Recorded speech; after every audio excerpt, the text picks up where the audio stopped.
Aunt Jane's Nieces and Uncle John by L. Frank Baum. Chapter 1. Introducing Mumbles. Major Gregory Doyle paced nervously up and down the floor of the cozy sitting room. "Something surely happened to our Patsy," he exclaimed. A little man with a calm face and a bald head, who was seated near the fire, continued to read his newspaper and paid no attention to the outburst. "Something has happened to Patsy," repeated the major. Patsy meaning his own and only daughter, Patricia. "Something is always happening to everyone," said the little man, turning his paper indifferently. "Something is happening to me, for I can't find the rest of this article. Something is happening to you, for you're losing your temper."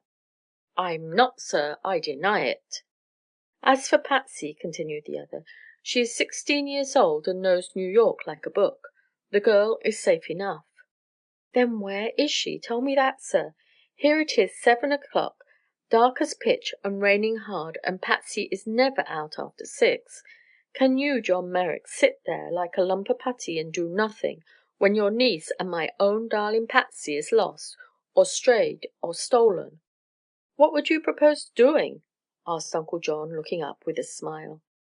"We ought to get out the police department. It's raining and cold and—" "Then we ought to get out the fire department. Call Mary to put one more coal, and let's have it warm and cheerful when Patsy comes in." "But, sir—" "The trouble with you, Major, is that dinner is half an hour late. One can imagine all sorts of horrible things on an empty stomach. Now then." He paused, for a pass key rattled in the hall door, and a moment later Patsy Doyle, rosy and animated, fresh from the cold and wet outside, smilingly greeted them. She had an umbrella, but her cloak was dripping with moisture, and in its ample folds was something huddled and bundled up like a baby, which she carefully protected. "So then," exclaimed the major, coming forward for a kiss, "you're back at last, safe and sound. Whatever kept ye out to this time of night, Patsy, darlin'?" he added, letting the brogue creep into his tone, as he did when stirred by any emotion. Uncle John started to take off her wet cloak. "Look out!" cried Patsy. "You'll disturb Mumbles." The two men looked at her bundle curiously. "Who's Mumbles?" asked one. "What on earth is Mumbles?" inquired the other. The bundle squirmed and wriggled. Patsy sat down on the floor and carefully unwound the folds of the cloak. A tiny dog, black and shaggy, put his head out, blinked sleepily at the lights, pulled his fat, shapeless body away from the bandages, and trotted solemnly over to the fireplace. He didn't travel straight ahead, as dogs ought to walk, but "cornerwise," as Patsy described it, and when he got to the hearth he rolled himself into a ball, lay down, and went to sleep. During this performance a tense silence had pervaded the room. The major looked at the dog rather gloomily, Uncle John with critical eyes that held a smile in them, Patsy with ecstatic delight. "Isn't he a dear?" she exclaimed. "It occurs to me," said the major stiffly, "that this needs an explanation. Do you mean to say, Patsy Doyle, that you've worried the hearts out of us this past hour, and kept the dinner waiting, all because of a scurvy bit of an animal?" "Pshaw!" said Uncle John. "Speak for yourself, Major. I wasn't worried a bit." "You see," explained Patsy, rising to take off her things and put them away, "I was coming home early when I first met Mumbles. A little boy had him, with a string tied around his neck, and when Mumbles tried to run up to me the boy jerked him back cruelly, and afterward kicked him. That made me mad." "Of course," said Uncle John, nodding wisely. "I cuffed the boy, and he said he'd take it out on Mumbles as soon as I'd gone away. I didn't like that. I offered to buy the dog, but the boy didn't dare sell him. He said it belonged to his father, who'd kill him and kick up a row besides if he didn't bring Mumbles home. So I found out where they lived, and as it wasn't far away I went home with him." "Crazy Patsy," smiled Uncle John. "And the dinner waiting," groaned the major reproachfully. "Well, I had a time you can believe," continued Patsy with animation. "The man was a big brute and half drunk. He grabbed up the little doggie and threw it into a box, and then told me to go home and mind my business." "Which of course you refused to do." "Of course. I'd made up my mind to have that dog." "Dogs," said the major, "invariably are nuisances." "Not invariably," declared Patsy. "Mumbles is different. Mumbles is a good doggie, and wise and knowing, although he's only a baby dog yet. And I just couldn't leave him to be cuffed and kicked and thrown around by those brutes.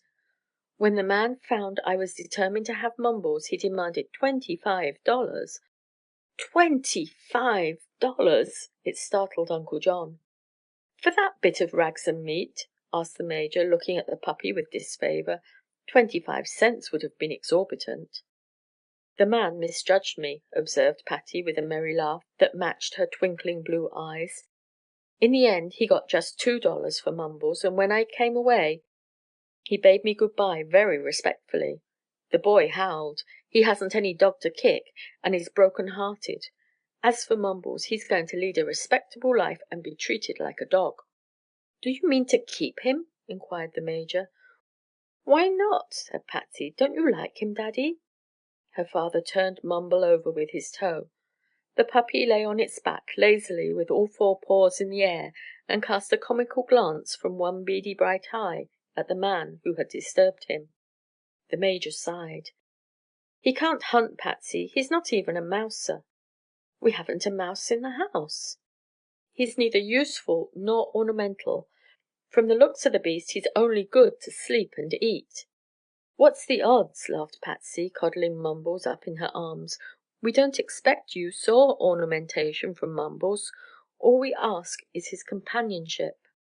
Mary called them to dinner just then, and the girl hurried to her room to make a hasty toilet, while the men sat down at the table and eyed their soup reflectively. "This addition to the family," remarked Uncle John, "need not make you at all unhappy, my dear Major. Don't get jealous of Mumbles, for heaven's sake, for the little brute may add a bit to Patsy's bliss." "It's the first time I've ever allowed a dog in the house." "You are not running this present establishment. It belongs exclusively to Patsy." "I've always hated the sight of a woman coddling a dog," added the major, frowning. "I know. I feel the same way myself. But it isn't the dog's fault. It's the woman's, and Patsy won't make a fool of herself over that frowsy puppy, I assure you. On the contrary, she's likely to get a lot of joy out of her new plaything. And if you really want to make her happy, Major, don't discourage this new whim, absurd as it seems. Let Patsy alone, and let Mumbles alone." The girl came in just then, bringing sunshine with her.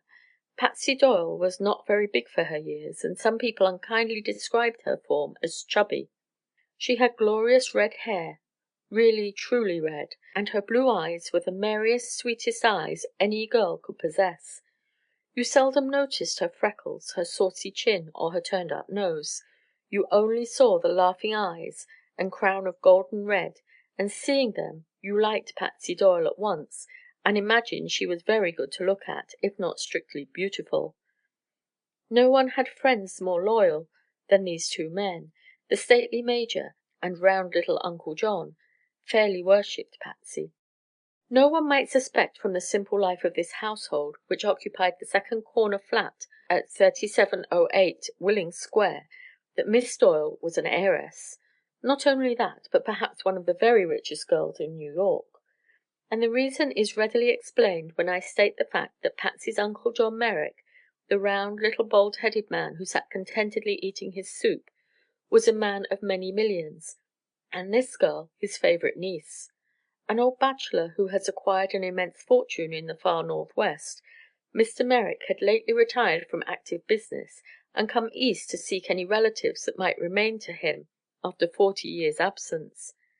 His sister Jane had gathered around her three nieces, Louise Merrick, Elizabeth De Graf, and Patricia Doyle, and when Aunt Jane died Uncle John adopted these three girls and made their happiness the one care of his jolly, unselfish life. At that time Major Doyle, Patsy's only surviving parent, was a poor bookkeeper, but Uncle John gave him charge of his vast property interests, and loving Patsy almost as devotedly as did her father, made his home with the Doyles and began to enjoy himself for the first time in his life. At the period when this story opens the eldest niece, Louise Merrick, had just been married to Arthur Weldon, a prosperous young business man, and the remaining two nieces, as well as Uncle John, were feeling rather lonely and depressed. The bride had been gone on her honeymoon 3 days, and during the last 2 days it had rained persistently. So, until Patsy came home from a visit to Beth and brought the tiny dog with her, the two old gentlemen had been feeling dreary enough. Patsy always livened things up. Nothing could really depress this spirited girl for long, and she was always doing some interesting thing to create a little excitement. "If she hadn't bought a 25-cent pup for $2," remarked the Major, "she might have brought home an orphan from the gutters, or a litter of tomcats, or one of the goats that eat the tin cans in Harlem. Perhaps, after all, we should be thankful it's only—what's his name?" "Mumbles," said Patsy, merrily. "The boy said they call him that because he mumbled in his sleep. Listen." Indeed, the small waif by the fire was emitting a series of noises that seemed a queer mixture of low growls and whines, evidence unimpeachable that he had been correctly named. At Patsy's shout of laughter, supplemented by Uncle John's chuckles and a reproachful cough from the Major, Mumbles awakened and lifted his head. It may be an eye discovered the dining table in the next room, or an intuitive sense of smell directed him, for presently the small animal came trotting in, still traveling cornerwise, and sat up on his hind legs just beside Patsy's chair. "That settles it," said the Major, as his daughter began feeding the dog. "Our happy home is broken up." "Perhaps not," suggested Uncle John, reaching out to pat the soft head of Mumbles. "It may be the little beggar will liven us all up a bit." Chapter 2. Uncle John's Idea. 2 hours later Uncle John, who had been dozing in his big chair by the fire while Patsy drummed on the piano, sat up abruptly and looked around him with a suddenly acquired air of decision. "I have an idea," he announced. "Did you find it in your dreams, then?" asked the Major sharply. "Why, Daddy, how cross you are!" cried Patsy. "Can't Uncle John have an idea if he wants to?" "I'm afraid of his ideas," admitted the Major suspiciously. "Every time he goes to sleep and catches a thought it means trouble." Patsy laughed, looking at her uncle curiously, and the little man smiled at her genially in return. "It takes me a long time to figure a thing out," he said, "and when I've a problem to solve a bit of a snooze helps wonderfully. Patsy, dear, it occurs to me we're lonely." "We surely are, Uncle," she exclaimed, "and in the dumps. Our spirits are at the bottom of the bottomless pit. So what we need is—a change." "There it goes," said the Major ruefully. "I knew very well any idea of John Merrick's would cause us misery. But understand this, you miserable home wrecker, sir. My daughter Patsy steps not 1 foot out of New York this winter." "Why not?" mildly inquired Uncle John. "Because you've spirited her away from me times enough, and deprived her only parent of her society. First you gallivanted off to Europe, and then to Millville, and then to Elmhurst. So now, egad, I'm going to keep the girl with me, if I have to throttle every idea in your wicked old head." "But I'm planning to take you along this time, Major," observed Uncle John reflectively. "Oh, hum! Well, I can't go. There's too much business to be attended to, looking after your horrible money." "Take a vacation. You know I don't care anything about the business. It can't go very wrong, anyhow. What does it matter if my income isn't invested properly, or the bond coupons cut when they're due? Drat the money!" "That's what I say," added Patsy eagerly. "Be a man, Major Doyle, and put the business out of your mind. Let's go somewhere and have a good romp. It will cheer us up." The Major stared first at one and then at the other. "What's the program, John?" he asked stiffly. "It's going to be a cold winter," remarked the little man, bobbing his head up and down slowly. "It is!" cried Patsy, clasping her hands fervently. "I can feel it in my bones." "So we're going," said Uncle John impressively, "to California, where they grow sunshine and roses to offset our blizzards and icicles." "Hooray!" shouted Patsy. "I've always wanted to go to California." "California?" said the Major, amazed. "Why, it's farther away than Europe. It takes a month to get there." "Nonsense," retorted Uncle John. "It's only 4 days from coast to coast. I've a timetable somewhere," and he began searching in his pockets. There was a silence, oppressive on the major's part, ecstatic as far as Patsy was concerned. Uncle John found the railway folder, put on his spectacles, and began to examine it. "At my time of life," remarked Major Doyle, who was hale and hearty as a boy, "such a trip is a great undertaking."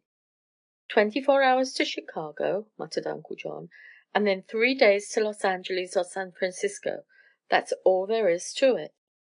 "4 days and 4 nights of dreary riding. We'd be dead by that time," prophesied the major. Uncle John looked thoughtful. Then he lay back in his chair and spread his handkerchief over his face again.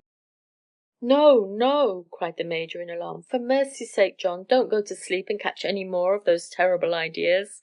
No one knows where the next one might carry us. To Timbuktu or Yucatan, probably. Let's stick to California and settle the question before your hothouse brain grows any more weeds." "Yucatan," remarked Mr. Merrick composedly, his voice muffled by the handkerchief, "isn't a bad suggestion." "I knew it!" wailed the major. "How would Ethiopia or Hindustan strike you?" Patsy laughed at him. She knew something good was in store for her, and like all girls was enraptured at the thought of visiting new and interesting scenes. "Don't bother Uncle John, Daddy," she said. "You know very well he will carry out any whim that seizes him, especially if you oppose the plan, which you usually do." "He's the most erratic and irresponsible man that ever lived," announced her father, staring moodily at the spread handkerchief which covered Uncle John's cherub-like features. "New York is good enough for anybody, even in winter, and now that you're in society, Patsy—" "Oh, bother society! I hate it." "True," he agreed. "It's a regular treadmill when it has enslaved one, and keeps you going on and on without progressing a bit. The object of society is to tire you out and keep you from indulging in any other occupation." "You know nothing about it," observed Patsy demurely, "and that is why you love to rail at society. The things you know, Daddy dear, are the things you never remark upon." "Huh!" grunted the major, and relapsed into silence.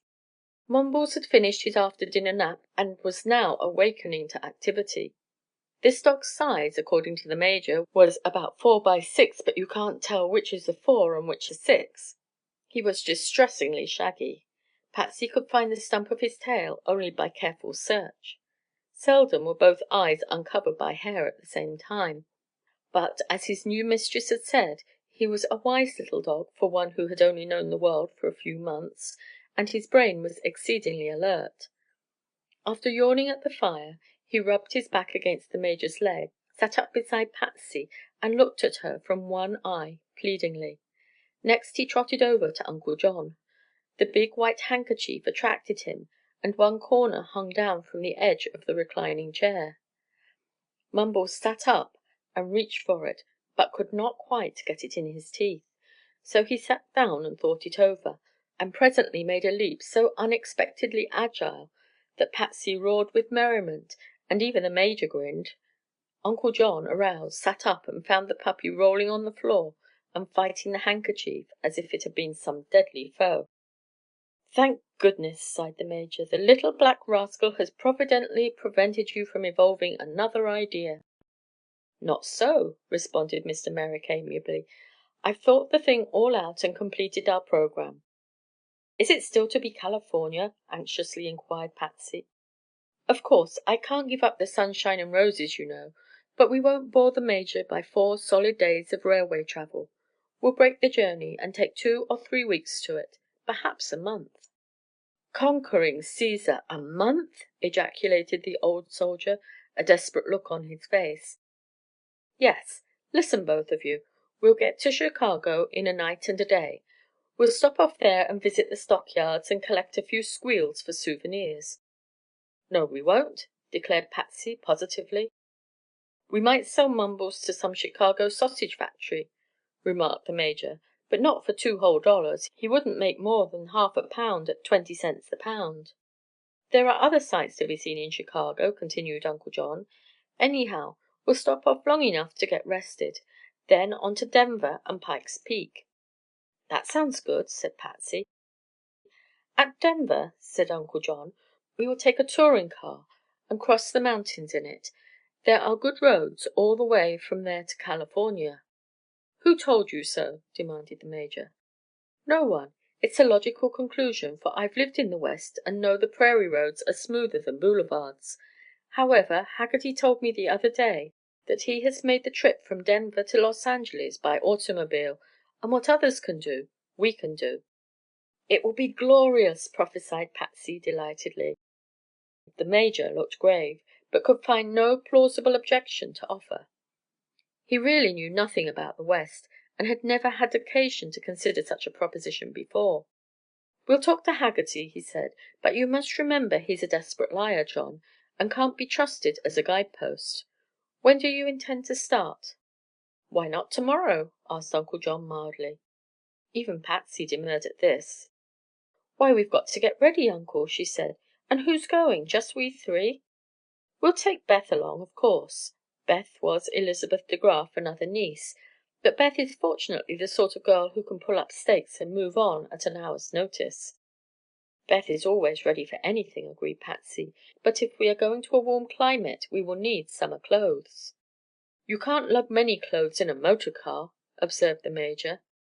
"No, but we can ship them on ahead." "Haggerty says," remarked Uncle John, "that you won't need thin clothes until you get out to California. In fact, the mountain trip is rather cool. But it's perpetual sunshine, you know, even there, with brisk, keen air, and the whole journey, Haggerty says, is one of absolute delight." "Who is Haggerty?" asked Patsy. "A liar," answered the major positively. "He's a very good fellow whom we sometimes meet in the city," said Uncle John. "Haggerty is on the board, and director in a bank or two, and quite respectable. But the major's going to California just to prove that Haggerty can't speak the truth," observed that gentleman, tersely heading off any threatened criticism. "I see there is no opposing your preposterous scheme, John, so we will go with you and make the best of it. But I'm sure it's all a sad mistake." "What else did Haggerty tell you?" "He says it's best to pick up a motor car and a chauffeur in Denver, rather than ship them on from here. There are plenty of cars to be had and men who know every inch of the road." "That seems sensible," declared Patsy, "and we won't lose time waiting for our own car to follow by freight. I think, Uncle John, I can be ready by next Tuesday." "Why, tomorrow's Saturday!" gasped the major. "The business—" "Cut the business off short," suggested his brother-in-law. "You've to cut it somewhere, you know, or you'll never get away. And as it's my business, I hereby authorize you to neglect it from this moment until the day of our return. When we get back you can pick up the details again, and worry over it as much as you please." "Will we ever get back?" asked the major doubtingly. "If we don't, the business won't matter." "That's the idea!" cried Patsy approvingly. "Daddy has worked hard all summer, Uncle John, looking after that annoying money of yours, and a vacation will do him oodles of good." Major Doyle sighed. "I misdoubt the wisdom of the trip," said he, "but I'll go, of course, if you all insist. Over the Rocky Mountains and across the great American desert in an automobile doesn't sound very enticing, but—" "Haggerty says—" "Never mind Haggerty, we'll find out for ourselves." "And, after all," said Patsy, "there are sunshine and roses at the end of the journey, and they ought to make up for any amount of bother in getting there." "Girl, you're attempting to deceive me, to deceive your old daddy," said the major, shaking his head at her. "You wouldn't have any fun riding to California in a palace car. Even the sunshine and roses couldn't excite you under such circumstances. But if there's a chance for adventure, a chance to slide into trouble and make a mighty struggle to get out again, both you and that wicked old uncle of yours will jump at it. I know you both. And that's the real reason we're going to travel in an automobile instead of progressing comfortably as all respectable people do." "You're a humbug," retorted Mr. Merrick. "You wouldn't go by train if I'd let you." "No," admitted the major. "I must be on hand to rescue you when you and Patsy go fighting windmills." Chapter 3 Myrtle Dean "We were due in Denver 3 hours ago, and it's an hour's run or more yet," remarked Beth De Graf, walking briskly up and down the platform of a way station where the train had stopped for orders. "And it's beginning to snow," observed Patricia Doyle beside her. "I'm afraid this weather isn't very propitious for an automobile trip." "Uncle John doesn't worry," said Beth. "He believes there's perpetual sunshine west of Denver." "Yes, a man named Haggerty told him, but you'll notice that Daddy doesn't seem to believe the tale. Anyhow, we shall soon know the truth, Beth, and the trip is somewhat on the order of a voyage of discovery, which renders it fascinating to look forward to. There is such fun in not knowing just what is going to happen next." "When one travels with Uncle John," returned Beth, smiling, "she knows exactly nothing. That is why I'm always eager to accept if he invites me to go anywhere with him." The passengers thronging the platform, stretching their legs after the confinement of the tedious railway journey, eyed these two girls admiringly. Beth was admitted a beauty, and one of the society journals had lately announced that she had few peers in all the great metropolis. Chestnut brown hair, dark, serious and steady eyes, an exquisite complexion and rarely regular features all conspired to render the young girl wonderfully attractive. Her stride was athletic, free and graceful, her slender form well poised and dignified. Patsy, the "plug ugly," as she called herself, was so bright and animated, and her blue eyes sparkled so constantly with fun and good humor, that she attracted fully as much attention as her more sedate and more beautiful cousin, and wherever she went was sure to make a host of friends. "See!" she cried, clasping Beth's arm. "There is that lovely girl at the window again. I've noticed her ever since the train left Chicago, and she is always in the same seat in that tourist coach. I wonder why she doesn't get out for a bit of fresh air now and then." Beth looked up at the fair girlish face that gazed wistfully from the window. The unknown seemed very young, not more than 14 or 15 years of age. She wore a blue serge suit of rather coarse weave, but it was neat and becoming. Around the modest sweet eyes were deep circles, denoting physical suffering or prolonged worry. Yet the lips smiled, wanly but persistently. She had evidently noticed Uncle John's two nieces, for her eyes followed them as they marched up and down the platform, and when Patsy looked up and nodded, a soft flush suffused her features and she bowed her head in return. At the cry of "All aboard!" a scramble was made for the coaches, and Beth and Patsy, re-entering their staterooms, found their uncle and the major still intent upon their interminable game of cribbage. "Let's go back and talk to the girl," suggested Patsy. "Somehow the poor thing seems lonely, and her smile was more pathetic than cheerful." So they made their way through the long train to the tourist coach, and there found the girl they were seeking. The surrounding seats were occupied by groups of passengers of rather coarse caliber, many being foreign laborers accompanied by their wives and children.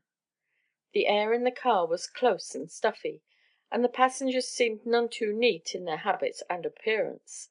So the solitary girl appeared like a rose blooming in a barnyard, and her two visitors were instantly sorry for her. She sat in her corner, leaning wearily against the back of the cane seat, with a blanket spread over her lap. Strangely enough, the consideration of her fellow passengers left the girl in undisturbed possession of a double seat. "Perhaps she is ill," thought Patsy, as she and Beth sat down opposite and entered into conversation with the child. She was frankly communicative, and they soon learned that her name was Myrtle Dean, and that she was an orphan. Although scarcely 15 years of age, she had for more than 2 years gained a livelihood by working in a skirt factory in Chicago, paying her board regularly to a cross old aunt who was her only relative in the big city. 3 months ago, however, she had met with an accident, having been knocked down by an automobile while going to her work, and seriously injured. "The doctors say," she confided in her new friends, "that I shall always be lame, although not quite helpless. Indeed, I can creep around a little now, when I am obliged to move, and I shall get better every day. One of my hips was so badly injured that it will never be quite right again, and my Aunt Martha was dreadfully worried for fear I would become a tax upon her. I cannot blame her, for she has really but little money to pay for her own support. So when the man who ran over me paid us $100 for damages—" "Only $100!" cried Beth, amazed. "Wasn't that enough?" inquired Myrtle, innocently. "By no means," said Patsy, with prompt indignation. "He should have given you 5,000 at least. Don't you realize, my dear, that this accident has probably deprived you of the means of earning a livelihood?" "I can still sew," returned the girl, courageously, "although, of course, I cannot get about as easily to search for employment." "But why did you leave Chicago?" asked Beth. "I was coming to that part of my story. When I got the $100, Aunt Martha decided I must use it to go to Leadville, to my Uncle Anson, who is my mother's only brother. He is a miner out there, and Aunt Martha says he is quite able to take care of me. So she bought my ticket and put me on the train, and I'm now on my way to Leadville to find Uncle Anson." "To find him!" exclaimed Patsy. "Don't you know his address?" "No, we haven't had a letter from him for 2 years. But Aunt Martha says he must be a prominent man, and everybody in Leadville will know him, as it's a small place." "Does he know you are coming?" asked Beth, thoughtfully. "My aunt wrote him a letter 2 days before I started, so he ought to receive it 2 days before I get there," replied Myrtle, a little uneasily. "Of course, I can't help worrying some, because if I fail to find Uncle Anson I don't know what might happen to me." "Have you money?" asked Beth. "A little, about $3. Aunt gave me a basket of food to last until I get to Leadville, and after paying for my ticket and taking what I owed her for board, there wasn't much left from the $100. "What a cruel old woman!" said Patsy, wrathfully. "She ought to be horsewhipped." "I am sure it was wrong for her to cast you off in this heartless way," added Beth, more conservatively. "She's not really bad," returned Myrtle, the tears starting to her eyes. "But Aunt Martha has grown selfish and does not care for me very much. I hope Uncle Anson will be different. He is my mother's brother, you know, while Aunt Martha is only my father's sister, and an old maid who has had rather a hard life. Perhaps," she added wistfully, "Uncle Anson will love me, although I'm not strong or well." Both Patsy and Beth felt desperately sorry for the girl. "What is Uncle Anson's other name?" asked the latter, for Beth was the more practical of Uncle John's nieces, and noted for her clear thinking. "Jones. Mr. Anson Jones." "Rather a common name, if you have to hunt for him," observed the questioner, musingly. "Has he been in Leadville long?" "I do not know," replied Myrtle. "His last letter proved that he was in Leadville 2 years ago, and he said he had been very successful and made money. But he has been in other mining camps, I know, and has wandered for years all over the West." "Suppose he should be wandering now?" suggested Patsy, but at the look of alarm on Myrtle's face she quickly changed the subject, saying: "You must come in to dinner with us, my dear, for you had had nothing but cold chuck to eat since you left Chicago. They say we shall be in Denver in another hour, but I'm afraid to believe it. Anyhow, there is plenty of time for dinner." "Oh, I can't go, really!" cried the girl. "It's so hard for me to walk when the train is moving, and I wouldn't feel happy in that gay, luxurious dining car." "Well, we must go, anyway, or the Major will be very disagreeable," said Patsy. "Good bye, Myrtle. We shall see you again before we leave the train." As the two girls went forward to their coach, Beth said to Patsy: "I'm afraid that poor thing will be greatly disappointed when she gets to Leadville. Imagine anyone sending a child on such a wild goose chase, and an injured and almost helpless child at that. I shudder to think what would become of her, with no uncle to care for her, and only $3 to her name," added Patsy. "I have never heard of such an inhuman creature as that Aunt Martha, Beth. I hope there are not many like her in the world." At dinner they arranged with the head waiter of the dining car to send in a substantial meal, smoking hot, to Myrtle Dean, and Patsy herself inspected the tray before it went, to make sure everything was there that was ordered. They had to satisfy Uncle John's curiosity at the proceeding by relating to him Myrtle Dean's story, and the kindly little man became very thoughtful and agreed with them that it was a cruel act to send the poor girl into a strange country in search of an uncle who had not been heard of in 2 years. When the train pulled into the station at Denver, the first care of John Merrick's party was to look after the welfare of the lame girl. They got a porter to assist her into the depot waiting room, and Uncle John inquired about the next train for Leadville, and found it would not start until the following morning, the late overland train having missed that day's connection. This was a serious discovery for poor Myrtle, but she smiled bravely and said, "I can pass the night in this seat very comfortably, so please don't worry about me. It is warm here, you know, and I won't mind a bit the sitting up. Thank you all very much for your kindness, and good bye. I'll be all right, never fear." Uncle John stood looking down at her thoughtfully. "Did you engage a carriage, Major?" he asked. "Yes, there's one now waiting," was the reply. "All right. Now then, my dear, let's wrap this blanket around you tight and snug." "What are you going to do?" asked Myrtle, with a startled look. "Carry you outside. It's pretty cold and snowy, so we must wrap you up. Now, Major, take hold of the other side. Here we go." Patsy smiled rather pitifully at the expression of bewilderment on Myrtle's face. Uncle John and the Major carried her tenderly to a carriage and put her in the back seat. Patsy sprang in next, with Mumbles clasped tightly in her arms, the small dog having been forced to make the journey thus far in the baggage car.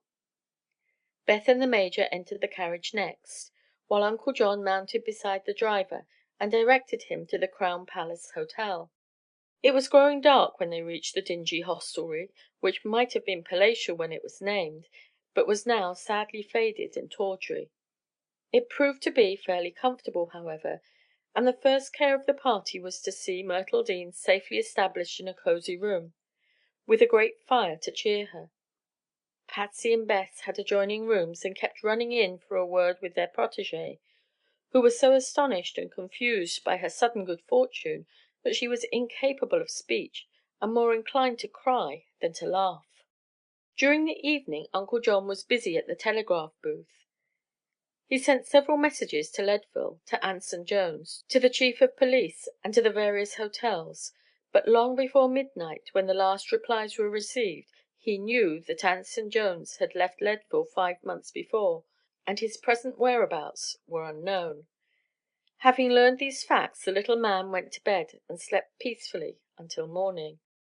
Myrtle had begged them to see that she was called at 5 o'clock, that she might have ample time to get to the depot for her train.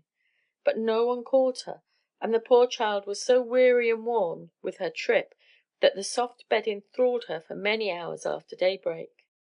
Patsy finally aroused her, opening the blinds to let in the sunshine, and then sitting beside Myrtle's bed to stroke her fair hair and tell her it was nearly noon. "But my train!" wailed the girl, greatly distressed. "Oh, the train has gone hours ago. But never mind that, dear.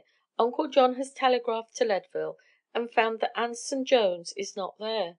He left months ago, and is now wandering in fields and pastures unknown." Myrtle sat up in bed and glared at Patsy, wild-eyed. "Gone!" she said. "Gone! What am I to do?" "I can't imagine, dear," said Patsy, soothingly. "What do you think you will do?" The girl seemed dazed, and for a time could not reply. "You must have thought of this thing," suggested her new friend, "for it was quite possible Anson Jones would not be in Leadville when you arrived there." "I did not dare think of it," returned Myrtle in a low, frightened voice. "I once asked Aunt Martha what I could do in case Uncle Anson wasn't to be found, and she said he must be found, for otherwise I would be obliged to earn my own living." "And she knew you to be so helpless." "She knows I can sew, if only I can get work to do," said the girl simply. "I'm not really a cripple, and I'm getting better of my hurt every day.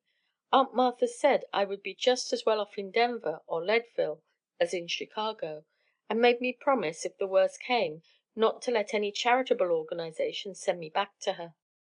"In other words," exclaimed Patty, indignantly, "she wanted to get rid of you, and did not care what became of you." "She was afraid I would cost her money," admitted the poor child with shamed, downcast eyes. Patsy went to the window and stood looking out for a time. Myrtle began to dress herself.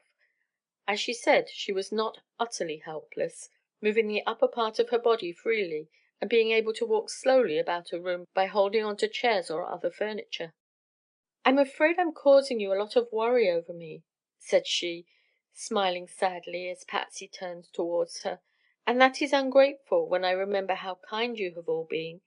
Why, these hours since I met you have seemed like fairyland.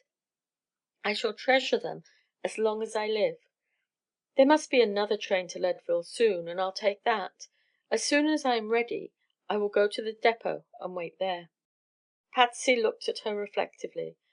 The poor child was called upon to solve a queer problem, one which might well have bewildered the brain of a more experienced person. "Tell me," she said, "why should you go to Leadville at all, now that you have no friend or relative there to care for you?" "My ticket is to Leadville, you know," replied Myrtle. "If I did not go, I would waste the money it cost." Patsy laughed at this. "You're a wonderfully impractical child," she said, deftly assisting Myrtle to finish dressing. "What you really need is someone to order you around and tell you what to do. So you must stop thinking about yourself for a time and let us do the thinking. Here, sit in this chair by the window. Do you want Mumbles in your lap? All right. Now gaze upon the scenery until I come back. There's a man washing windows across the street. Watch and see if he does his work properly." Then she went away to join a conference in Uncle John's sitting room. Major Dale was speaking when she entered, and his voice was coldly ironical. "The temperature outside is 6 degrees above freezing," he observed. "The clerk downstairs says the snow is 9 feet deep over the mountain trails, and the wind would cut an iron beam in two.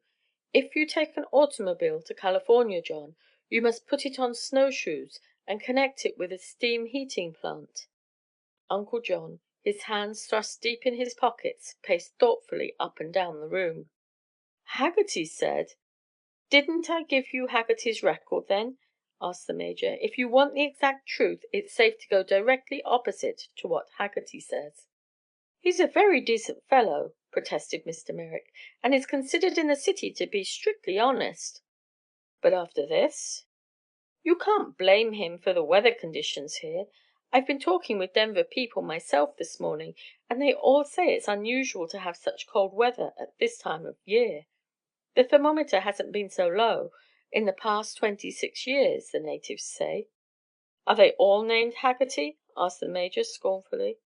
"If you will kindly allow me to speak and tell you what Haggerty said," remarked Uncle John tersely, "I shall be able to add to your information."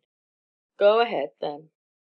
"Haggerty said that in case we ran into cold weather in Denver, which was possible, quite possible, then we had best go south to Santa Fe and take the route of the old Santa Fe Trail as far as Albuquerque, or even to El Paso.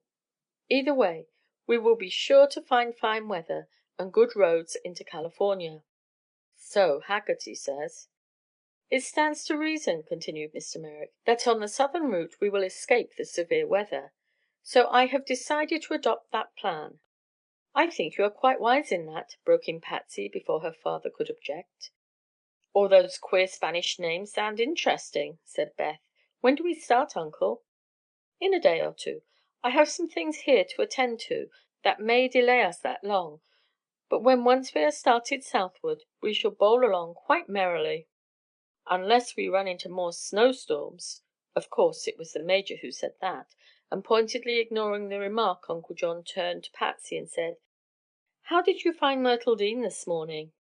"She is rested and seems very bright and cheerful, Uncle, but of course she is much distressed by the news that her Uncle Anson has vanished from Leadville. Yet she thinks she will continue her journey by the next train, as she has paid for her ticket and can't afford to waste the money."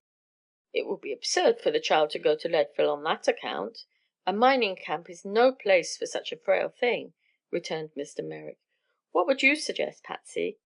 "Really, Uncle John, I don't know what to suggest." "She can never earn her living by sewing," declared Beth. "What she ought to have is a trained nurse and careful attention." "I'll have a doctor up to look her over," said Uncle John, in his decisive way. He was a mild little man generally, but when he made up his mind to do a thing, it was useless to argue with him. Even Major Doyle knew that, but the old soldier was so fond of arguing for the sake of argument, and so accustomed to oppose his wealthy brother-in-law, whom he loved dearly just the same, that he was willing to accept defeat rather than permit Mr. Merrick to act without protest. Chapter 4. An Interesting Protégé. A young physician was appointed by the management to attend any guest who might require his services, and Uncle John had a talk with him, and sent him to Myrtle's room to give her a thorough examination. This he did, and reported that the girl's present condition was due largely to mismanagement of her case at the time she was injured.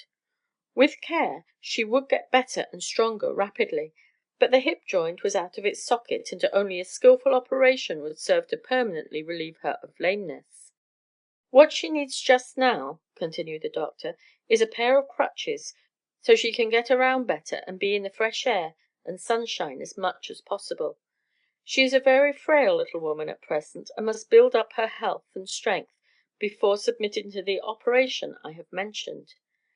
Then, if it is properly done, she ought to recover completely and be as good as new."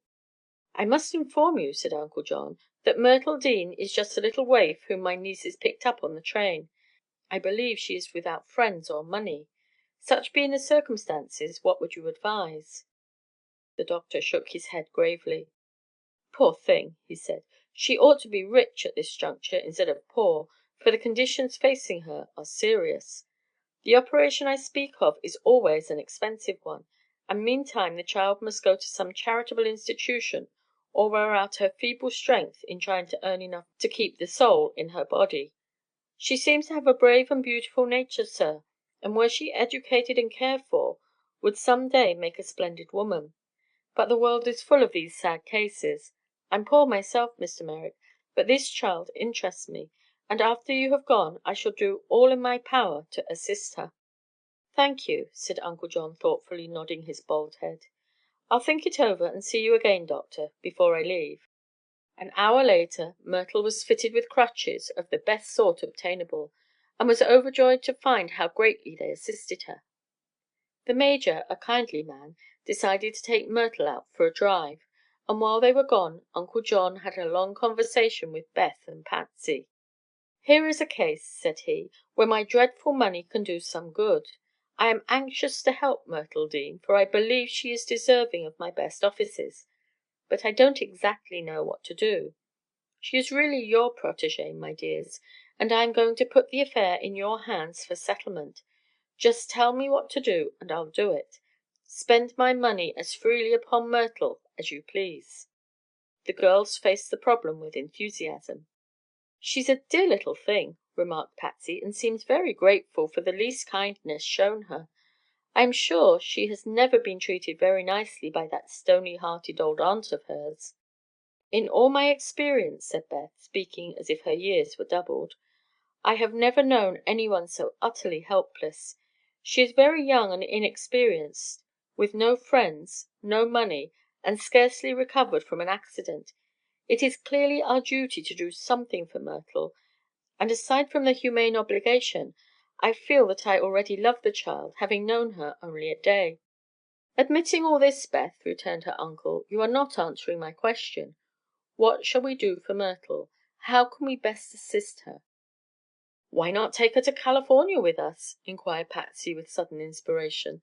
"The sunshine and roses would make a new girl of her in a few weeks." "Could she ride so far in an automobile?" asked Beth, doubtfully. "Why not? The fresh air will be just the thing for her. You'll get a big touring car, won't you, Uncle John?" "I've bought one already, a 7-seated autocrat, and there will be plenty of room in it for Myrtle," he said. "Good gracious! Where did you find the thing so suddenly?" cried Patsy. "I made the purchase this morning, bright and early, before you were up," replied Mr. Merrick, smilingly. "It's a fine new car, and as soon as I saw it I knew it was what I wanted.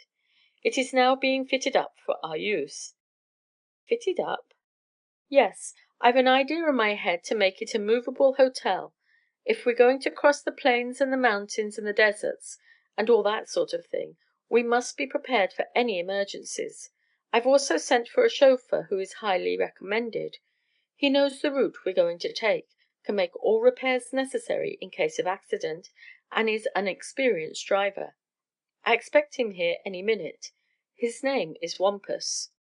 "But about Myrtle," said Beth. "Can we make her comfortable on a long ride?" "Certainly," asserted Uncle John. "We are not going to travel day and night, my dear, for as soon as we get away from this frozen country we can take our time and journey by short stages. My notion is that we will have more fun on the way than we will in California." "Myrtle hasn't any proper clothes," observed Patsy, reflectively. "We'll have to shop for her, Beth, while Uncle is getting the car ready." "Are you sure to leave to morrow, Uncle John?" inquired Beth. "To morrow or the next day. There's no use leaving before the Autocrat is ready to ship." "Oh, we're not going to ride in it, then?" "Not just yet. We shall take the train south to Santa Fe, and perhaps to Albuquerque. I'll talk to Wampus about that. When we reach a good climate we'll begin the journey overland, and not before."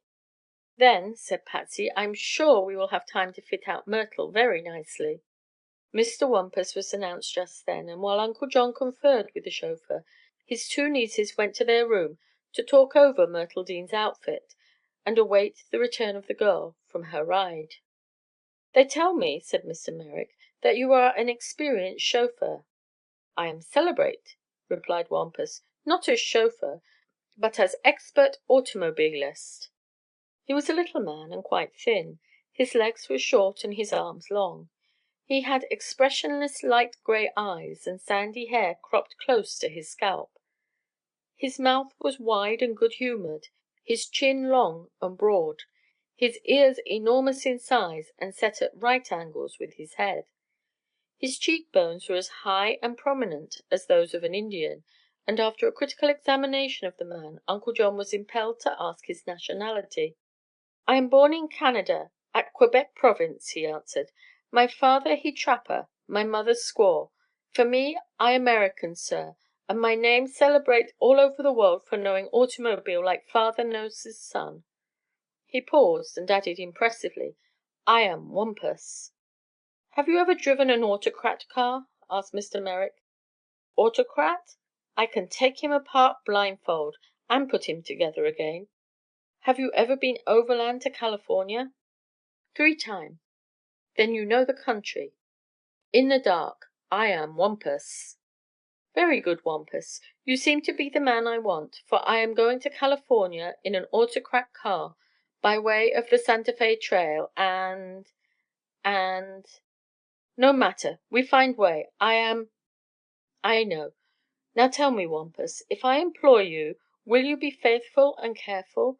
I have 2 girls in my party, 3 girls, in fact, and from the moment you enter my service I shall expect you to watch over our welfare and guide us with skill and intelligence. Will you do this?" The man seemed somewhat offended by the question. "When you have Wampus, what more you want?" he inquired. "Maybe you not know Wampus. You come from far East. All right, you go out and ask automobile man about Wampus. Ask everybody. When you have inquire, you feel more happy, I come again." He started to go, but Mr. Merrick restrained him. "You have been highly recommended already," said he, "but you cannot expect me to have as high an opinion of you as you have of yourself, at least until I know you better. Would you like to undertake this engagement?" "Yes. Just now I free. My business is expert automobilist. I am Wampus. But perhaps you want cheap man. My price high." "What is your price?" $50 week. You eat me and sleep me." "I do not object to your price. Come out with me to the garage and I will show you my car and explain what is being done to it." Although the automobile men seemed to defer most respectfully to Wampus, Mr. Merrick did not neglect to make proper inquiries in regard to the man. Locally he really was celebrate, and Uncle John was assured on all sides that he was fortunate to get so intelligent and experienced a chauffeur as this same Wampus. "He seems to have an instinctive knowledge of all machinery," said one informant, "and can handle perfectly any car that is made." The only trouble with the fellow is that he is conceited." "I've noticed that," returned Mr. Merrick. "Another thing," said the gentleman, "don't believe implicitly all that Wampus tells you. He has a habit of imagining things. But he is a faithful, honest fellow, for all that, and will handle your car better than any other man you could get in Denver, or anywhere in the West, I imagine." So Wampus was engaged, and putting the man's references and endorsements all together, Mr. Merrick felt that he had gained a prize. When the big Major, returning from his drive, escorted Myrtle Dean to the elevator, the girl was joyously using her new crutches. Patsy and Beth met her and said they had important news to communicate. Not until she was in her own room, seated in a comfortable chair and gazing at them anxiously, did they tell the poor waif of the good fortune in store for her. "Uncle John," announced Patsy, "has invited you to join our party and go to California with us." Myrtle stared a moment, as if trying to realize what that meant. The tiny Mumbles, sitting beside the chair with his head cocked on one side, suddenly made a prodigious leap and landed in Myrtle's lap, where he began licking her chin and wagging his stumpy tail as if seconding the invitation. As the girl stroked his soft hair her eyes filled with tears. "Oh, you are so kind to me," she sobbed, losing her composure. "But I can't go. Of course I can't go." "Why not?" asked Beth, smiling. "It would be an imposition." Poor Myrtle sometimes stumbled over big words. "I know that. I can't let you burden your happy party with a poor cripple, just because your hearts are kind and you pity me." "Nonsense!" said Beth. "You're not a cripple, dear. You're just an invalid, and will soon be as strong as any of us. We have invited you, Myrtle, because we all like you, and shall soon learn to love you. We are selfish enough to want your companionship. It isn't pity at all, you see." "I'm mighty glad," added Patsy, "your Uncle Anson ran away from Leadville. If he hadn't done that we should have had to give you up. But now we may keep you as long as we wish, for you haven't any particular engagement to interfere with our plans." All this was said so frankly and unaffectedly that little Myrtle was led to abandon her suspicion and grew radiant with delight. Indeed, she hugged and squeezed the squirming Mumbles until he resented such strenuous fondling and escaped to Patsy's more moderate embraces. Myrtle had never yet ridden in an automobile, and the prospect of a long journey across the country in a big touring car with California's roses and sunshine at the end of it was certainly alluring enough to intoxicate one far more accustomed to pleasure than this friendless, impoverished girl.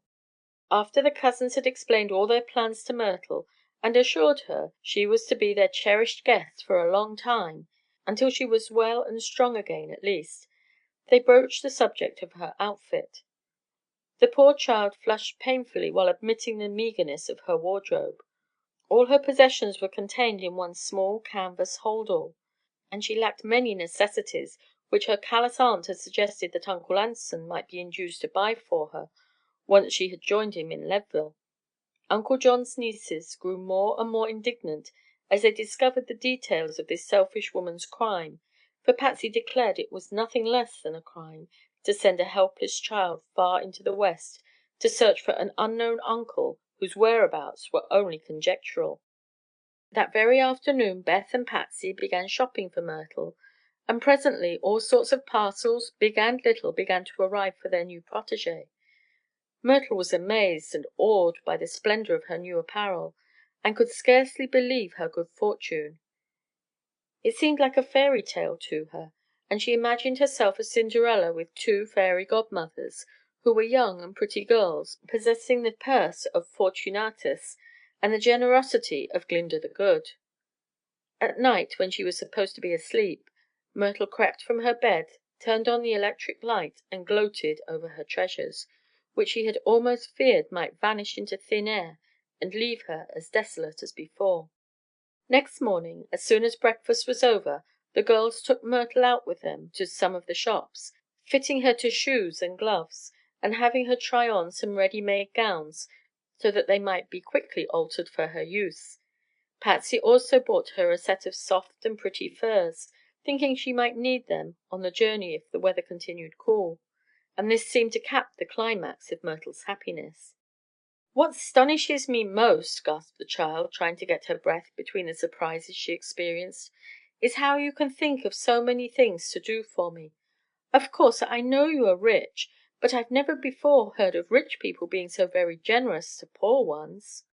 "Once," said Beth, gravely, "we were poor ourselves, Patsy and I, and had to work hard for our living. That was before our Uncle John came and gave us a share of his money, together with his love and sympathy. Isn't it natural, my dear, that we should now be eager to share our good fortune with you, since we have more money than we can use otherwise, and you are to be our little friend and companion?" "Perhaps so," replied Myrtle, smiling gaily, and much comforted by the explanation. "But, oh dear, I'm so glad you found me." "We're glad, too," said Patsy. "But here it is time for luncheon, and we've wasted the whole morning in shopping. I'm sure the Major will be cross if we do not hurry back to the hotel." Chapter 5: A Wonder on Wheels. But the Major was not cross when they met him in Uncle John's sitting room. He beamed upon the three girls most genially, for he liked Myrtle and fully approved all that was being done for her. "Of course it's like Patsy," he had said to Mr. Merrick that morning. "She couldn't help being a sweet, ministering angel if she tried, and Beth is growing more and more like her. It will do those girls good, John, to have some human being to coddle and care for. If Patsy could have a fault, it would be wasting so much affection on that bunch of rags Mumbles, who audaciously chewed up one of my pet slippers while I was at dinner last evening. No dog is a fit thing to occupy a girl's time, and this imp of mischief Mumbles must take a back seat from now on." Uncle John laughed, for he knew his brother-in-law had never conquered his antipathy for poor Mumbles, and realized why. "Take care that you do not get jealous of Myrtle," he replied. "You're a selfish old beast, and don't wish Patsy to love anyone but yourself." "And why should she?" was the inquiry. "Any dutiful daughter ought to be satisfied with loving such a father as I am." "And in that," remarked Uncle John, whimsically, "you remind me of Wampus. You should strut about and say, 'Behold me! I am Patsy's father.'" The Major was full of news at luncheon time. "What do you think, my dears?" he said, addressing the girls. "Your crazy uncle must have had another snooze, unbeknown to us, for he's got the wildest idea into his head that human brains, or lack of them, ever conceived." "You are not very respectful, sir," retorted Mr. Merrick, stiffly, as he ate his salad. "But we must not expect too much of a disabled soldier, and an Irishman to boot, who has not been accustomed to good society." Major Doyle looked at his brother-in-law with an approving smile. "Very well put, John," he said. "You're improving in repartee. Presently you'll add that I'm unlettered and uncivilized, and no fit associate for a person who has made an egregious fortune out of tin cans in the wilds of Oregon." "But what's the news?" asked Patsy, impatiently. "What new idea has Uncle John conceived?" "First," replied the Major, "he has bought an automobile as big as a baggage car. Next, he has engaged a chauffeur who is a wild Canadian Indian with a trace of erratic French blood in his veins, a combination liable to result in anything. Mr. Wampus, the half-breed calls himself, and from the looks of him he's murdered many a one in his day." "Oh, Major!" "Show me an automobile driver that hasn't. Myrtle knows it's no trick to knock over a peaceful pedestrian or so, to say nothing of chickens, cats and dogs mangled by the roadside. I confidently expect he'll make a pancake of dear little Mumbles before he's 5 miles on the road. Eh, Patsy?" "Be sensible, Daddy." "It's my strong point. If I'm any judge of character, this Wampus is a speed fiend." "He is recommended as a very careful driver," said Mr. Merrick, "and moreover he has signed a contract to obey my orders." "Very good," said Beth. "I'm not afraid of Mr. Wampus. What next, Major?" "Next," continued Patsy's father, with a solemn wink at the row of curious faces, "your inventive relative has ordered the automobile rebuilt, thinking he's wiser than the makers. He's having a furnace put in it, for one thing. It's a limousine, you know, and all enclosed in glass. Also, it's as big as a barn, as I said." "You said a freight car," observed Patsy. "True, a small barn or a big freight car. The seats are to be made convertible into sleeping berths, so if we get caught out overnight we have all the comforts of a hotel except the bellboys." "I'll be the bellboy," promised Patsy. "Also, we're to take a portable kitchen along like they use in the army, with a gasoline stove all complete. The thing fits under the back seat, I believe." "All this," said Beth, "strikes me as being very sensible and a credit to Uncle John's genius. I'm a good cook, as you know, and the kitchen outfit appeals to me. But how about provisions?" "Provisions are being provided," replied her uncle, genially smiling at her praise. However scornfully the Major might view his preparations, he was himself mightily proud of them. "Tin stuff, I presume," remarked his brother-in-law. "John Merrick has a weakness for tin cans, having got his money out of them." "You're wrong," protested Uncle John. "I merely made my money from the tin the cans were made of. But we won't get money out of these cans when they're opened. It will be something better, such as sardines and hominy, preserved cream and caviar, beans and boned chicken." "Sounds fine!" cried Patsy with enthusiasm. "But how can you arrange to carry so much, Uncle?" "The limousine body is pretty big, as the Major says, and high enough to allow me to put in a false bottom.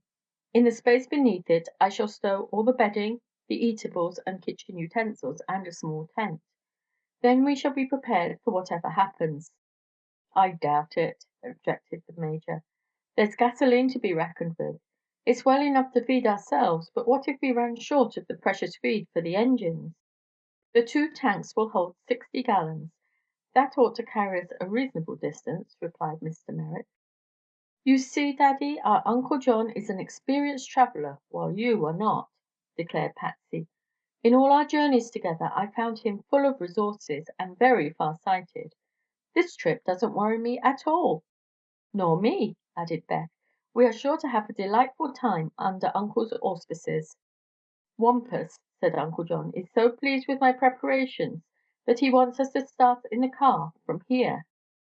"Can you put it on runners, like a sledge?" asked the Major. "That's the only way it could travel through this snow. Or perhaps you'll hire a snowplow to go ahead of it."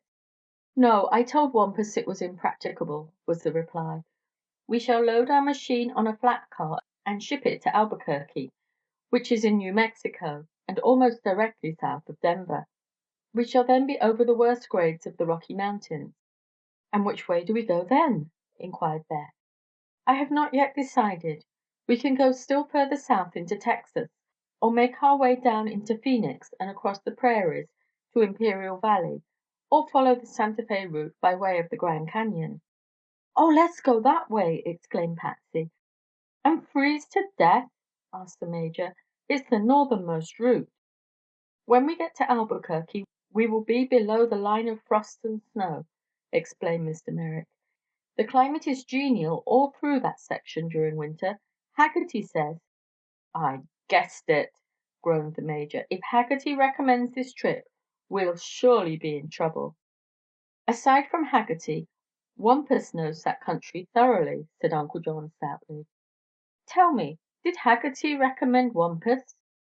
"No." "Then there's hopes of the fellow. As you say, John, there is no need to decide until we get to Albuquerque. When do we make the start?" "Day after tomorrow.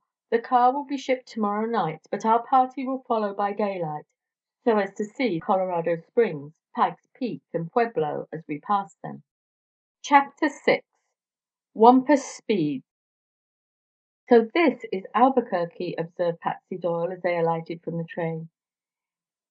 "Is it a big town playing peekaboo among those hills, Uncle John, or is this really all there is to the place?" "It's a pretty big town, my dear. Most of the houses are back on the prairie, but fortunately our hold is just here at the depot." It was a quaint, unattractive building made of adobe cement, in the ancient mission style, but it proved roomy and extremely comfortable. "Seems to me," whispered Myrtle to Beth, "we're high up in the mountains even yet." "So we are," was the reply. "We're just between Glorietta Pass and the Great Continental Divide, but the steepest of the Rockies are behind us, and now the slopes are more gradual, all the way to California. How do you like it, dear?" "Oh, the mountains are grand!" exclaimed Myrtle. "I had never imagined anything so big and stately and beautiful." The other girls had seen mountains before, but this was their friend's first experience, and they took much pleasure in Myrtle's enthusiastic delight over all she saw. Adjoining the hotel was a bazaar, in front of which sat squatted upon the ground 2 rows of Mojave Indians, mostly squaws, with their curious wares spread out for sale upon blankets. There must have been a score of them, and they exhibited odd pottery ornaments of indistinguishable shapes, strings of glass beads and beadwork bags, and a few really fine jardinières and baskets. After the girls had been to their rooms and established themselves in the hotel, they hurried out to interview the Indians, Myrtle Dean supporting herself by her crutches, while Patsy and Beth walked beside her. The lame girl seemed to attract the squaws at once, and one gave her a bead necklace, while another pressed upon her a small brown earthenware fowl with white spots all over it. This latter might have been meant to represent a goose, an ostrich, or a guinea hen. But Myrtle was delighted with it, and thanked the generous squaw, who responded merely with a grunt, not understanding English. A man in a wide sombrero, who stood lazily by, observed the incident, and said: "Don't thank the hag. She's selfish. The Mojaven think it brings luck to have a gift accepted by a cripple." Myrtle flushed painfully. "I suppose my crutches make me look more helpless than I really am," she whispered to her friends as they moved away. "But they're such a help in getting around that I'm very grateful to have them, and as I get stronger I can lay them aside and not be taken for a cripple any more." The air was delightfully invigorating here in the mountains, yet it was not at all cold. The snow, as Uncle John had predicted, had all been left behind them. After dinner they took a walk through the pretty town, and were caught in the dark before they could get back. The twilights are very brief in Albuquerque. "This is a very old town," remarked Uncle John. "It was founded by a Spanish adventurer named Cabrillo in the 17th century, long before the United States came into existence. But of course it never amounted to anything until the railroad was built." Next day they were sitting in a group before the hotel when a man was seen approaching them with shuffling steps. Uncle John looked at him closely, and Mumbles leaped from Patsy's lap and rushed at the stranger with excited bark. "Why, it's Wampus," said Mr. Merrick. "The car must have arrived." Wampus caught up the baby dog and held it under his arm while he took his cap off and bowed respectfully to his employer. "He and me, we here," he announced. "Who is he, Wampus?" "Automobile." "When did you arrive?" "Half hour ago. He on side track." "Very good. You have made capital time for a freight train. Let us go at once and get the car unloaded." Wampus hesitated, looking sheepish. "I been arrest," he said. "Arrested? For what?" "I make speed. They not like it. They arrest me. Me, Wampus!" He straightened his slim little form with an assumption of dignity. "I knew it," sighed the major. "I decided he was a speed fiend the first time I saw him." "But, dear me," said Uncle John, "how could you be arrested for speeding when the automobile was on a flat car?" Wampus glanced over his shoulder. 2 railroad men had followed him and were now lounging against the porch railing. One had his right eye bandaged, while the other carried one arm in a sling. Both scowled as they eyed the Canadian fixedly. "Freight train make pretty slow time," began the chauffeur. "I know you in hurry, so freight train he make me nervous. I say polite to conductor I like to go faster. He laugh. I say polite to brakeman we must go faster. He make abusing speech. I climb into engine and say polite to engineer to turn on steam. He insult me. So I put my foot on him and run engine myself. I am Wampus. I understand engine. All kinds. Brakeman he swear. He swear so bad I put him off train. Conductor must have lump of coal in eye to keep quiet.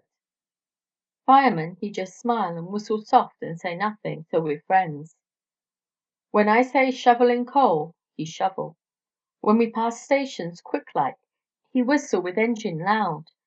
So now we here, and I been arrest." Patsy tittered and stuffed her handkerchief into her mouth. Uncle John first chuckled and then looked grave. The Major advanced to Wampus and soberly shook his hand. "What a brave man, sir, for a chauffeur," he said. "I congratulate you." Wampus still looked uneasy. "I been arrest," he repeated.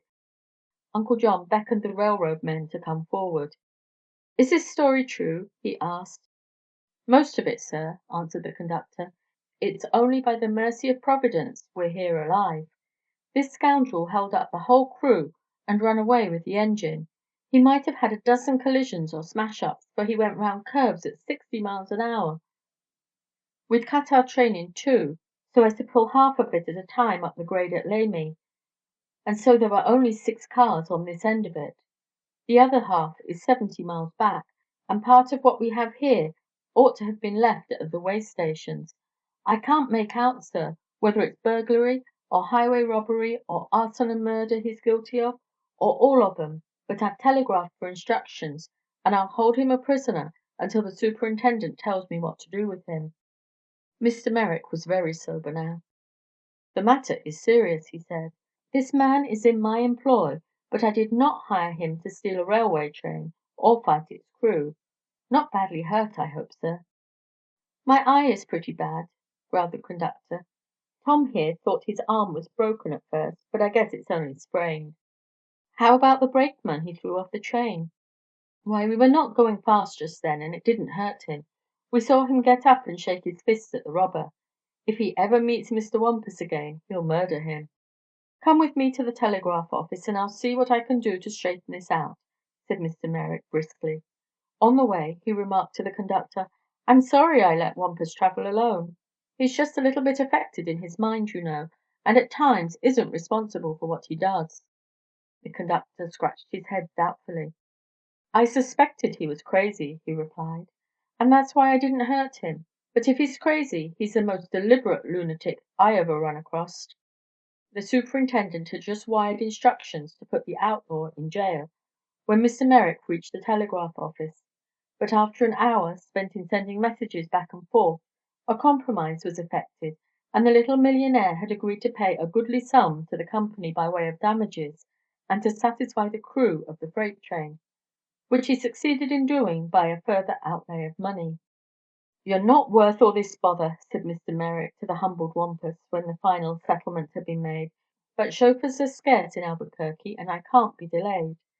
Never, sir, while you are in my employ, must you allow yourself to be guilty of such an act again." Wampus sighed. "Never," he promised. "Will I ride by freight train again?" "Send car by express. I am Wampus. Freight train he make me nervous."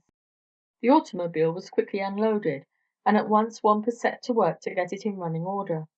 He drove it to the hotel at about sundown, and Mr. Merrick told the girls to be ready to start after an early breakfast the next morning. "Which way do we go?" asked the Major. "We'll have a talk with Wampus this evening and decide," said Uncle John. "Don't leave out the Grand Canyon," begged Patsy. "Nor the Petrified Forest," added Beth. "And couldn't we visit the Moki Indian Reservation?" "Those things may be well enough in their way," observed the Major, "but is their way our way? That's the question. The one thing we must take into consideration is the matter of roads. We must discover which road is best and then take it. We're not out of the mountains yet, and we shall have left the railroad, the last vestige of civilization, behind us." But the conference evolved the fact, according to Wampus, that the best and safest roads were for a time along the line of the Santa Fe, directly west, and this would enable them to visit most of the scenes the girls were eager to see. "No boulevard in mountain anywhere," remarked Wampus, "but road he good enough to ride on. Go slow and go safe. I drive autocrat from here to Los Angeles, blindfold." With this assurance they were obliged to be content, and an eager and joyful party assembled next morning to begin the journey so long looked forward to. The landlord of the hotel, a man with a careworn face, shook his head dismally and predicted their return to Albuquerque within 24 hours. "Of course people do make the trip from here to the coast," he said, "but it's mighty seldom, and they all swear they'll never do it again. It's uncomfortable and it's dangerous." "Why?" asked Uncle John. "You're headed through a wild country settled only by Mexicans, Indians, and gangs of cowboys still worse. The roads are something awful. That man Wampus is an optimist, and will tackle anything and then be sorry for it afterward. The towns are scattered from here on, and you won't strike a decent meal except at the railway stations. Taking all these things into consideration, I advise you to make your headquarters here for the winter." "Thank you," returned Mr. Merrick pleasantly. "It's too late for us to back out now, even if we felt nervous and afraid, which I assure you we do not." "We are not looking for excessive comfort on this journey, you know," remarked Patsy. "But thank you for your warning, sir. It has given us great pleasure, for if there were no chance of adventure before us, we should all be greatly disappointed." Again the landlord shook his head. "Right?" asked Wampus at the wheel. "Go ahead," said Mr. Merrick, and slowly the big car started upon its journey into the golden west. The air was keen and bracing, but not chilly. The sunshine flooded the landscape on every side. All the windows of the limousine had been lowered. Myrtle Dean had been established in one corner of the broad back seat, where she nestled comfortably among the cushions. Uncle John sat beside her, with Beth and the Major on the seat in front. There were two folding chairs that could be used on occasion, and the back seat easily accommodated three, the Autocrat being a 7-passenger car. But Patsy was perched in front beside Wampus, which was really the choicest seat of all, so there was ample room inside to swing a cat, as the Major stated, if anyone had cared to attempt such a feat. Of course, the wee Mumbles was in Patsy's lap, and he seemed to have overcome his first aversion to Wampus and accepted the little chauffeur into the circle of his favored acquaintances. Indeed, they soon became fast friends. On leaving the town Wampus turned into a smooth, hard wagon road that ran in zigzag fashion near the railroad grade. The car bowled along right merrily for some 20 miles, when the driver turned to the right and skimmed along a high plateau. It was green and seemed fertile, but scarcely a farmhouse could they see, although the clear air permitted a broad view. "He uphill now all way to Continental Divide," said Wampus to Patsy. "Then he go downhill long time."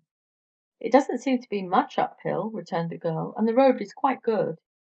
"We make time here," observed the driver. "Bimeby we find rock and bad road. Then we go slow."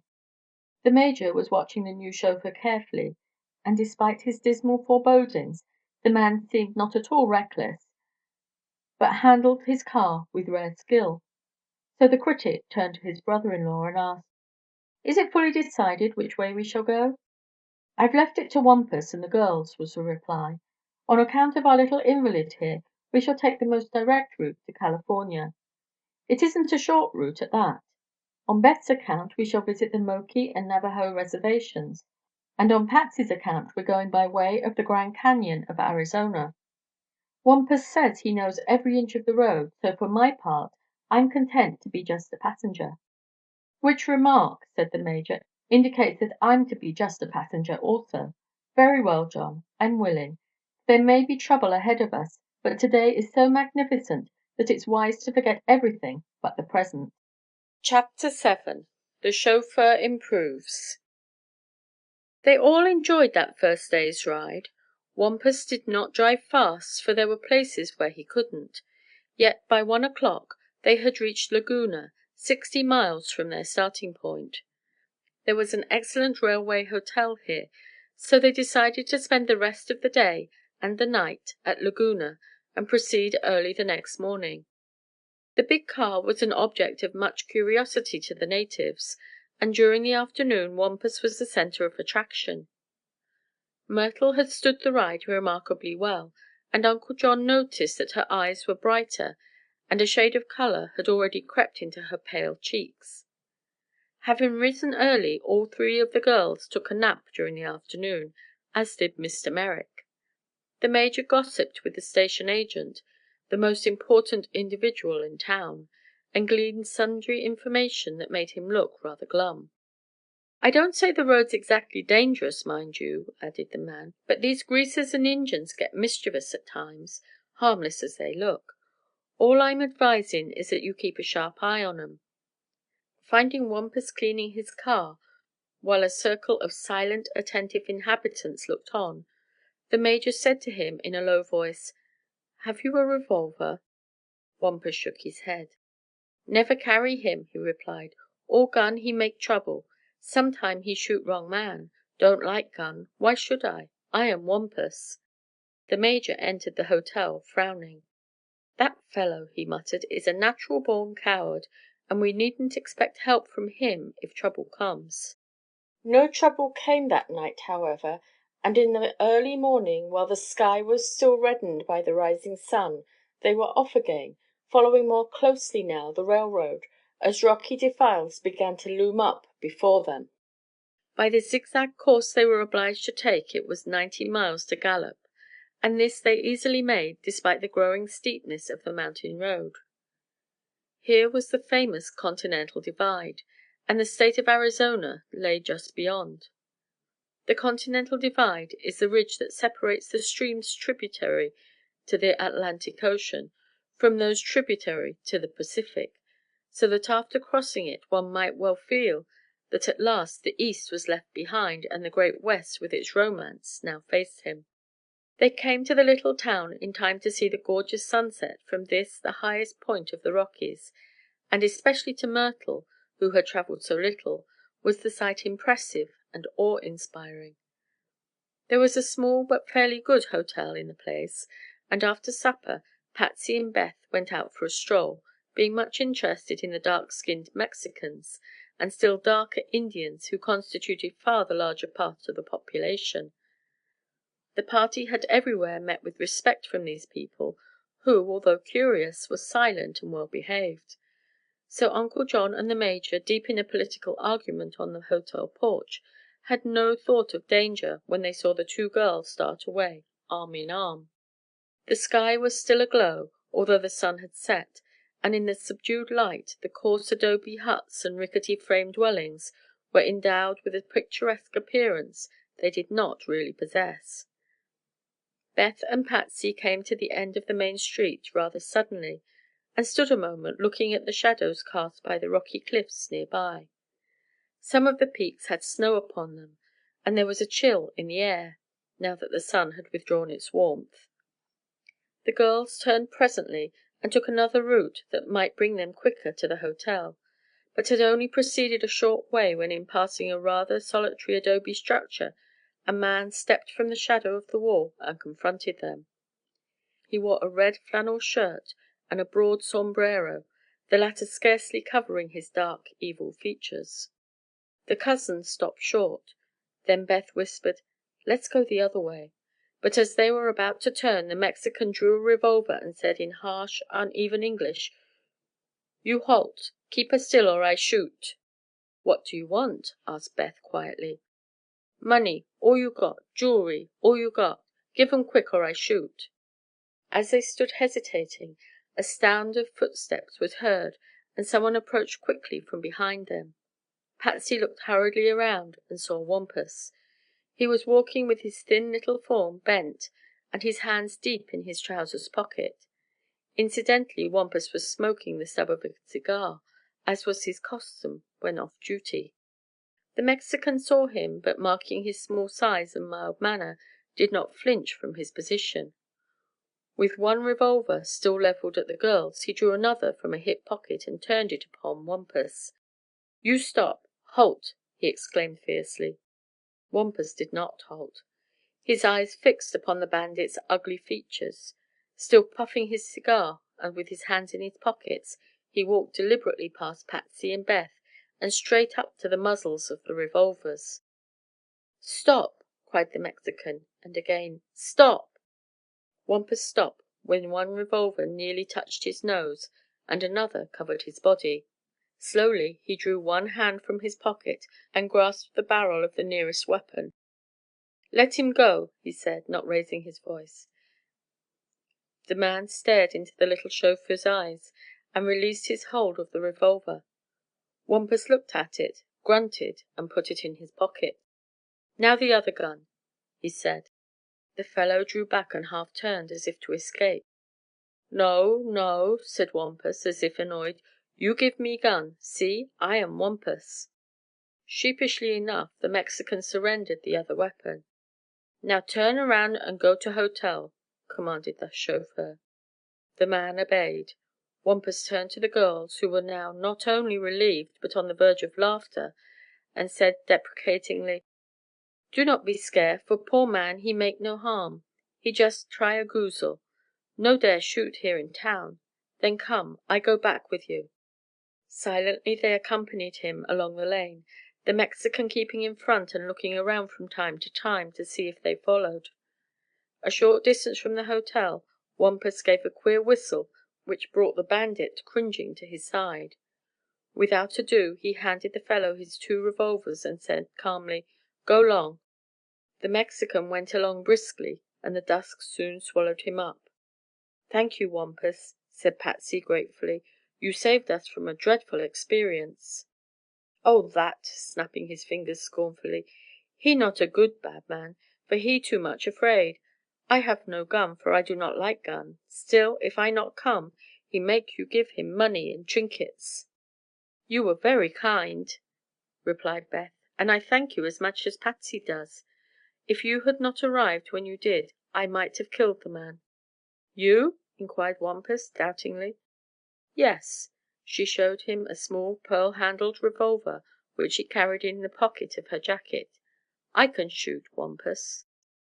The little chauffeur grinned, then looked grave and shook his head. "It make funny world these days," said he. "One time girl from city would scream to see a gun. Now she carry him in pocket and can shoot. Ver' fine, ver' fine. But I like me old style girl who make scream. Then a man not feel foolish when he try protect her." Patsy laughed merrily, but Beth saw he was offended and hastened to say: "I am very grateful to you, Wampus, and I know you are a brave and true man. I shall expect you to protect me at all times, for I really don't wish to shoot anyone, although I think it best to carry a revolver. Always after this, before I am tempted to fire, I shall look to see if you are not near me." "All right," he said more cheerfully. "I am Wampus. I will be there, Miss 'Lisbeth." Chapter 8: Among the Indians. Little Myrtle grew brighter day by day. She even grew merry and developed a fine sense of humor, showing new traits in her hitherto undeveloped character. The girl never mentioned her injury, nor admitted that she suffered any pain, even when directly questioned. Indeed, she was not uncomfortable during that splendid automobile ride over mountain and plain into the paradise of the glowing West. Never before in her life had Myrtle enjoyed an outing, except for an hour or two in a city park. Never before had she known a friend to care for her and sympathize honestly with her griefs. Therefore this experience was so exquisitely delightful that her responsive heart nearly burst with gratitude. Pretty thoughts came to her that she had never had before. Her luxurious surroundings led her to acquire dainty ways and a composed and self-poised demeanor. "Our rosebud is unfolding, petal by petal, and beginning to bloom gloriously," said Patsy to sympathetic Uncle John. "Could anyone be more sweet or lovely?" Perhaps almost any girl, situated as Myrtle Dean was, would have blossomed under similar influences. Certain it was that Uncle John came to have a tender affection for the poor child, while the major's big heart had warmed him from the first toward the injured girl. Beth and Patsy were devoted to their new friend, and even Mumbles was never so happy as when Myrtle would hold and caress him. Naturally, the former waif responded freely to all this wealth of affection, and strove to be companionable and cheery, that they might forget as much as possible her physical helplessness. Mumbles was not the least important member of the party, but proved a constant source of amusement to all. In the novel domains they now traversed, the small dog's excitable nature led him to investigate everything that seemed suspicious, but he was so cowardly, in spite of this, that once when Patsy let him down to chase a gopher or prairie dog, they were not sure which, the animal turned at bay and sent Mumbles retreating with his stubby tail between his legs. His comradeship for Wampus surprised them all. The Canadian would talk seriously to the dog, and tell it long stories as if the creature could understand every word, which perhaps he did. Mumbles would sit up between the driver and Patsy and listen attentively, which encouraged Wampus to talk until Patsy, in self-defense, turned and tossed the fuzzy animal into Myrtle, who was always glad to receive him. But Patsy did not always sit on the front seat. That honor was divided among them all, by turns, except the Major, who did not care for the place. Yet I think Patsy rode there oftener than anyone else, and it came to be considered her special privilege because she had first claimed it. The Major, after the incident at Gallup, did not scorn Wampus so openly as before, but he still reserved a suspicion that the fellow was at heart a coward and a blusterer. The chauffeur's sole demerit in the eyes of the others was his tremendous egotism. The proud remark, "I am Wampus," was constantly on his lips, and he had wonderful tales to tell to all who would listen of his past experiences, in every one of which he unblushingly figured as the hero. But he really handled the big touring car in an admirable manner, and when one afternoon a tire was punctured by a cactus spine on the roadside, their first accident, they could not fail to admire the dexterous manner in which he changed the tube for a new one. From Gallup they took a wagon road to Fort Defiance, in the Navajo Indian Reservation. But the Navajos proved uninteresting people, not even occupying themselves in weaving the famous Navajo blankets, which are now mostly made in Philadelphia. Even Patsy, who had longed to see the Indians in their native haunts, was disgusted by their filth and laziness, and the party expected no better results when they came to the adjoining Moki reservation. Here, however, they were happily disappointed, for they arrived at the pueblo of Oraibi, one of the prettiest villages on the mesa, on the eve of one of their characteristic snake dances, and decided to remain overnight and see the performance. Now, I'm not sure but the snake dance was so opportune because Uncle John had a private interview with a native chieftain, at which the head snake priest and the head antelope priest of the tribe were present. These Indians spoke excellent English, and the chief loved the white man's money, so a ceremony that had been held during the month of August for many centuries, long before the Spanish conquistadors found this interesting tribe, was found to be on tap for that very evening. The girls were tremendously excited at the prospect, and Wampus was ordered to prepare camp for the night, the first they had spent in their automobile and away from a hotel. Not only was the interior of the roomy limousine converted into sleeping quarters for the three girls, but a tent was spread, one side fastened to the car while the other was staked to the ground. 3 wire folding cots came from some hidden place beneath the false bottom of the car, with bedding enough to supply them, and these were for the use of the men in the tent. The 2 bedrooms having been thus prepared, Wampus lighted the tiny gasoline stove over which Patsy and Beth enthusiastically cooked the supper. Beth wanted to Newburg the tinned lobster, and succeeded in creaming it very nicely. They had potato chips, coffee, and toasted Holland rusks as well, and all thoroughly enjoyed the improvised meal. Their camp had been pitched just at the outskirts of the Indian village, but the snake dance was to take place in a rocky glen some distance away from the pueblo, and so Uncle John instructed Wampus to remain and guard their outfit, as the Moki are notorious thieves. They left the lean little chauffeur perched upon the driver's seat, smoking one of his stogie cigars, and with Mumbles sitting gravely beside him. Myrtle hobbled on her crutches between Beth and Patsy, who carried little tin lanterns made with lamp chimneys that had candles inside them. They first visited the chief, who announced that the ceremonies were about to begin. At a word from this imposing leader, a big Indian caught up Myrtle and easily carried her on his shoulder, as if she were light as a feather, leading the way to the rocky amphitheater. Here were assembled all the inhabitants of the village, forming a wide circle around the performers. The snakes were in a pit dug in the center of the space, over which a few branches had been placed. This is called the kisi. These unique and horrifying snake dances of the Moki have been described so often that I need not speak of this performance in detail. Before it was half over, the girls wished they were back in their automobile, but the Major whispered that for them to leave would cause great offense to the Indians and might result in trouble.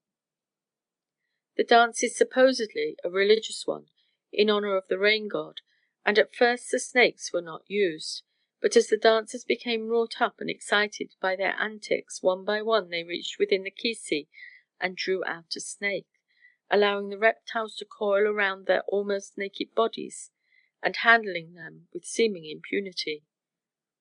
A few were harmless species, as bull snakes and arrow snakes, but mostly the Moki use rattlesnakes, which are native to the mesa and its rocky cliffs. Some travelers have claimed that the fangs of the rattlers are secretly withdrawn before the creatures are handled, but this has been proved to be untrue. The most accepted theory is that the snakes are never permitted to coil and cannot strike unless coiled, while the weird chanting and graceful undulating motions of the dancers in some manner charms or intoxicates the serpents, which are not aroused to antagonism. Occasionally, however, one of the Moki priests is bitten, in which case nothing is done to aid him, and he is permitted to die, it being considered a judgment of the rain god for some sin he has committed. The barbaric rites seemed more picturesque, as well as more revolting, in that they took place by the flickering light of torches and bonfires in a rock-strewn plain usually claimed by nature.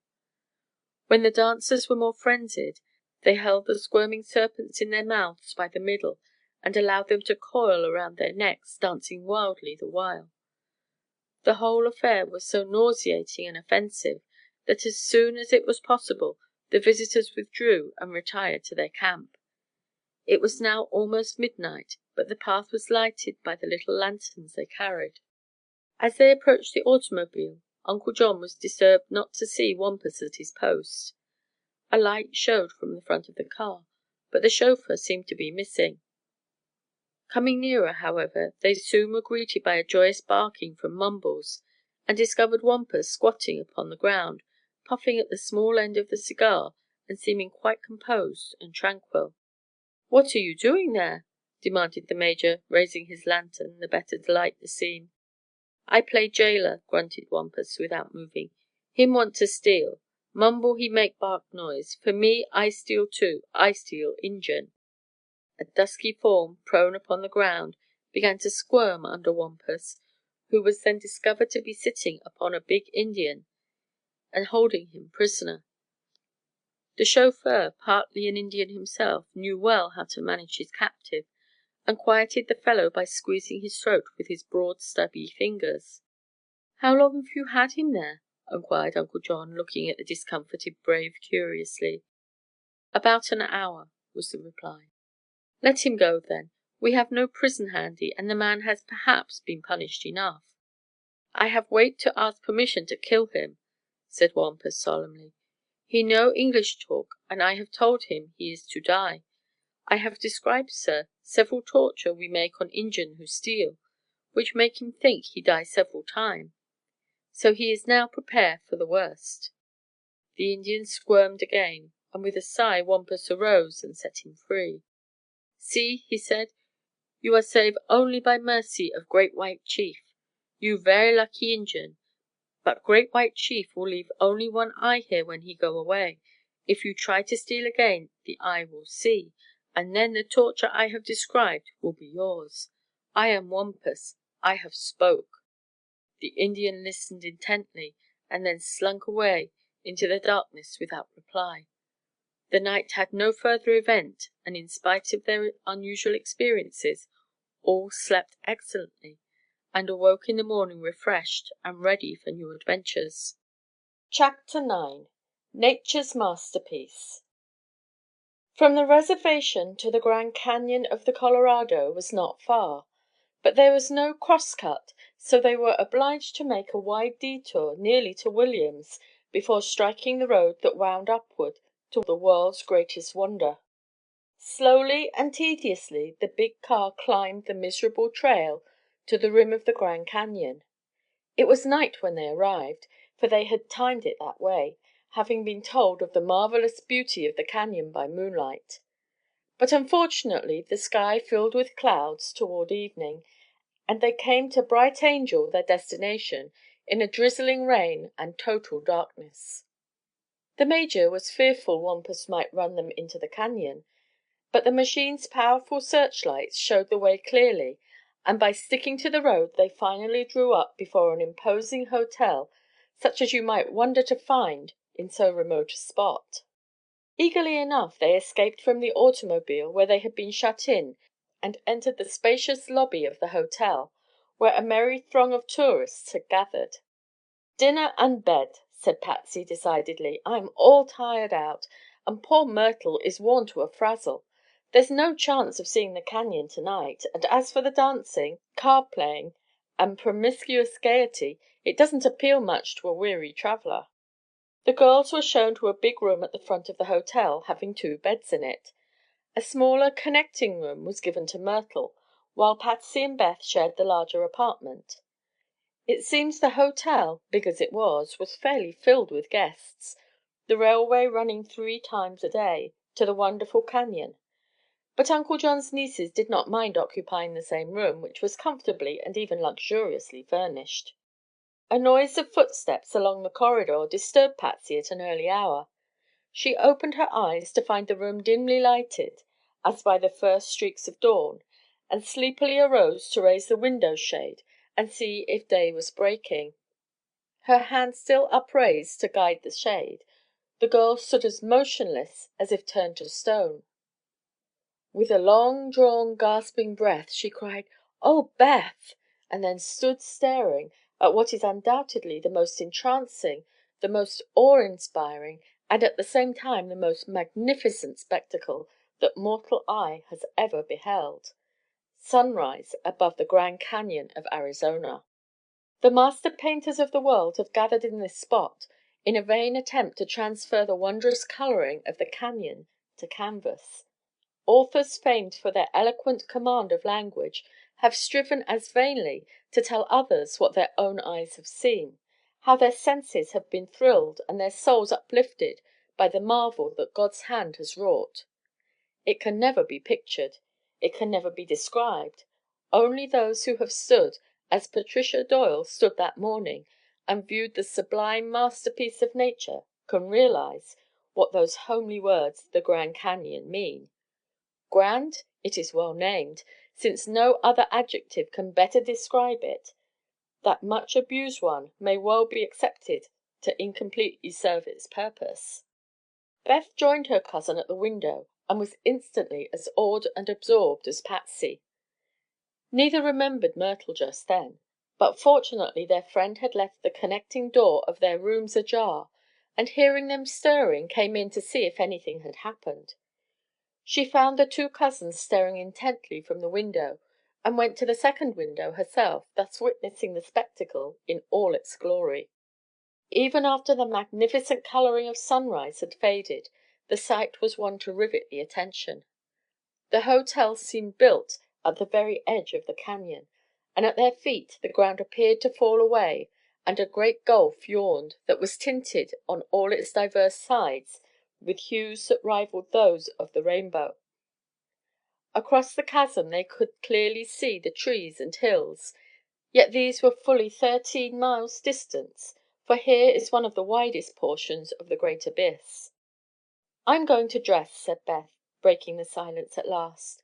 "It seems a sin to stay cooped up here when such a glorious panorama is at one's feet." The others did not reply in words, but they all began to dress together, with nervous haste, and then made their way down to the canyon's brink. Others were before them, standing upon the ample porches in interested groups, but such idleness would not content our girls, who trooped away for a more intimate acquaintance with the wonderful gorge. "Oh, how small, how terribly small I am!" cried Patsy, lost in the immensity of the canyon's extent. But this is a common cry of travelers visiting Bright Angel. You might place a baker's dozen of the huge falls of Niagara in the Grand Canyon and scarcely notice they were there. All the vast cathedrals of Europe set upon its plateau would seem like pebbles when viewed from the brink. The thing is simply incomprehensible to those who have not seen it. Presently Uncle John and the Major came out to join them, and they all wandered along the edge until they came to a huge rock that jutted out far over the monster gulf. On the furthermost point of this rock, standing with his feet at the very brink, was a tall, thin man, his back toward them. It seemed a fearful thing to do, to stand where the slightest slip would send him reeling into the abyss. "It's like tempting fate," whispered Patsy a safe distance away. "I wish he would step back a little." As if he overheard her, the man half turned and calmly examined the group. His eyes were an almost colorless blue, his features destitute of any expression. By his dress he seemed well to do, if not prosperous, yet there was a hint of melancholy in his poise, and about him a definite atmosphere of loneliness. After that one deliberate look, he turned again and faced the canyon, paying no attention to the interested little party that hovered far enough from the edge to avoid any possible danger. "Oh, dear!" whispered Myrtle, clinging to Beth's arm with trembling fingers. "I'm afraid he's going to commit suicide." "Nonsense!" answered Beth, turning pale, nevertheless. The figure was motionless as before. Uncle John and the Major started along the path, but as Beth attempted to follow them, Myrtle broke away from her and hobbled eagerly on her crutches toward the stranger. She did not go quite to the end of the jutting rock, but stopped some feet away and called in a low, intense voice: "Don't!" The man turned again, with no more expression in his eyes or face than before. He looked at Myrtle steadily a moment, then turned and slowly left the edge, walking to firm ground and back toward the hotel without another glance at the girl. "I'm so ashamed," said Myrtle, tears of vexation in her eyes as she rejoined her friends, "but somehow I felt I must warn him. It was an impulse I just couldn't resist." "Why, no harm resulted in any event, my dear," returned Beth. "I wouldn't think of it again." They took so long a walk that all were nearly famished when they returned to the hotel for breakfast. Of course Patsy and Beth wanted to go down Bright Angel Trail into the depths of the canyon, for that is a thing all adventurous spirits love to do. "I'm too fat for such foolishness," said Uncle John, "so I'll stay up here and amuse Myrtle." The Major decided to go to look after our Patsy, so the three joined the long line of daring tourists and being mounted on docile, sure-footed burros, followed the guide down the trail. Myrtle and Uncle John spent the morning on the porch of the hotel. At breakfast the girl had noticed the tall man they had encountered at the canyon's edge, quietly engaged in eating at a small table in a far corner of the great dining room.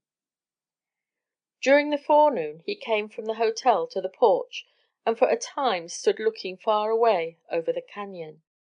Aroused to sympathy by the loneliness of this silent person, Uncle John left his chair and stood beside him at the railing. "It's a wonderful sight, sir," he remarked in his brisk, sociable way. "Wonderful indeed." For a moment there was no reply. "It seems to call one," said the man at length, as if to himself. "It calls one." "It's a wonder to me it doesn't call more people to see it," observed Mr. Merrick, cheerfully. "Think of this magnificent thing, greater and grander than anything the Old World can show, being right here in the heart of America almost, and so few rush to see it. Why, in time to come, sir," he added enthusiastically, "not to have seen the Grand Canyon of Arizona will be an admission of inferiority. It's the biggest thing in all the world." The stranger made no reply. He had not even glanced at Uncle John. Now he slowly turned and stared fixedly at Myrtle for a moment, till she cast down her eyes, blushing. Then he re-entered the hotel, nor was he again seen by them. The little man was indignant at the snub. Rejoining Myrtle, he said to her: "That fellow wasn't worth saving, if you really saved him, my dear. He says the canyon calls one, and for all I care he may go to the bottom by any route he pleases." Which speech showed that gentle, kindly Mr. Merrick was really annoyed. But a moment later he was all smiles again, and Myrtle found him a delightful companion, because he knew so well how to read people's thoughts, and if they were sad had a tactful way of cheering them. The girls and the major returned from their trip to the plateau full of rapture at their unique experiences. "I wouldn't have missed it for $1,000,000," cried the major, but he added, "and you couldn't hire me to go again for $2,000,000." "It was great," said Patsy, "but I'm tuckered out." "I had 19 narrow escapes from sudden death," began Beth, but her cousin interrupted her by saying, "So had everyone in the party, and if the canyon had caved in we'd all be dead long ago. Stop your chattering now and get ready for dinner. I'm nearly starved." Next morning they took a farewell view of the beautiful scene, and then climbed into their automobile to continue their journey. Many of the tourists had wondered at their temerity in making such a long trip through a poorly settled country in a motor car, and had plied them with questions and warnings. But they were thoroughly enjoying this outing, and nothing very disagreeable had happened to them so far. I am sure that on this bright, glorious morning you could not have hired any one of the party to abandon the automobile and finish the trip by train. Chapter 10: A Coyote Serenade. The roads were bad enough. They were especially bad west of Williams. Just now an association of automobile tourists has been formed to create a boulevard route through from the Atlantic to the Pacific coast, but at the time of this story no attention had been given the roads of the far west, and only the paths of the rancheros from town to town served as guides. On leaving Williams they turned south so as to avoid the more severe mountain roads, and a fine run through a rather uninteresting country brought them to Prescott on the eve of the second day after leaving the canyon. Here they decided to take a day's rest, as it was Sunday and the hotel was comfortable. But Monday morning they renewed their journey and headed southwesterly across the alkali plains, called Mesa, for Parker, on the boundary line between Arizona and California. Towns of any sort were very scarce in this section, and the country was wild and often barren of vegetation for long stretches. There were some extensive ranches, however, as this is the section favored for settlement by a class of Englishmen called remittance men. These are mostly the black sheep or outcasts of titled families, who, having got into trouble of some sort at home, are sent to America to isolate themselves on Western ranches, where they receive monthly or quarterly remittances of money to support them. The remittance men are poor farmers as a rule. They are idle and lazy, except when it comes to riding, hunting, and similar sports. Their greatest industry is cattle raising. Yet these foreign-born cowboys constitute an entirely different class from those of American extraction, found in Texas and on the plains of the Central West. They are educated and to an extent cultured, being gentlemen born, but sad backsliders in the practice of the profession. Because other ranchers hesitate to associate with them, they congregate in settlements of their own, and here in Arizona, on the banks of the Bill Williams branch of the Colorado River, they form almost the total population. Our friends had hoped to make the little town of Girton for the night, but the road was so bad that Wampus was obliged to drive slowly and carefully, and so could not make very good time. Accidents began to happen, too, doubtless clue to the hard usage the machine had received. First a spring broke, and Wampus was obliged to halt long enough to clamp it together with stout steel braces. An hour later the front tire was punctured by cactus spines, which were thick upon the road. Such delays seriously interfered with their day's mileage. Toward sunset Uncle John figured, from the information he had received at Prescott, that they were yet 30 miles from Girton, and so he decided to halt and make camp while there was yet sufficient daylight remaining to do so conveniently. "We might hunt for a ranch house and beg for shelter," said he, "but from the stories I've heard of the remittance men, I am sure we will enjoy ourselves better if we rely entirely upon our own resources." The girls were, of course, delighted at the prospect of such an experience, for the silent, solitary mesa made them feel they were indeed in the wilds of the great American desert. The afternoon had been hot and the ride dusty, but there was now a cooler feeling in the air since the sun had fallen low in the horizon. They carried their own drinking water, kept ice cold in thermos bottles, and Uncle John also had a thermos tub filled with small squares of ice. This luxury, in connection with their ample supply of provisions, enabled the young women to prepare a supper not to be surpassed in any modern hotel. The soup came from one can, the curried chicken from another, while artichokes, peas, asparagus, and plum pudding shed their tin coverings to complete the meal. Fruits, cheese, and biscuits they had in abundance, so there was no hardship in camping out on a deserted Arizona tableland as far as food was concerned. The interior of the limousine, when made into berths for the three girls, was as safe and cozy as a Pullman sleeping coach. Only the men's quarters, the lean-to tent, was in any way open to invasion. After the meal was ended and the things washed and put away, they all sat on folding camp chairs outside the little tent and enjoyed the intense silence surrounding them. The twilight gradually deepened into darkness. Wampus kept one of the searchlights lit to add an element of cheerfulness to the scene, and Myrtle was prevailed upon to sing one or two of her simple songs. She had a clear, sweet voice, although not a strong one, and they all, especially Uncle John, loved to hear her sing. Afterward they talked over their trip and the anticipated change from this arid region to the verdure of California, until suddenly a long, blood-curdling howl broke the stillness and caused them one and all to start from their seats. That is, all but Wampus. The chauffeur, sitting apart with his black cigar in his mouth, merely nodded and said, "Coyote." The Major coughed and resumed his seat. Uncle John stood looking into the darkness as if trying to discern the creature. "Are coyotes considered dangerous?" he asked the Canadian. "Not to us," replied Wampus. "Sometime, if one man be out on mesa alone and plenty coyote come, they have hard fight for life. Coyote is wild dog. He is big coward unless pretty hungry. If I leave light burn, he never come near us."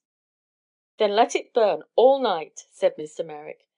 "There he goes again. And another with him. What a horrible wail it is!" "I rather like it," said Patsy, with her accustomed calmness. "It is certainly an added experience to be surrounded by coyotes. Probably our trip wouldn't have been complete without it." "A little of that serenade will suffice me," admitted Beth, as the howls grew nearer and redoubled in volume. Myrtle's eyes were big and earnest. She was not afraid, but there was something uncanny in being surrounded by such savage creatures. Nearer and nearer sounded the howls, until it was easy to see a dozen fierce eyes gleaming in the darkness not a stone's throw away from the camp.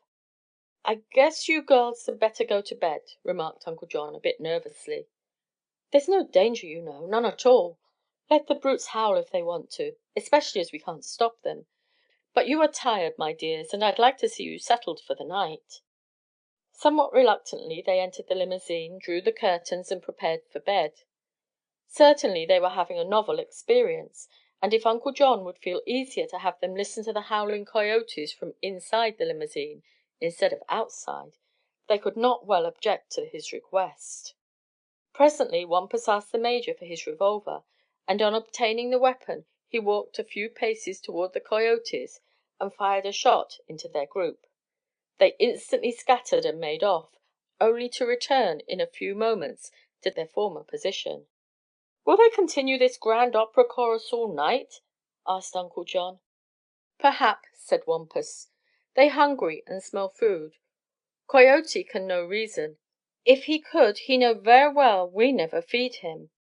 "The next time we come this way let us fetch along a ton or so of coyote feed," suggested the Major. "I wonder what the poor brutes would think if they were stuffed full for once in their lives." "It have never happened, sir," observed Wampus, shaking his head gravely. "Coyote all born hungry. He live hungry. He die hungry. If ever coyote was not hungry he would not be coyote."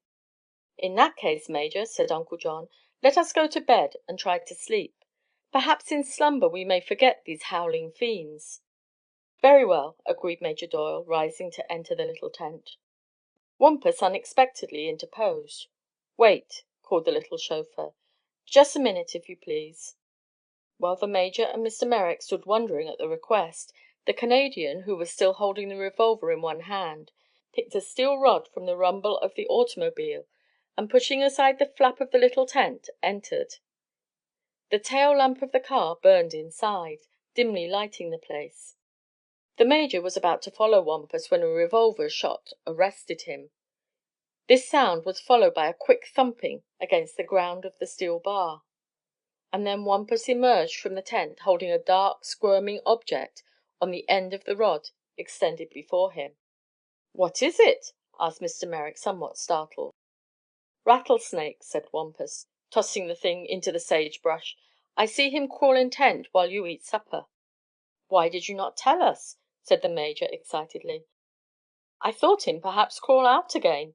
Him sometime do that. But no. Mr. Snake he go sleep in tent which is reserved for his superior. I say nothing, for I do not wish to alarm the young ladies. That is why I hold the dog Mumble so tight, for his small eye see Snake too, and fool dog wish to go fight him. Rattlesnake soon eat Mumble up, eh? But never mind. There is no worry. I am Wampus, and I am here. You go to bed now and sleep and be safe."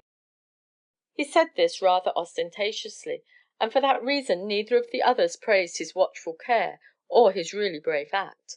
That Wampus was proving himself a capable and faithful servant even the Major was forced to admit, yet the man's bombast and self-praise robbed him of any word of commendation he justly earned. "I think," said Uncle John, "I'll bunk on the front seat to night. I'm short, you see, and will just about curl up in the space. I believe snakes do not climb up wheels. Make my bed on the front seat, Wampus." The man grinned but readily obeyed. The Major watched him thoughtfully.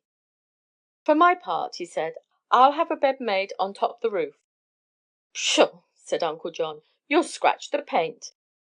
"That is a matter of indifference to me," returned the Major. "You'll roll off in your sleep and hurt yourself." "I'll risk that, sir." "Are you afraid, Major?" "Afraid? Me? Not when I'm awake, John. But what's to prevent more of those vermin from crawling into the tent during the night?" "Such thing very unusual," remarked Wampus, placing the last blanket on Mr. Merrick's improvised bed. "Perhaps you sleep in tent a week and never see another rattler. Just the same," concluded the Major, "I'll have my bed on top the limousine." He did, Wampus placing blankets and a pillow for him without a word of protest. The Major climbed over Uncle John and mounted to the roof of the car, which sloped on either side but was broad and long enough to accommodate more than one sleeper. Being an old campaigner and a shrewd tactician, Major Doyle made two blankets into rolls, which he placed on either side of him to anchor his body in position. Then he settled himself to rest beneath the brilliant stars while the coyotes maintained their dismal howling. But a tired man soon becomes insensible to even such annoyances. The girls, having entered the limousine from the door opposite the tent, were all unaware of the rattlesnake episode and supposed the shot had been directed against the coyotes. They heard the Major climbing upon the roof, but did not demand any explanation, being deep in those bedtime confidences so dear to all girls. Even they came to disregard the persistent howls of the coyotes, and in time fell asleep. Wampus did not seem afraid of snakes. The little chauffeur went to bed in the tent and slept soundly upon his cot until daybreak, when the coyotes withdrew and the Canadian got up to make the coffee. The Major peered over the edge of the roof to watch him. He had a sleepy look about his eyes, as if he had not rested well. Uncle John was snoring with gentle regularity, and the girls were still asleep. "Wampus," said the Major, "do you know the proper definition of a fool?" Wampus reflected, stirring the coffee carefully. "I am not what you call him a dictionaire. No. But I am Wampus. I have lived much in very few year. I would say a fool is man who think he is wise. For what is wise? Nothing." The Major felt comforted. "It occurred to me," he said, beginning to climb down from the roof, "that a fool was a man who left a good home for this uncomfortable life on a barren desert. The country wasn't made for humans. It belongs to the coyotes and the rattlesnakes. What right have we to intrude upon them, then?" Wampus did not reply. It was not his business to criticize his employers. Chapter 11. A Real Adventure at Last. Uncle John woke up when the Major inadvertently placed a heel upon his round stomach on the way to the ground. The chubby little millionaire had slept excellently and was in a genial humor this morning. He helped Wampus fry the bacon and scrambled eggs while the Major called the girls. It proved a glorious sunrise and the air was full of pure ozone. They had suffered little from cold during the trip, although it was in the dead of winter and the altitude considerable. Just now they were getting closer to California every hour, and when they descended from the mesa it would gradually grow warmer. They were all becoming expert at breaking camp and preparing for the road. Beth and Patsy put away the bedding and made up the interior of the limousine for traveling. The Major and Uncle John folded the tent and packed it away, while Wampus attended to the dishes and tinware and then looked over his car. In a surprisingly short time they were all aboard and the big machine was gliding over the faint trail. The mesa was not a flat or level country, for they were still near to the mountain ranges. The way was uphill and down, in gentle slopes, and soon after starting they breasted the brow of a hill and were confronted by half a dozen mounted men, who seemed as much astonished at the encounter as they were. It being an event to meet anyone in this desolate place, Wampus involuntarily brought the car to a halt, while the riders lined up beside it and stared rather rudely at the party. They were dressed as cowboys usually are, with flannel shirts, chaplets and sombrero hats. But their faces were not rugged nor healthy, as is the case with most Western cowboys, but bore marks of dissipation and hard living. "Remittance men," whispered Wampus. Uncle John nodded. He had heard of this curious class, especially with the men staring at the three pretty feminine faces that peered from the interior of the limousine. They had remained silent thus far, but now one of them, a fellow with dark eyes and a sallow complexion, reined his horse nearer the car and removed his hat with a sweeping gesture that was not ungraceful. "A merry morning to you, fair ladies, or angels. I much misdoubt which we have chanced upon. Anyhow, welcome to Hades." Uncle John frowned. He did not like the bantering, impudent one. Beth flushed and turned aside her head. Myrtle shrank back in her corner, out of sight, but Patsy glared fixedly at the speaker with an expression that was far from gracious. The remittance man did not seem daunted by this decided aversion. A sneering laugh broke from his companions, and one of them cried: "Back up, Algy, and give your betters a chance. You're out of it, old man." "I have no betters," he retorted. Then, turning to the girls again and ignoring the presence of the men accompanying them, he continued: "Beauteous visions, since you have willfully invaded the territory of Hades Ranch, of which diabolical domain I, Algernon Tobey, am by grace of his satanic majesty the master, I invite you to become my guests and participate in a grand ball which I shall give this evening in your honor." His comrades laughed again, and one of them shouted: "Good for you, Algy, a dance, that's the thing." "Why, we haven't had the chance of a dance for ages," said another approvingly. "Because we have no ladies to dance with," explained Algy. "But here are three come to our rescue, perhaps more if I could see inside that barricade, and they cannot refuse us the pleasure of their society." "Sir," said Major Doyle stiffly, "you are pleased to be impertinent. Ride on, you rascals, and spare us further sight of you." The man turned upon him a scowling face. "Don't interfere," he said warningly. "This isn't your party, you old duffer." "Drive ahead, Wampus," commanded Uncle John. Wampus had to get out and crank the engines, which he calmly proceeded to do. The man who had called himself Algernon Tobey perceived his intention and urged his pony to the front of the car. "Let that thing alone. Keep your hands off," he said. Wampus paid no attention. The fellow brought his riding whip down sharply on the chauffeur's shoulders, inflicting a stinging blow. Instantly Wampus straightened up, grasped Toby by the leg, and with a swift, skillful motion jerked him from his horse. The man started to draw his revolver, but in an instant he and Wampus were rolling together upon the ground, and the Canadian presently came uppermost and held his antagonist firmly between his knees. Then, with deliberation, he raised his clinched fist and thrust it forcibly against Mr. Toby's eye, repeating the impact upon his nose, his chin, and his cheek in a succession of jarring thumps that were delivered with scientific precision. Algy fairly howled, kicking and struggling to be free. None of his comrades offered to interfere, and it seemed they were grimly enjoying the punishment that was being inflicted upon their leader. When Wampus had quite finished his work he arose, adjusted his disarranged collar and tie, and proceeded to crank the engines. Then he climbed into his seat and started the car with a sudden bound. As he did so a revolver shot rang out, and one of the front tires, pierced by the bullet, ripped itself nearly in two as it crumpled up. A shout of derisive laughter came from the cowboys. Algy was astride his pony again, and as Wampus brought the damaged car to a stop, the remittance men dashed by and along the path, taking the same direction Uncle John's party was following. Toby held back a little, calling out, "Au revoir. I shall expect you all at my party.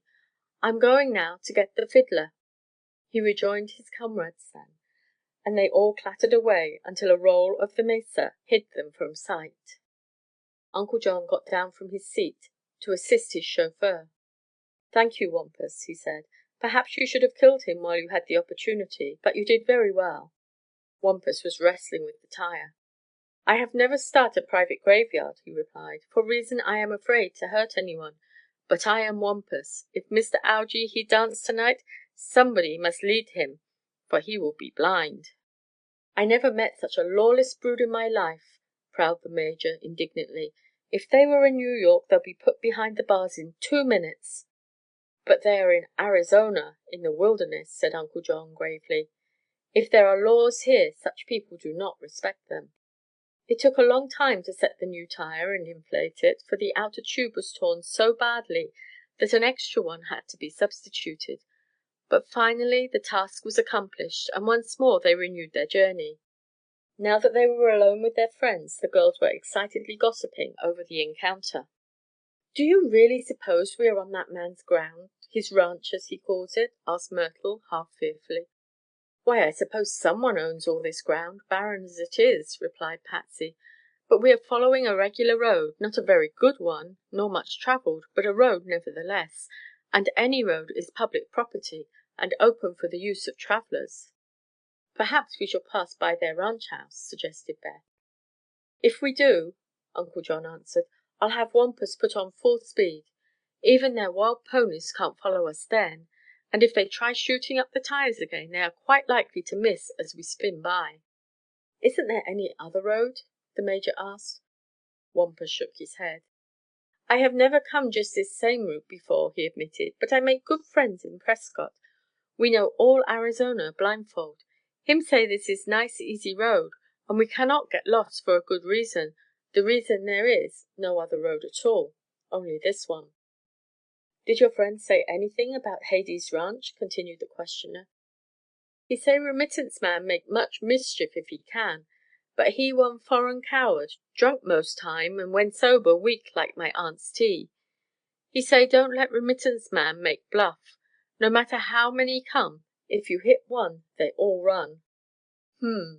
Murmured Uncle John. "I'm not sure of that, Wampus. There seems to be a good many of those insolent rascals, and I hope we shall not meet them again. They may give us trouble yet." "Never be afraid," advised the chauffeur. "I am Wampus, and I am here." Admitting that evident truth, our tourists were not greatly reassured. Wampus could not tell where the road might lead them, for he did not know, save that it led by devious winds to Parker, on the border between Arizona and California. But what lay between them and that destination was a sealed book to them all. The car was heavy and the road soft, so in spite of their powerful engines the car was not making more than 15 miles an hour. A short ride brought them to a ridge, from the top of which they saw a huddle of buildings not far distant, with a nearby paddock containing a number of ponies and cattle. The buildings were not palatial, but composed mostly of adobe and slab wood, but the central one, probably the dwelling or ranch house, was a low, rambling pile covering considerable ground. The road led directly toward this group of buildings, which our travelers at once guessed to be Hady's ranch. Wampus slowed down and cast a sharp glance around, but the land on either side of the trail was thick with cactus and sagebrush, and to leave the beaten path meant a puncture almost instantly. There was but one thing to be done. "Pretty good road here," said Wampus. "Hold tight and don't get scare. We make a race of it." "Go ahead," returned Uncle John grimly. "If any of those scoundrels get in your way, run them down." "I never like to hurt peoples, but if that is your command, sir, I will obey," said Wampus, setting his jaws tightly together. The car gathered speed and shot over the road at the rate of 20 miles an hour, then 25, then 30, and finally 40. The girls sat straight and looked eagerly ahead. Forms were darting here and there among the buildings of the ranch, quickly congregating in groups on either side of the roadway. A red flag fluttered in the center of the road, some 4 feet from the ground.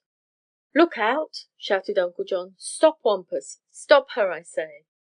Wampus saw why and applied his brakes. The big car trembled, slowed down, and came to a stop less than a foot away from 3 ugly bars of barbed wire which had been placed across the road. They were now just beside the buildings, and a triumphant shout greeted them from their captors, the remittance men. Chapter 12. Captured. "Welcome to Hades!" cried a stout little man in a red blouse, sticking his leering countenance through the door of the limousine. "Shut up, Stubby!" commanded a hoarse voice from the group. "Haven't you any manners? You haven't been introduced yet." "I've engaged the dark-eyed one for the first dance," persisted Stubby, as a dozen hands dragged him away from the door. The Major sprang out and confronted the band. "What are we to understand by this outrage?" he demanded fiercely. "It means you are all invited to a party and we won't accept any regrets," replied a laughing voice. Patsy put her head out of the window and looked at the speaker. It was Mr. Algernon Tobey. He had 2 strips of sticking plaster over his nose. One of his eyes was swollen shut and the other was almost closed. Yet he spoke with a voice more cheerful than it was when they first met him. "Don't be afraid," he added. "No one has the slightest intention of injuring any of you in any way, I assure you." "We have not the same intention in regard to you, sir," replied Major Doyle, fuming with rage, for his Irish was up, as he afterward admitted. "Unless you at once remove that barricade and allow us to proceed, we will not be responsible for what happens. You are warned, sir." Uncle John, by this time standing beside the Major upon the ground, had been quietly sizing up the situation, as he would have expressed it. He found they had been captured by a party of 14 men, most of whom were young, although 3 or 4, including Tobey, were of middle age. The atmosphere of the place, with its disorderly surroundings and ill-kept buildings, indicated that Hades Ranch was bachelor quarters exclusively. Half a dozen Mexicans and 1 or 2 Chinamen were in the background, curious onlookers. Mr. Merrick noted the fact that the remittance men were an unkempt, dissipated-looking crew, but that their faces betokened reckless good humor rather than desperate evil. There was no doubt but most of them were considering this episode in the light of a joke and were determined to enjoy the experience at the expense of their enforced guests. Uncle John had lived many years in the West and knew something of these peculiar English exiles.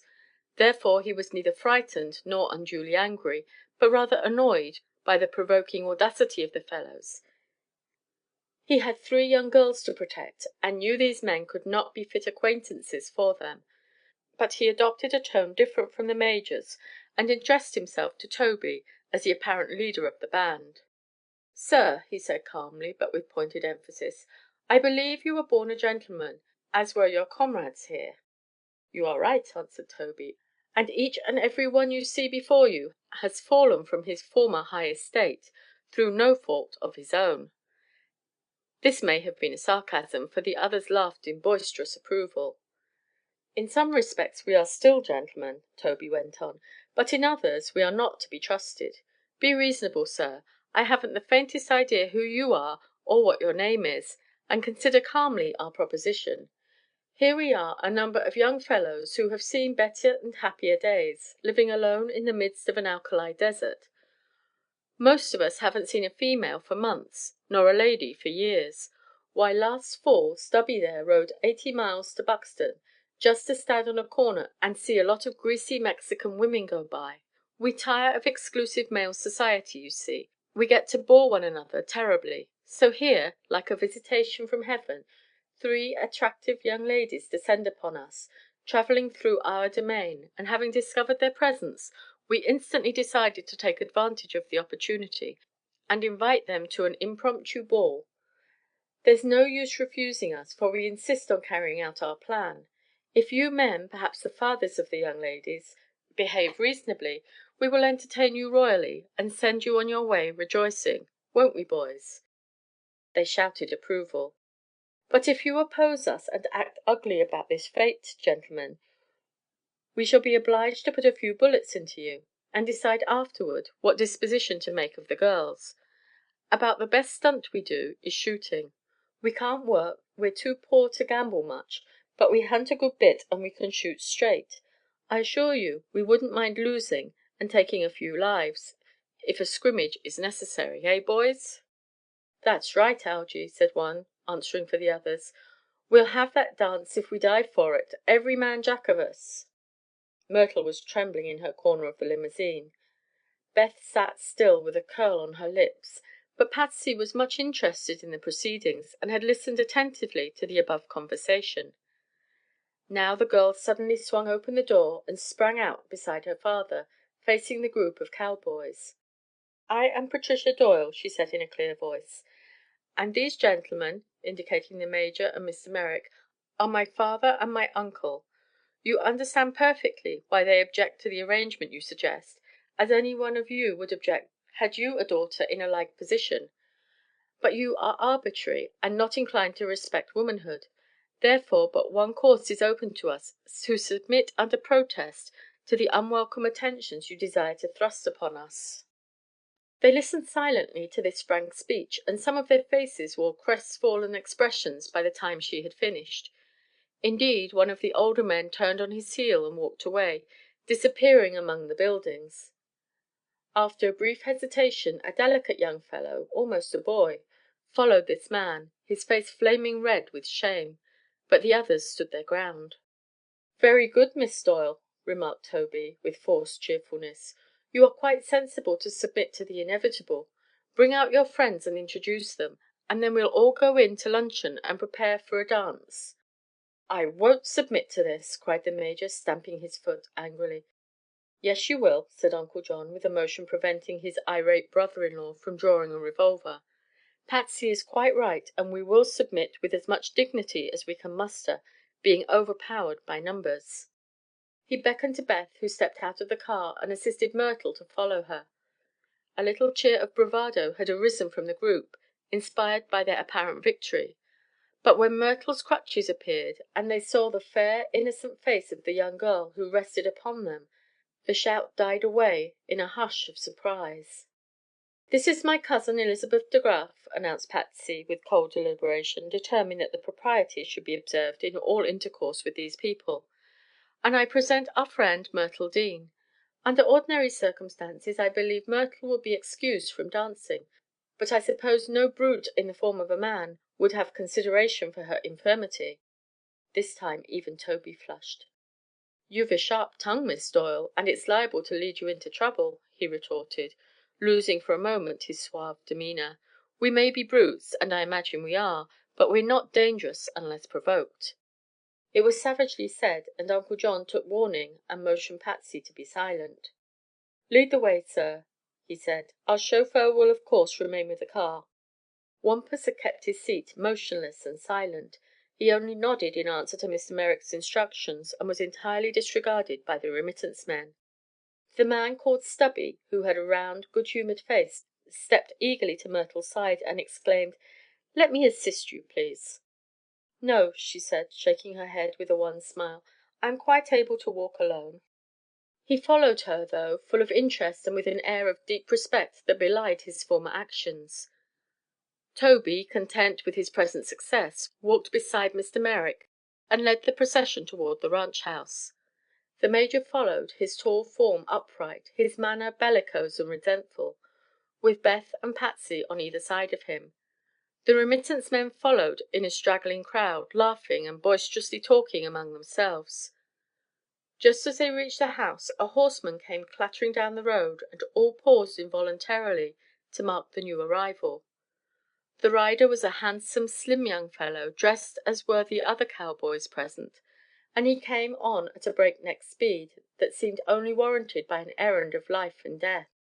In front of him, tied to the saddle, appeared a large bundle, and as the horse dashed up to the group standing by the ranch house, the rider gracefully threw himself off and removed his hat with a sweeping gesture as he observed the young ladies. "I've got him, Algy!" he cried merrily. "Dan'l?" asked Toby. "Dan'l himself." He pointed to the bundle, which heaved and wriggled to show it was alive. "He refused to come willingly, of course, so I brought him anyhow. Never yet was there a fiddler willing to be accommodating." "Good for you, Tim!" shouted a dozen voices, and Stubby added in an earnest way, "Dan'l was never more needed in his life." Toby was busy unwinding a long lariat that bent the captive nearly double and secured him firmly to the panting horse. When the bonds were removed, Dan'l would have tumbled prone to the ground had not willing hands caught him and supported him upon his feet. Our friends then observed that he was an aged man with a face thickly furrowed with wrinkles. He had but one eye, small and gray and very shrewd in expression, which he turned contemptuously upon the crowd surrounding him. Numb and trembling from his cramped position upon the horse and the terrible jouncing he had endured, the fiddler could scarcely stand at first, and shook as with a palsy. But he made a brave effort to control his weakness, and turned smilingly at the murmur of pity and indignation that came from the lips of the girls. "Where's the fiddle?" demanded Toby, and Tim unhooked a calico bag from the saddle bow and held it out. A laugh greeted the gesture. "Dan'l said he'd be hanged if he'd come," announced Tim, with a grim appreciation of the humorous side of the situation. "So I hung him and brought him along, and his fiddle to boot, but don't boot it until the dance." "What do you mean, sir, by this rebellious attitude?" questioned Toby, sticking his damaged face close to that of the fiddler. Dan'l blinked with his one eye, but refused to answer. "I've a good mind to skin you alive," continued the leader, in a savage tone. "You'll either obey my orders, or I'll throw you into the snake pit." "Let him alone, Algy," said Tim carelessly. "The old scoundrel has been tortured enough already. But I see we have partners for the dance," looking critically at the girls, "and I claim first choice because I've brought the fiddler." At this a roar of protest arose, and Toby turned and said sullenly, "Come in, all of you. We'll settle the order of dancing later on." The interior of the ranch house was certainly picturesque. A great living room ran all across the front, with an immense fireplace built of irregular adobe bricks. The floor was strewn with skins of animals, mostly coyotes, a few deer, and one or two mountain lions, and the walls were thickly hung with weapons and trophies of the chase. A big table in one corner was loaded with bottles and glasses, indicating the intemperate habits of the inmates, while on the chimney shelf were rows of pipes and jars of tobacco. An odor similar to that of a barroom hung over the place, which the air from the open windows seemed unable to dissipate. There were plenty of benches and chairs, with a long mess table occupying the center of the room. In a corner was an old square piano, which a Mexican was trying to dust as the party entered. "Welcome to Hades!" exclaimed Toby, with an absurd gesture. "Be good enough to make yourselves at home, and I'll see if those devils of Chinamen are getting luncheon ready." Silently the prisoners sat down. The crowd poured in after them, and disposed themselves in various attitudes about the big room, all staring with more or less boldness at the three girls. Dan'l the fiddler was pushed in with the others and given a seat, while two or three of the imitation cowboys kept guard over him to prevent any possible escape. So far the old man had not addressed a word to anyone. With the absence of the leader the feeling of restraint seemed to relax. The cowboys began whispering among themselves and chuckling with glee, as if they were enjoying some huge joke. Stubby had placed himself near the three young ladies, whom he eyed with adoring glances, and somehow none of the prisoners regarded this childish young fellow in exactly the same light as they did his comrades. Tim, his attitude full of grace as he lounged against the settle, was also near the group. He seemed a bit thoughtful since his dramatic arrival, and had little to say to anyone. Mr. Merrick engaged Stubby in conversation. "Does Mr. Toby own this place?" he asked. "By proxy, yes," was the reply. "It isn't in his name, you know, although that doesn't matter, for he couldn't sell his desert ranch if he had a title to it. I suppose that is what his folks were afraid of. Algy is the fourth son of old Lord Featherbone, and got into a disgraceful mess in London some years ago. So Featherbone shipped him over here, in charge of a family solicitor who hunted out this sequestered spot, bought a couple of thousand acres, and built this hut.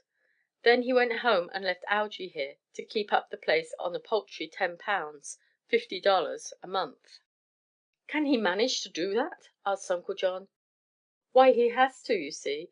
He's got together a few cattle, mostly stolen, I imagine, but he doesn't try to work the land. Moreover, he's established this community composed of his suffering fellow exiles, the secret of which lies in the fact that we work the cooperative plan, and all chip in our remittances to boil the common pot. We can keep more servants and buy more food and drink that way than if each one of us lived separately." "Up in Oregon," said Mr. Merrick, "I've known of some very successful and prosperous ranchmen among the remittance men."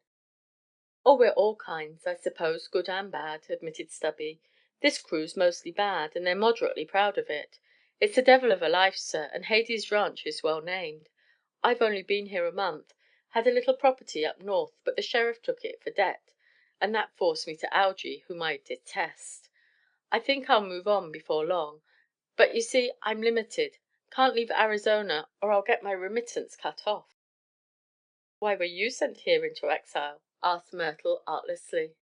He turned red and refused to meet her eyes. "Went wrong, miss," he said, "and my folks wouldn't stand for it. We're all in the same boat," sweeping his arm around, "doing punishment for our misdeeds." "Do none of you ever reform?" inquired Patsy. "What's the use? We're so far away from home no one there would ever believe in our reformation. Once we become outcasts, that's the end of our careers. We're buried in these western wilds and allowed just enough to keep alive." "I would think," said Uncle John musingly, "that the manly way would be to cut yourself off entirely from your people at home and go to some city in the United States where honesty and industry would win a new name for you. Then you could be respected and happy and become of use to the world." Stubby laughed. "That has been tried," he replied, "but few ever made a success of it. We're generally the kind that prefers idleness to work. My family is wealthy, and I don't mind taking from them what little they give me willingly, and all that I can screw out of them besides. I'm in for life, as the saying goes, and I've no especial ambition except to drink myself to death as soon as possible." Patsy shuddered. It seemed a horrible thing to be so utterly hopeless. Could this young fellow have really merited his fate? Chapter 13. The Fiddler. Tim had listened carelessly to the conversation until now, when he said listlessly, "Don't think us all criminals, for we're not. In my own case I did nothing to deserve exile, except that I annoyed my elder brother by becoming more popular with our social set than he was. He had all the property, and I was penniless, so he got rid of me by threatening to cut off my allowance unless I went to America and stayed there." "And you accepted such a condition?" cried Patsy scornfully. "Why were you not independent enough to earn your own living?" He shrugged his shoulders, yet seemed amused. "I simply couldn't," said he. "I was not educated to work, you know, and to do so at home would be to disgrace my noble family. I've too much respect for my lineage to labor with my hands or head." "But here in America no one would know you," suggested Beth. "I would only humiliate myself by undertaking such a task. And why should I do so? While I am in America, my affectionate brother, the head of the family, supports me, as is his duty. Your philosophy is pretty enough, but it is not practical. The whole fault lies in our old-fashioned system of inheritance, the elder male of a family getting all the estate, and the younger ones nothing at all. Here in this crude and plebeian country, I believe it is custom to provide for all one's children, and a father is at liberty to do so because his estate is not entailed. And he earns it himself and can do what he likes with it," added Uncle John impatiently. "Your system of inheritance and entail may be somewhat to blame, but your worst fault is in rearing a class of mollycoddles and social drones who are never of benefit to themselves or the world at large. You, sir, I consider something less than a man." "I agree with you," replied Tim readily. "I'm only good to cumber the earth, and if I get little pleasure out of life, I must admit that it's all I'm entitled to." "And you can't break your bonds and escape?" asked Patsy. "I don't care to. People who are ambitious to do things merely bore me. I don't admire them or care to imitate them." From that moment they took no further interest in the handsome outcast. His world was not their world. And now Toby came in, driving before him a lot of Mexicans bearing trays of food. The long table was laid in a moment, for everything was dumped upon it without any attempt at order. Each of the cowboys seized a plate from a pile at one end and helped himself to whatever he wanted. Two or three of the men, however, were courteous enough to attend to their unwilling guests to see they were served as well as conditions would permit. The food was plentiful and of good quality, but although none of Uncle John's party was squeamish or a stickler for form, all more or less revolted from the utter disregard of all the proprieties. "I'm sorry we have no wine, but there's plenty of whiskey if you like it," remarked Toby. The girls were silent and ate little, although they could not help being interested in observing the bohemianism of these gently reared but decadent sons of respectable English families. As soon as they could they left the table, and Toby, observing their uneasiness in spite of his damaged and nearly useless optics, decided to send them to another room where they could pass the afternoon without further annoyance. Stubby escorted the party and ushered them into a good-sized room which he said was Algy's study, although no one ever studied there. "Algy's afraid you'll balk at the dance, so he wants to please you however he can," remarked the round-faced youth. "You won't mind being left alone, will you?" "We prefer it, sir," answered the major stiffly. "You see, we're going to have a rare lark this afternoon," continued Stubby confidentially. "Usually it's pretty dull here, and all we can do is ride and hunt, play cards and quarrel. But your coming has created no end of excitement, and this dance will be our red-letter day for a long time to come. The juice of it is, however, that there are only 2 girls to dance with 13 men. We limit our community to 15, you know, but little Ford and old Rutledge have backed down and won't have anything to do with this enterprise. I don't know why," he continued thoughtfully. "Perhaps they still have some gentlemanly instincts," suggested Patsy. "That must be it," he replied in a relieved tone. "Well, anyhow, to avoid quarrels and bloodshed, we've agreed to throw dice for the dances. Everyone is to have an equal chance, you see, and when you young ladies open the dance, the entire program will be arranged for you." "Are we to have no choice in the matter of partners?" inquired Beth curiously. "None whatever. There would surely be a row in that case, and we intend to have everything pass off pleasantly if we have to kill a few to keep the peace." With this Stubby bowed low and retreated toward the door, which suddenly opened to admit old Dan'l the fiddler, who was thrust in so violently that his body collided with that of Stubby and nearly knocked him over. "That's all right," laughed the remittance man, recovering from the shock. "You mustn't escape, you know, Dan'l, for we depend on you for the music." He closed the door as he went out, and they all heard a bolt shoot into place. Yet the broad window, scarcely 6 feet from the ground, stood wide open to admit the air. Dan'l stood in the middle of the room, motionless for a moment. Then he raised his wrinkled face and clinched his fists, shaking them in the direction of the living room. Me," he muttered, "me play for dese monkeys to dance, me, a maestro, a composer, a artiste! No, I will not. I will die before I condescension to such badness, such mockery." They were the first words he had spoken since his arrival, and they seemed to hold all his pent-up indignation. The girls pitied the old man, and, recognizing in him a fellow prisoner, sought to comfort him. "If the dance depends upon us, there will be no dance," said Patsy firmly. "I thought you advised submitting to the whim of these ruffians," said Uncle John in surprise. "Only to gain time, Uncle, and the scheme has succeeded. Now is our time to plot and plan how to outwit our enemies." "Gut!" cried Dan'l approvingly. "I help you. They are vermin. Pah! I will kill them all without mercifulness, and be glad." "It won't be necessary to kill them, I hope," said Beth, smiling. "All we wish is to secure our escape." "What a time dey make me!" said Dan'l more calmly. "You see, I am living peacefulness in mine bungalow by de river, 10 mile away. Dot brute Tim, he come und ask me to fiddle for a dance. I fiddle! When I refuse to do it, he tie me up und by forcibleness elope mit me. Is it not a crime, a wickedness, eh?" "It certainly is," said Uncle John. "But do not worry. These girls have some plan in their heads, I'm sure, and if we manage to escape we will carry you home in safety. Now, my dears, what is it?"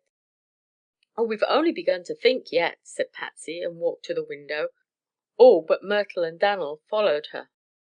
Below the window was a jungle of cactus with hundreds of spines as slender and sharp as stilettos, sticking in every direction. This room is burglar-proof," muttered Uncle John with marked disappointment. "It also makes an excellent prison," added Patsy. "But I suspected something of this sort when I saw they had left the window open. We can't figure on getting out that way, you see." "It would be suiciding," Dan'l said, mournfully shaking his head. "If these fiends were as good as they are clever, they would be angels." "No argument seems to prevail with them," remarked Beth. "They are lawless and merciless, and in this far-away country believe they may do as they please." "They are as bad as the bandits of Taormina," observed Patsy, smiling at the recollection of an adventure they had abroad. "But we must find some way to evade them." Dan'l had gone over to Myrtle's corner and stood staring at her with his one shrewd eye. Uncle John looked thoughtfully out of the window and saw Wampus busy in the road before the house. He had his coat off and was cutting the bars of barbed wire and rolling them out of the way, while Mumbles, who had been left with him, ran here and there at his heels as if desiring to assist him. From the big hall or living room at the right came a dull roar of voices, subdued shouts and laughter, mingled with the clinking of glasses. All the remittance men were gathered there deep in the game of dice which was to determine the order in which they were to dance with Beth and Patsy. The servants were out of sight. Wampus had the field to himself. "Come here," said Uncle John to the girls, and when they stood beside him, pointed to the car. "Wampus is making ready for the escape," he continued. "He has cleared the road and the way is now open if we can manage to get to the machine. Has your plan matured yet?" Patsy shook her head. "Not yet, Uncle," she replied. "Couldn't Wampus throw us a rope?" inquired the Major. "He could," said Uncle John, "but we would be unable to use it.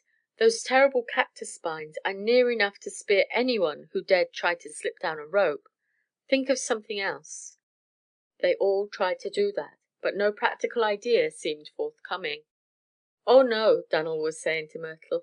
"Dey are not afraid to shoot, but dey will not shoot ladies, believe me. Always dey carry revolvers in their belts or their holsters. Dey eat mit revolvers. Dey sleep mit revolvers. Dey hunt, dey quarrel, und sometimes dey shoot each other. The best enactionment what dey do, but dey do not shoot at ladies, never." "Will they wear their revolvers to the dance?" asked Beth, overhearing this speech. "I belief it," said Dan'l, wagging his ancient head. "Dey like to be ready to draw quick like if anybody shteps on anybody's toes. Yes, of course." "What a horrible idea!" exclaimed Patsy. "They're quite liable to dance and murder in the same breath," the Major observed gloomily. "I don't like it," said Beth. "It's something awful just to think of. Haven't they any gallantry?" "No," answered Patsy.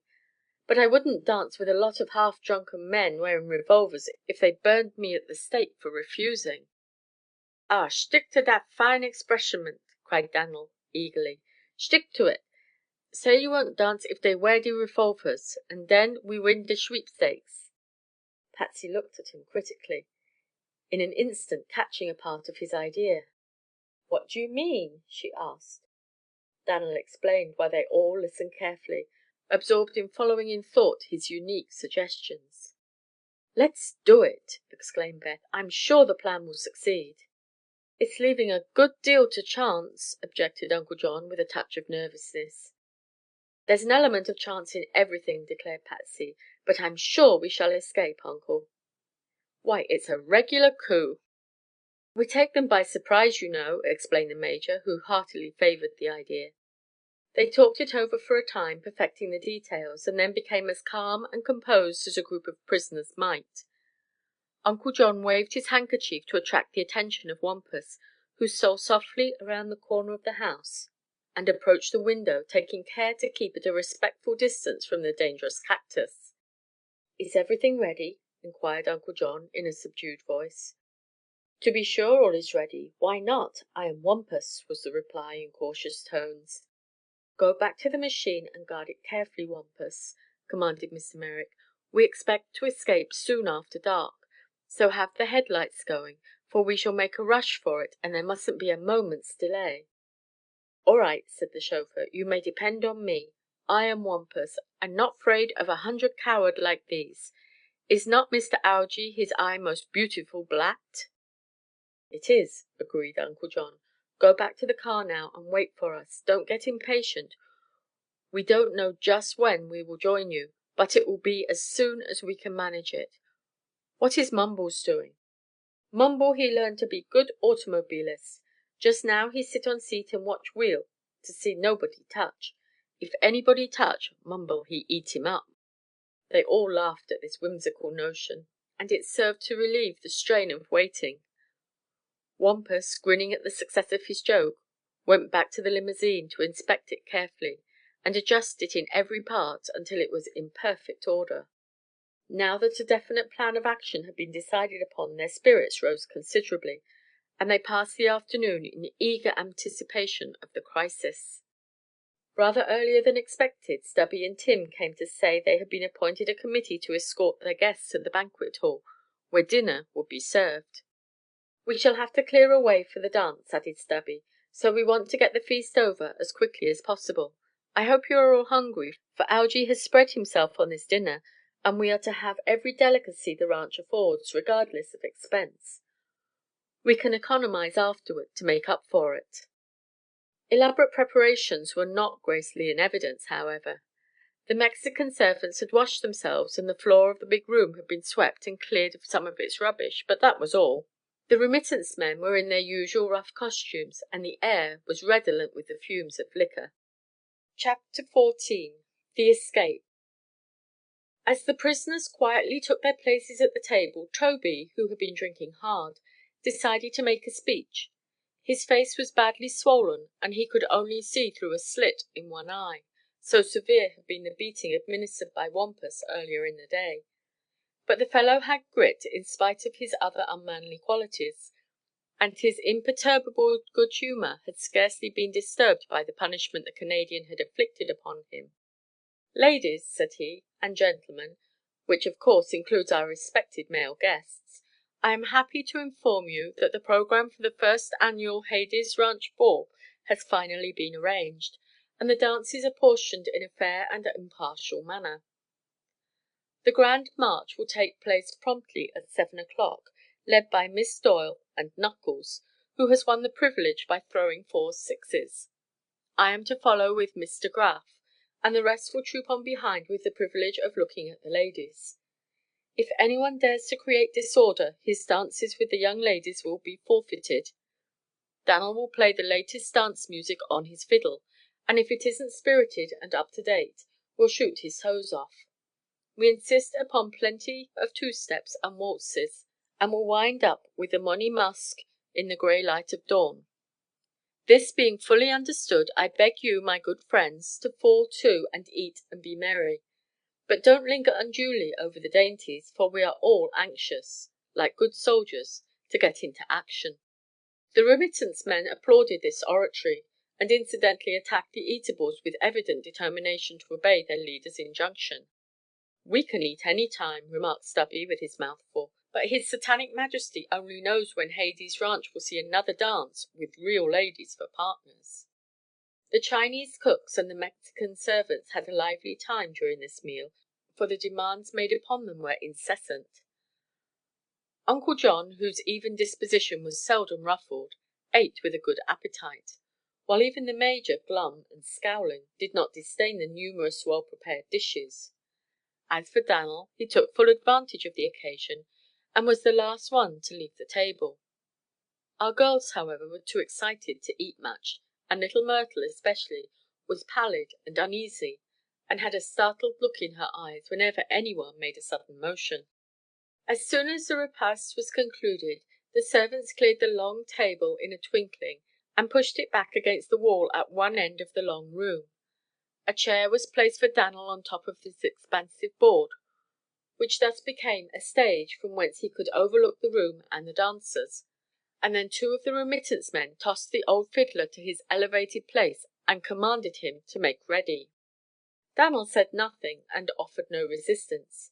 He sat plaintively sawing upon his ancient but rich-toned violin, while the floor was brushed, the chairs and benches pushed against the wall, and the room prepared for action. Behind the violinist was a low, broad window, facing a grass plot that was free from the terrifying cactus, and the old man noted with satisfaction that it stood wide open. Uncle John's party had pressed close to the table and stood watching the proceedings. "Ready now," called Toby. "The grand march is about to begin. Take your partners, boys. Look sharp there, Dan'l, and give us a martial tune that will lift our feet." Dan'l meekly set the violin underneath his chin and raised the bow as if in readiness. Knuckles, a brawny fellow with a florid face and a peculiar squint, approached Patsy and bowed. "You're to lead with me, miss," he said. "Are you ready?" "Not quite," she returned with dignified composure, "for I perceive you are not quite ready yourself." "Eh? Why not?" he inquired, surprised. "You are still wearing your firearms," she replied.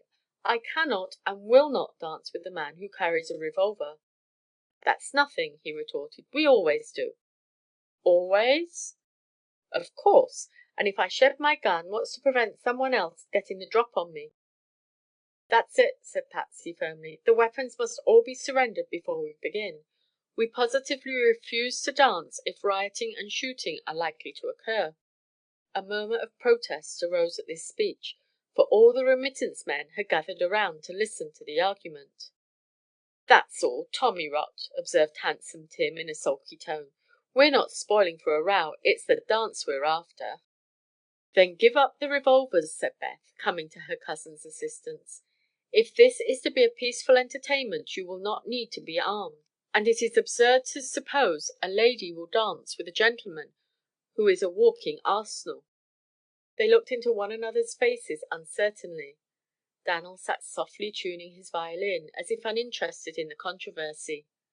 Uncle John and the Major looked on with seeming indifference. "You must decide which you prefer, the revolvers or the dance," remarked Patsy, staring coolly into the ring of faces. "Would your English ladies at home consent to dance with armed men?" asked Beth. "They're quite right, boys," said Stubby, nodding his bullet head. "Let's agree to deposit all the shooting irons till the dance is over." "I won't!" cried Knuckles, his scowl deepening. "By Jove, you will!" shouted Toby, with unexpected vehemence. "You're delaying the program, old man, and it's a nuisance to dance in this armor, anyway. Here, pile all your guns in this corner, every one of you, mind. Then we shall all stand on an equal footing." "Put them on the table there, by the old fiddler," said Patsy. "Then we will know we are perfectly safe." Rather unwillingly they complied, each man walking up to the table and placing his revolver at Dan'l's feet. The girls watched them intently. "That man over there is still armed," called Beth, pointing to a swarthy Mexican who squatted near the door.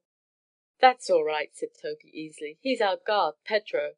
I've stationed him there so you won't attempt to escape till we get ready to let you go." Patsy laughed. "There's little danger of that," she said. "All ready now?"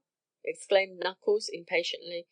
"We're all as harmless as doves. Let her go, Dan'l." The old man was just then assisting Uncle John to lift Myrtle to the top of the table, where the Major had placed a chair for her. Knuckles growled, but waited until the girl was seated near the window.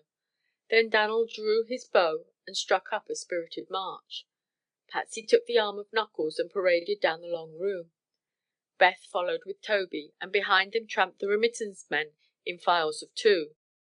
At the far end were grouped the servants, looking curiously upon the scene, which was lighted by lamps swung from the ceiling and a row of candles upon the edge of the mantel-shelf. To carry out the idea of a grand march, Patsy drew her escort here and there by sharp turns and half circles, the others trailing behind like a huge snake, until she had passed down the length of the room and started to return up the other side to the starting point. So engrossed had been the cowboys that they did not observe the Major and Uncle John clamber upon the table and stand beside Myrtle. The procession was halfway up the hall on its return, when Patsy said abruptly, "Now, Beth," and darted away from her partner's side and toward the table. Beth followed like a streak, being an excellent runner, and for a moment Knuckles and Toby, thus deserted by their partners, stopped to watch them in amazement. Then their comrades bumped into them and called them to their senses. By that time the two girls had reached the table and leaped upon it. Uncle John was waving his handkerchief from the window as a signal to Wampus. Dan'l had laid aside his fiddle and seized a revolver in either hand, and the Major had caught up two more of the discarded weapons. As Beth and Patsy turned, panting, and from their elevation looked up the room, the cowboys gave a bellow of rage and rushed forward. "Keep back!" shouted the Major in stentorian tones. "I'll shoot the first man that interferes." Noting the grim determination in the old soldier's eye, they hesitated and came to a halt. "What do you mean by this infernal nonsense?" cried Toby in disgust. "Why, it's just checkmate, and the game is up," replied Uncle John amiably. "We've decided not to hold the proposed dance, but to take our departure at once." He turned and passed Myrtle out of the window, where Wampus took her in his arms, crutches and all, and carried her to the automobile. The remittance men, unarmed and confronted by their own revolvers, stood gaping, open-mouthed and seemingly dazed. "Let's rush 'em, boys!" shouted Handsome Tim defiantly. "Rush 'em alone if you like," growled Knuckles. "I'm not ready for the graveyard yet." "You are what is called cowardices," said Dan'l, flourishing the revolvers he held. "Come on mit der courage, somebody, so I can shoot holes in you." "You're building your own coffin just now, Dan'l," retorted Toby in baffled rage. "We know where to get you, old boy, and we'll have revenge for this night's work." "I will take some popguns home mit me," was the composed reply. "Then, when you come, I will make a receptioning for you, eh?" Uncle John, Patsy and Beth had followed Myrtle through the window and disappeared. "Now, sir," said the Major to the old fiddler, "make your escape while I hold them at bay." "Not yet," replied Dan'l. "We must give ourselves the most protectionment we can." With this he gathered up the firearms one by one and tossed them through the window.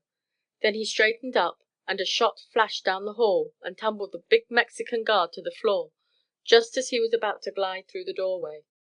"Did we say stand still, or did we not say stand still?" asked Dan'l sternly. "If somebody get hurt, it is because he don't obey his orderations." "Go, sir!" commanded the Major. "I will, but I go last," declared the old man. "I follow you, see? But you take my violin, please, und be very tender of it, like it was your sweetheart." The Major took the violin and climbed through the window, proceeding to join the others, who were by now seated in the car. When he had gone, Dan'l prepared to follow, first backing toward the window and then turning to make an agile leap to the ground below. And now with a shout the cowboys made their rush, only to halt as Dan'l reappeared at the window, covering them again with his revolvers. "So, you devils, make a listen to me," he called. "I am experiencing a good-bye to you, who are jackals and imitation men and have no good right to be alive. Also, if I see any of you the next time, I will shoot first and apologize at the funeral. I have no more monkey business mit you whatever. So keep where you are until I am gone, and you will be safeness." He slowly backed away from the window, and so thoroughly cowed was the group of ruffians that the old fiddler had been lifted hastily into the automobile before the cowboys mustered courage to leap through the window and search in the darkness for their revolvers, which lay scattered widely upon the ground. Wampus, chuckling gleefully, jerked the hoods off his glaring searchlights, sprang to his seat, and started the machine down the road before the crack of a single revolver was heard in protest. The shots came thicker after that, but the automobile was bowling merrily along the road and soon was out of range. "The road is exceptionally good," remarked Dan'l. "There is no dangerousness from here to the river." "Danger?" said the chauffeur scornfully. "Who cares for danger? I am Wampus, and I am here." "We are all here," said Patsy contentedly, nestling against the cushions, "and I'm free to confess that I'm mighty glad of it." Chapter 15: The Romance of Dan'l. It did not take them very long to reach the river, a muddy little stream set below high banks. By Dan'l's direction they turned to the left and followed the wind of the river for a mile or so, until suddenly out of the darkness loomed a quaint little bungalow which the old German claimed to be his home. "I have architectured it myself und make it built as I like it. You will come in und stop the night mit me," he said, as Wampus halted the machine before the door. There was a little murmur of protest at this, for the house appeared to be scarcely bigger than the automobile.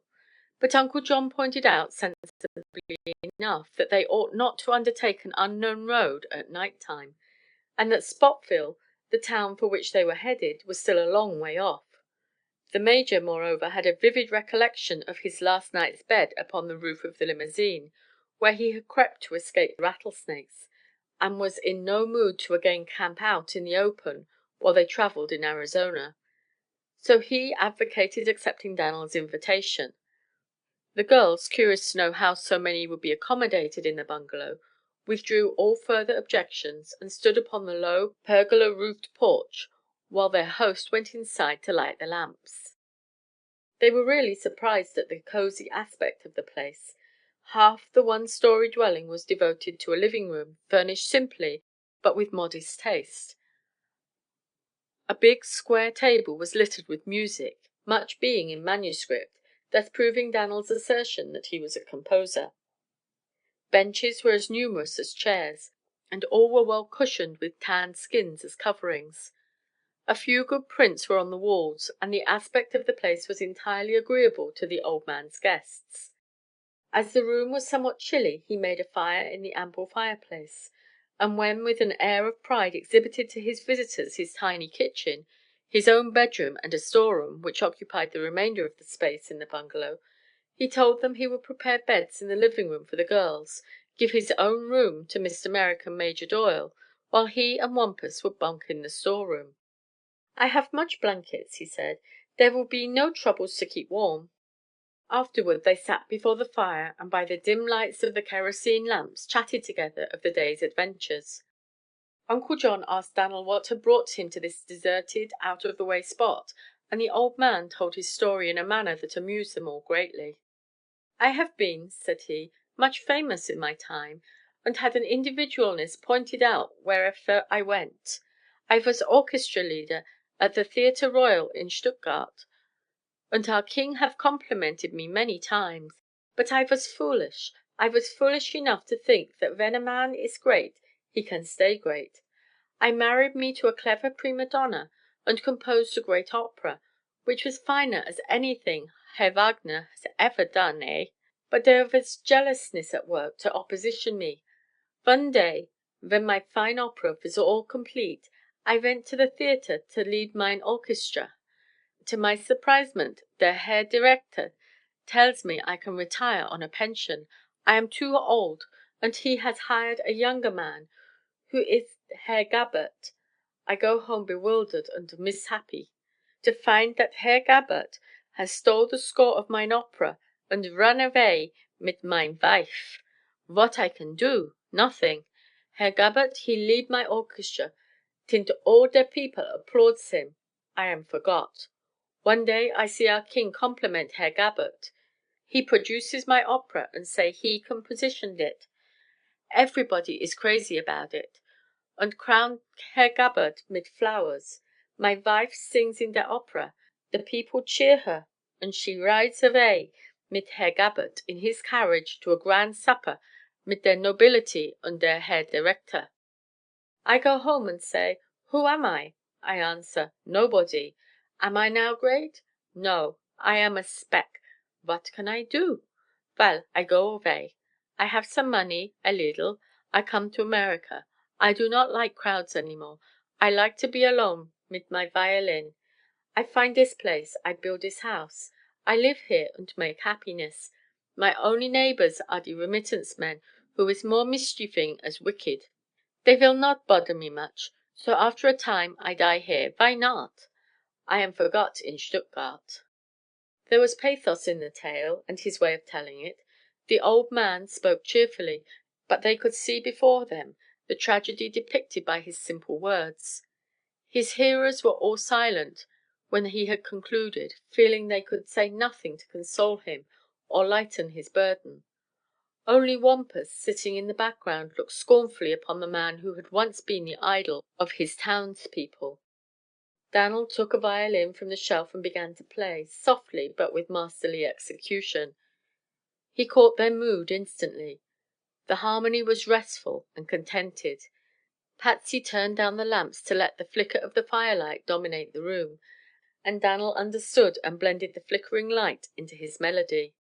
For a long time he continued to improvise, in a way that fairly captivated his hearers, despite their varied temperaments, and made them wonder at his skill. Then, without warning, he changed to a stirring martial air that filled the room with its rich resonant tones.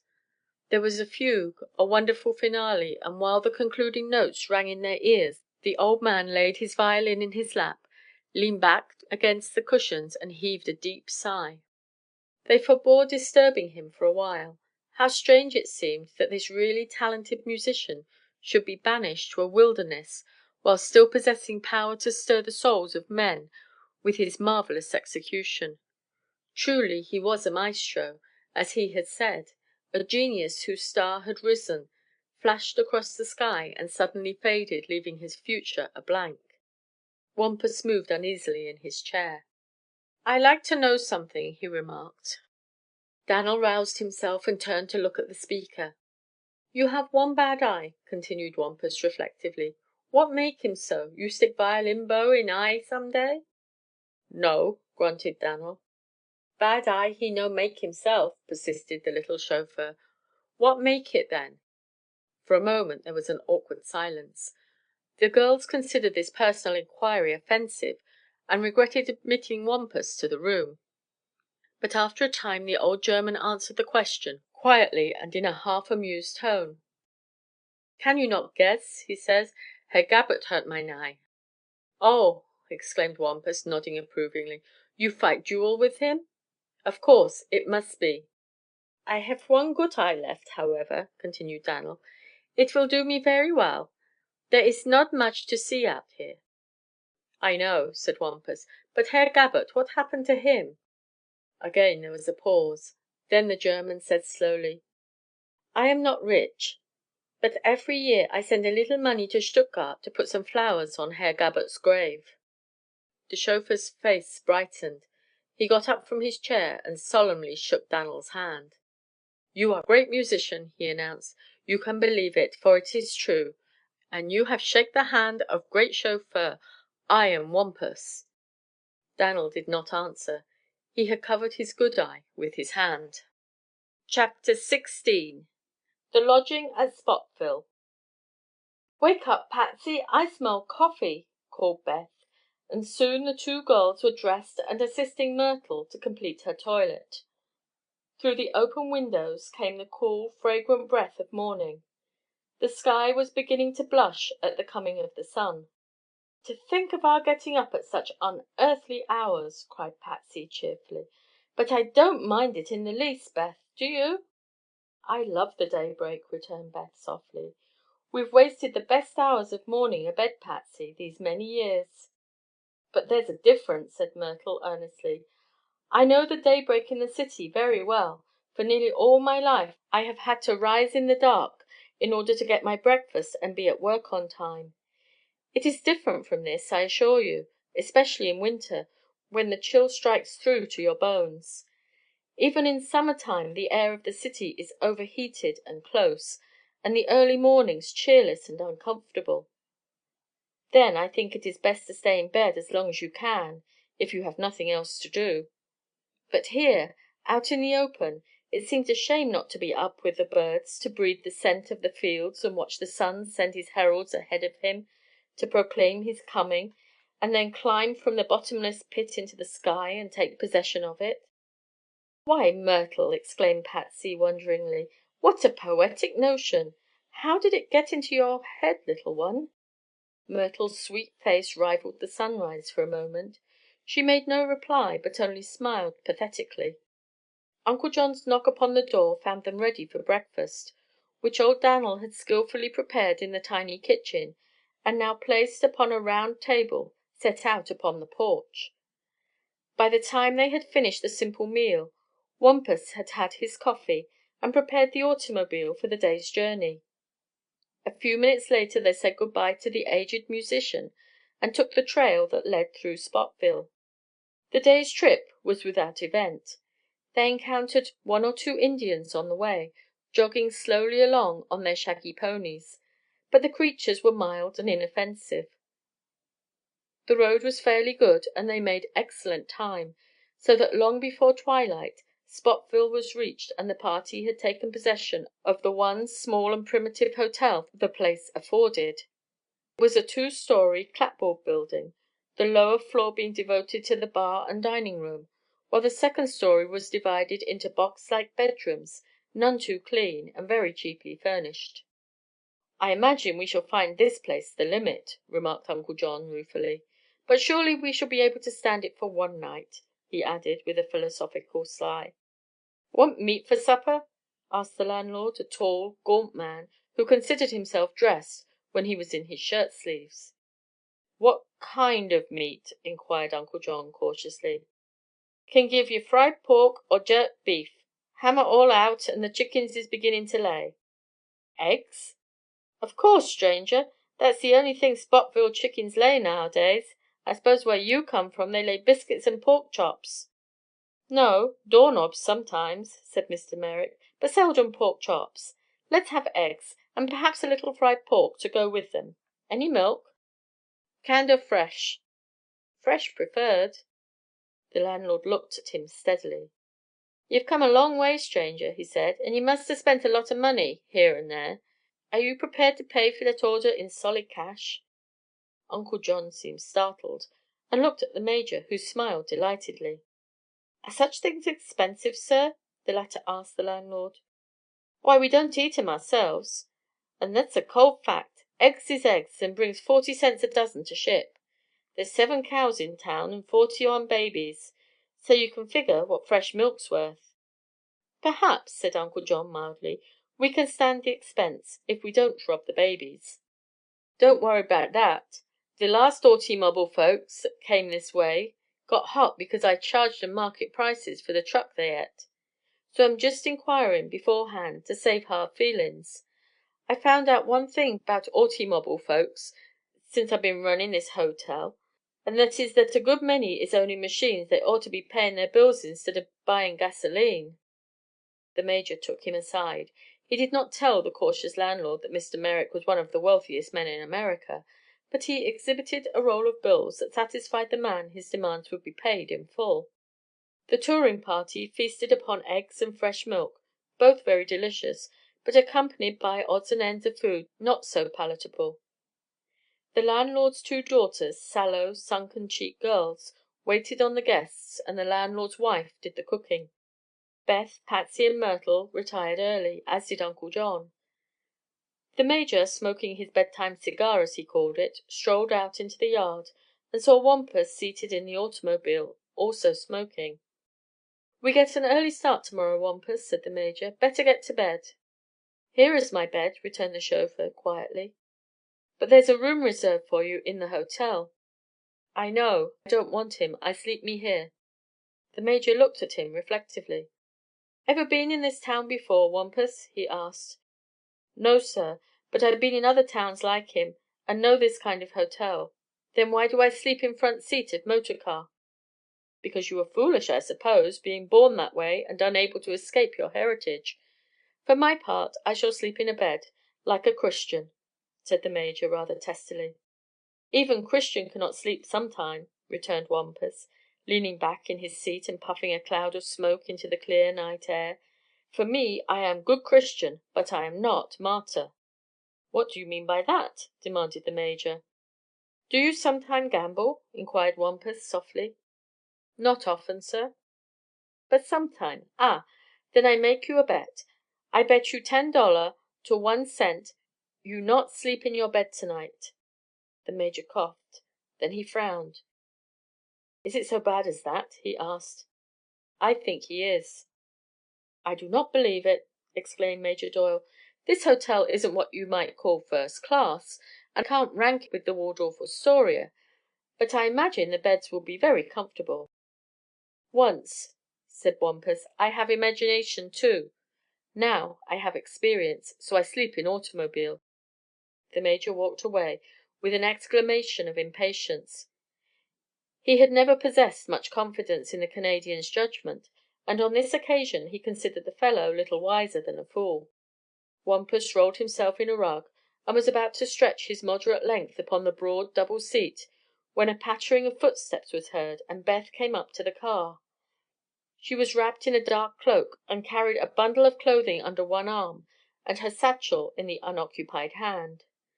There was the new moon, which dimly lighted the scene, but as all the townspeople were now in bed and the hotel yard deserted, there was no one to remark upon the girl's appearance.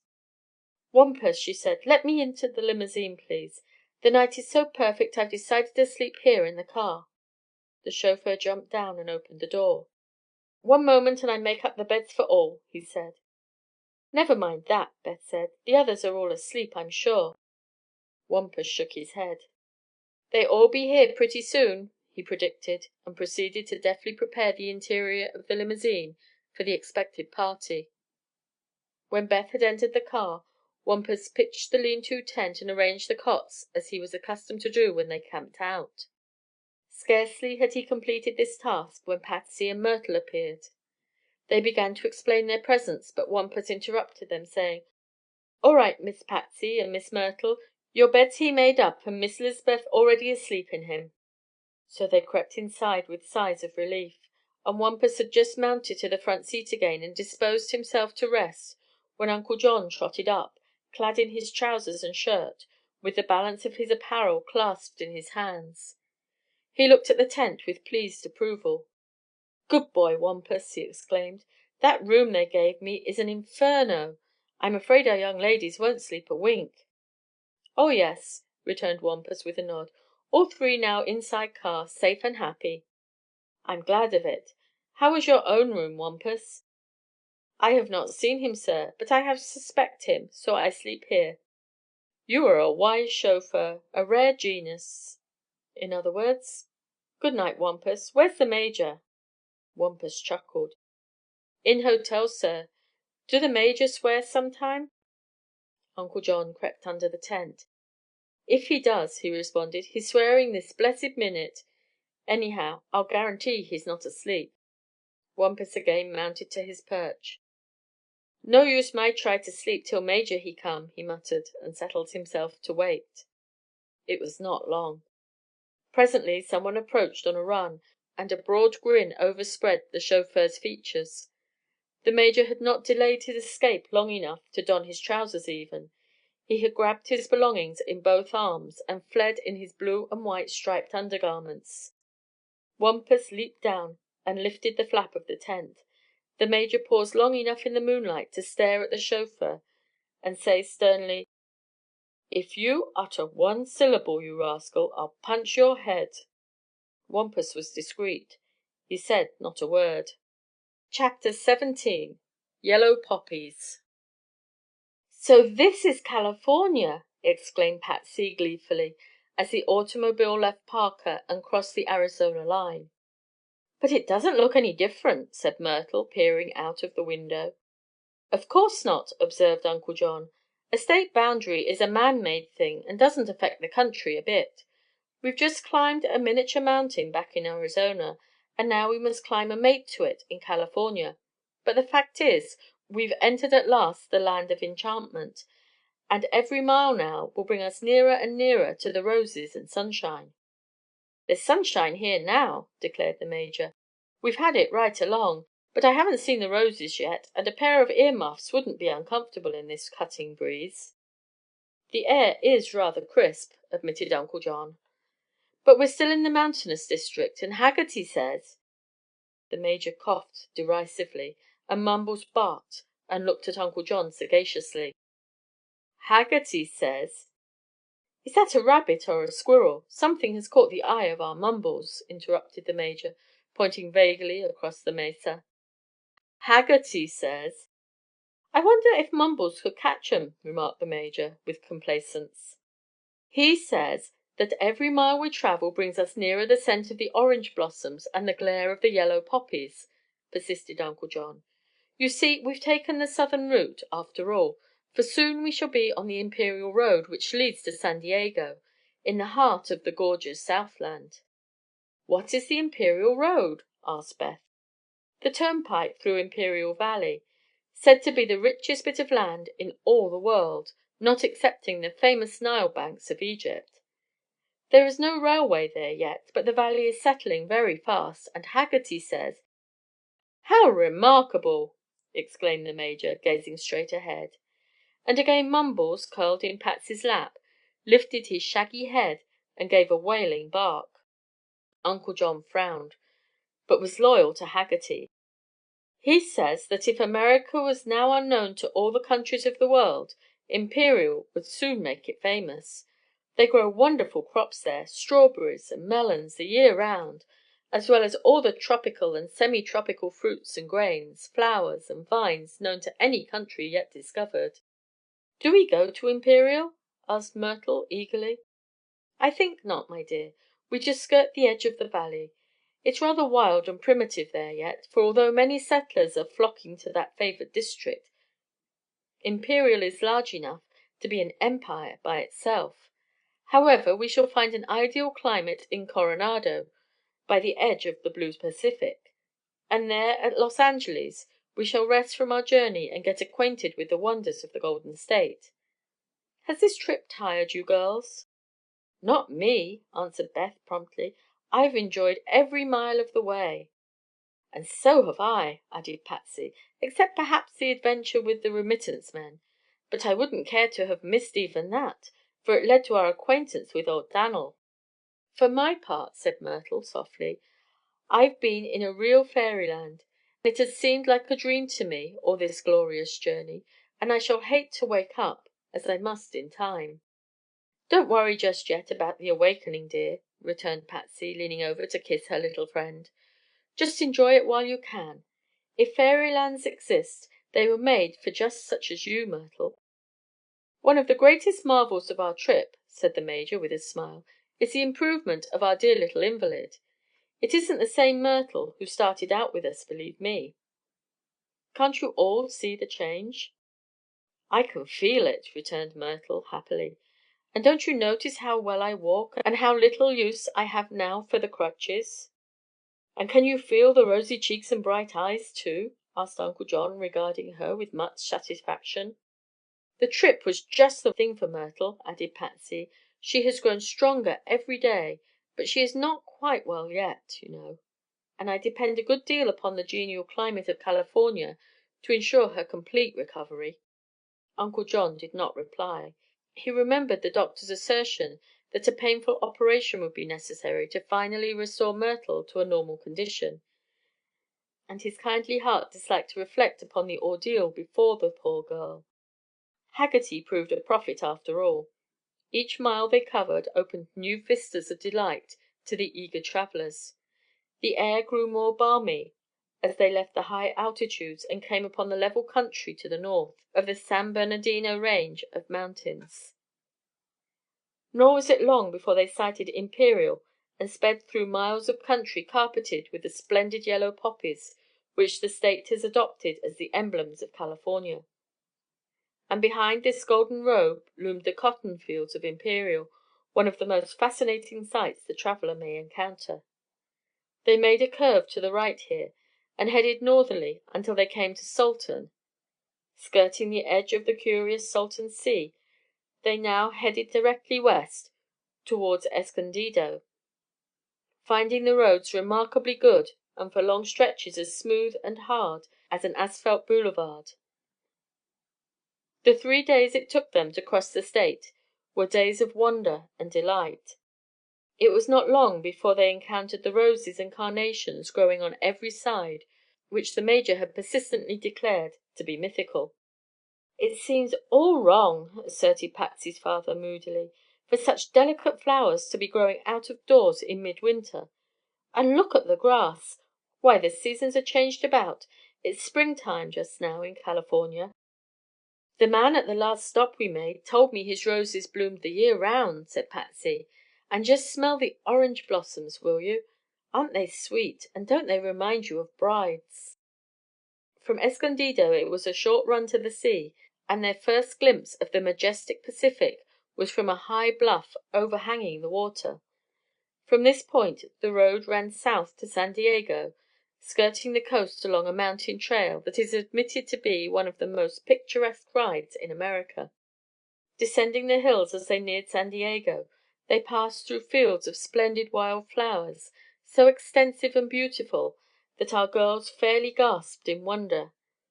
The yellow and orange poppies predominated, and there were acres of wild mustard throwing countless numbers of gorgeous saffron spikes skyward, and vistas of blue carconnes, white daisies, and blood-red delandres. The yucca was in bloom too, and added its mammoth flower to the display. They did not halt at San Diego, the southernmost city of California, from whence the Mexican line is in plain sight, but drove to the bay, where Wampus guided the limousine onto the big ferry boat bound for Coronado. They all left the car during the brief voyage and watched the porpoises sporting in the clear water of the bay, and gazed abstractedly at the waving palms on the opposite shore, where lies nestled the crown of the Pacific, Coronado.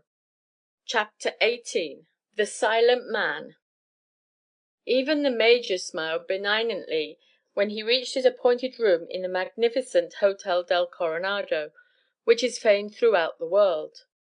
"This," said he, "reminds me of New York, and it's the first thing that has since I left home." "Why, Daddy, it isn't like New York at all," protested Patsy, standing beside him at the broad window overlooking the ocean. "Did you ever see a palm tree waving in New York, or daisy bushes as tall as a man, or such masses of roses and flowering vines? And then just notice the mountains over there. They're in Mexico, I'm told, and this great headland in the other direction is called Point Loma. Oh, I never imagined any place could be so beautiful." The others were equally excited, and Uncle John said, smiling broadly: "Well, we're here at last, my dears, and I'm sure we are already well paid for our trip across the continent. What pleasant rooms these are! If the hotel table is at all to be compared with the house itself, we shall have a happy time here, which means we will stay as long as possible." But the table was another surprise, for the meals were equal to any served in the great Eastern metropolis. Uncle John complimented the landlord, a cheery faced, fat little man who had at one time managed a famous New York hotel and had brought his talents and experience to far California. "I'm sorry," said this gentle Boniface, "that I could not reserve better rooms for you, for there are some choice views from some locations. I had a corner suite saved for your party, a suite I consider the most desirable in the hotel, but an eccentric individual arrived yesterday who demanded the entire suite, and I had to let him have it. He will not stay long, and as soon as he goes You shall have the rooms." "Who is he?" asked Uncle John. "A rich miner, a most melancholy and peculiar person, by the way," replied Landlord Ross. "I believe his name is Jones." Mr. Merrick started. "Jones, and a miner," he said. "What's his other name? Anson?" "We'll look and see," replied Mr. Ross, turning to the hotel register. "No, not Anson. He is registered as C.B. Jones, of Boston." "Oh, that's not the Jones at all," said Uncle John, disappointed. "It's the Jones who is our guest," replied the landlord, smiling. Meantime the three girls had gone for a walk along the coast. The beach is beautiful at Coronado. There is a high sea wall of rock, and the path runs along its edge almost the length of the promontory. The rocks are sloping, however, and it is not very difficult to climb down them to where the waves break against the wall. Near the hotel they met straggling groups, strolling in either direction, but half a mile away the promenade was practically deserted. It was beginning to grow dark, and Beth said regretfully: "We must get back, girls, and dress for dinner. An unusual luxury, isn't it? Our trunks arrived at the hotel 2 weeks ago, and are now in our rooms, doubtless, awaiting us to unpack them." "Don't let's return just yet," begged Myrtle. "I want to see the sunset." "It will be gorgeous," said Patsy, glancing at the sky. "But we can see it from our windows, and as we're a long way from the hotel now, I believe Beth's suggestion is wise."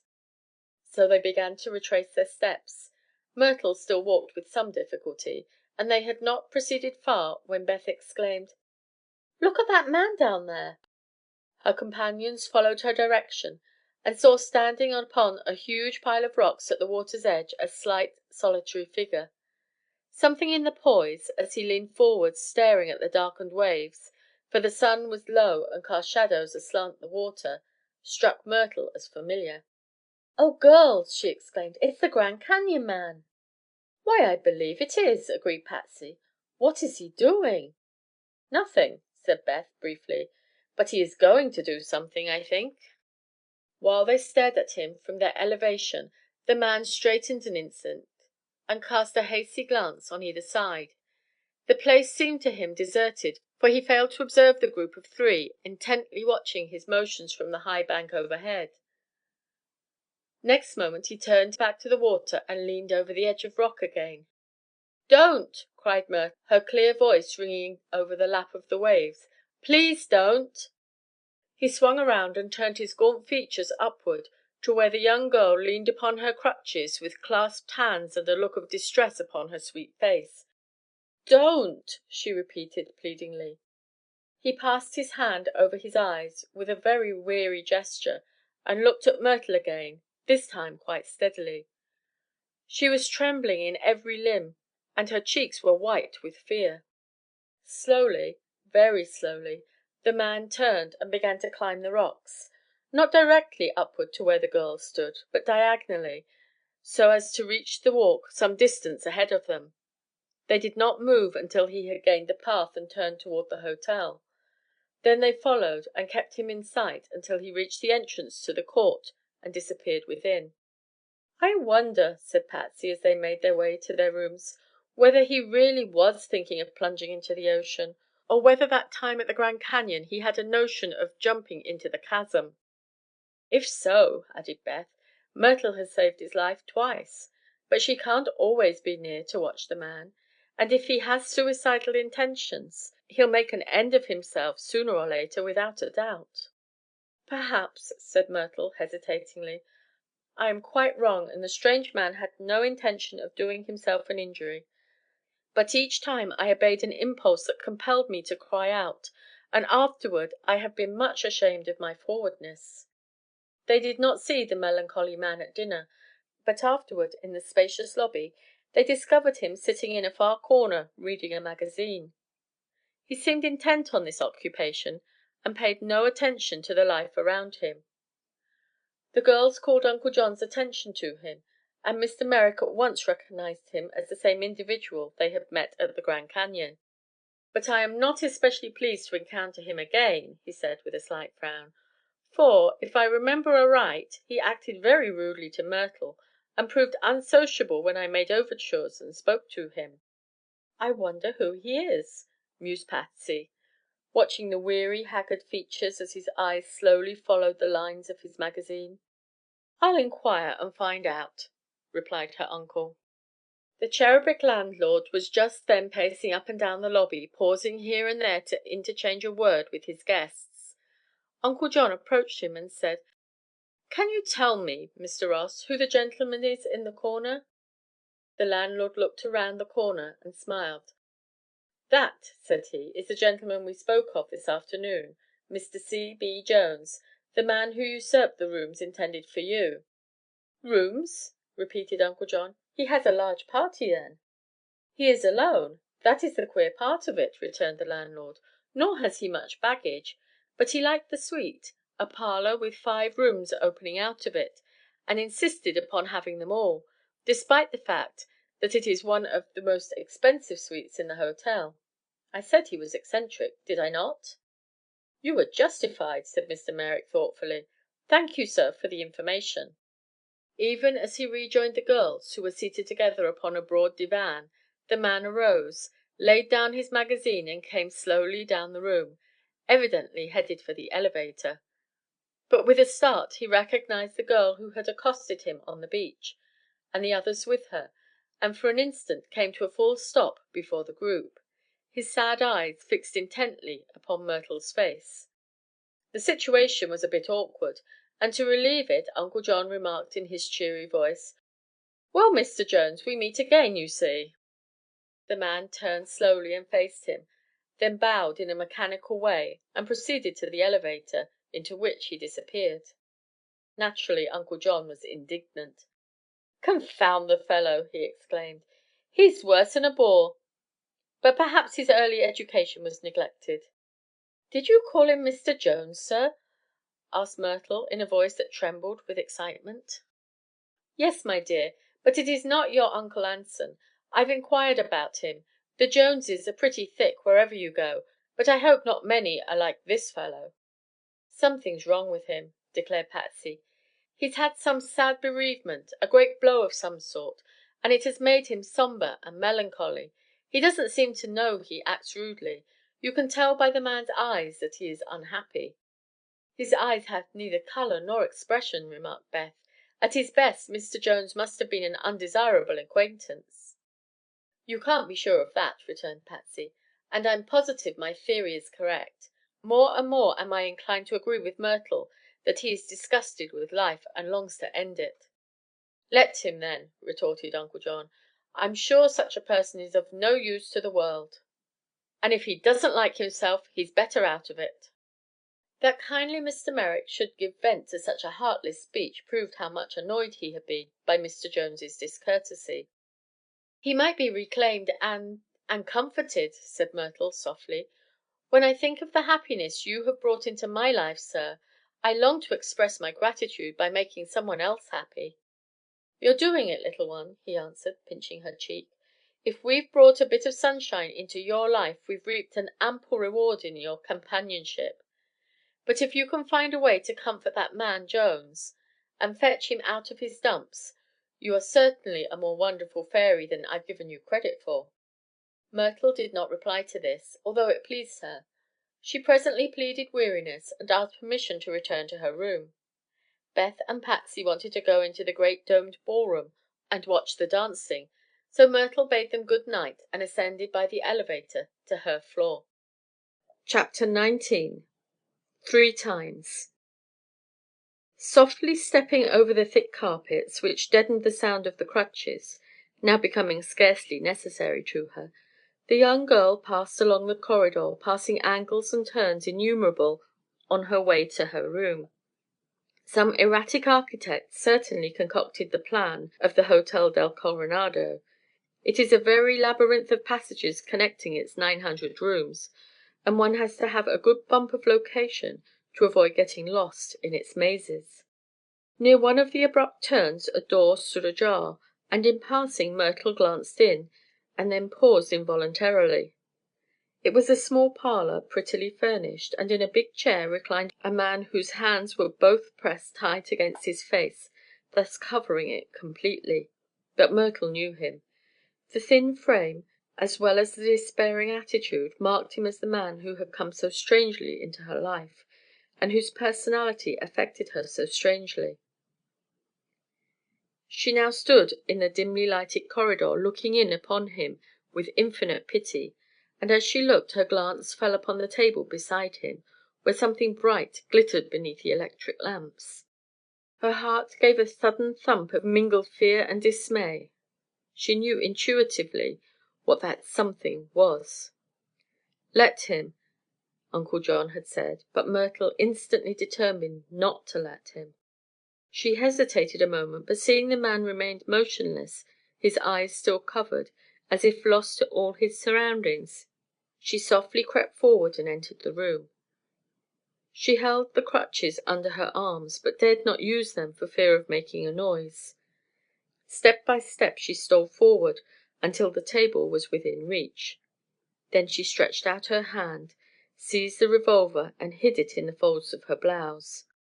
Turning for a final glance at the man, she was startled to find he had removed his hands and was steadfastly regarding her. Myrtle leaned heavily on her crutches. She felt faint and miserable, like a criminal caught in the act.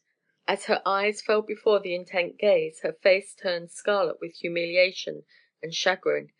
Still she did not attempt to escape, the idea not occurring to her. So for a time the tableau was picturesque, the lame girl standing motionless with downcast eyes, and the man fixedly staring at her. "3 times," he slowly said, in a voice finally stirred by a trace of emotion. "3 times, my child. Why are you so persistent?" Myrtle tried to be brave and meet his gaze. It was not quite so difficult now the silent man had spoken. "Why do you force me to be persistent?" she asked, a tremor in her voice. "Why are you determined to—" Words failed her, but he nodded to show he understood. "Because," said he, "I am tired, very tired, my child. It's a big world, too big, in fact, but there's nothing in it for me any more." There was expression enough in his voice now, expression of utter despondency. "Why?" asked Myrtle, somewhat frightened to find herself so bold. He did not answer for a long time, but sat reading her mobile face until a gentler look came into his hard blue eyes. "It's a story too sad for young ears," he finally replied. "Perhaps, too, you would not understand it, not knowing or understanding me. I'm an odd sort of man, well along in years, and I've lived an odd sort of life. But my story, such as it is, has ended, and I'm too weary to begin another volume." "Oh, no!" exclaimed Myrtle earnestly. "Surely this cannot be the fulfillment and end of your life. If it were, why should I come into your life just now?" He stared at her with a surprised and even startled look. "Have you come into my life?" he inquired, in a low, curious tone. "Haven't I?" she returned. "At the Grand Canyon?" "I know," he interrupted hastily. "That was your mistake and mine. You should not have interfered. I should not have let you interfere." "But I did," said Myrtle. "Yes. Somehow your voice sounded like a command, and I obeyed it. Perhaps because no living person has a right to command me. You took me by surprise." He passed his hand over his eyes with that weary gesture peculiar to him, and then fell silent. Myrtle had remained standing. She did not know what to do in this emergency, or what more to say. The conversation could not be ended in this summary fashion. The hopeless man needed her in some way. How, she did not know. Feeling weak and very incompetent to meet the important crisis properly, the girl crept to a chair opposite the man and sank into it. Then she leaned her chin upon her hand and looked pleadingly at her strange acquaintance.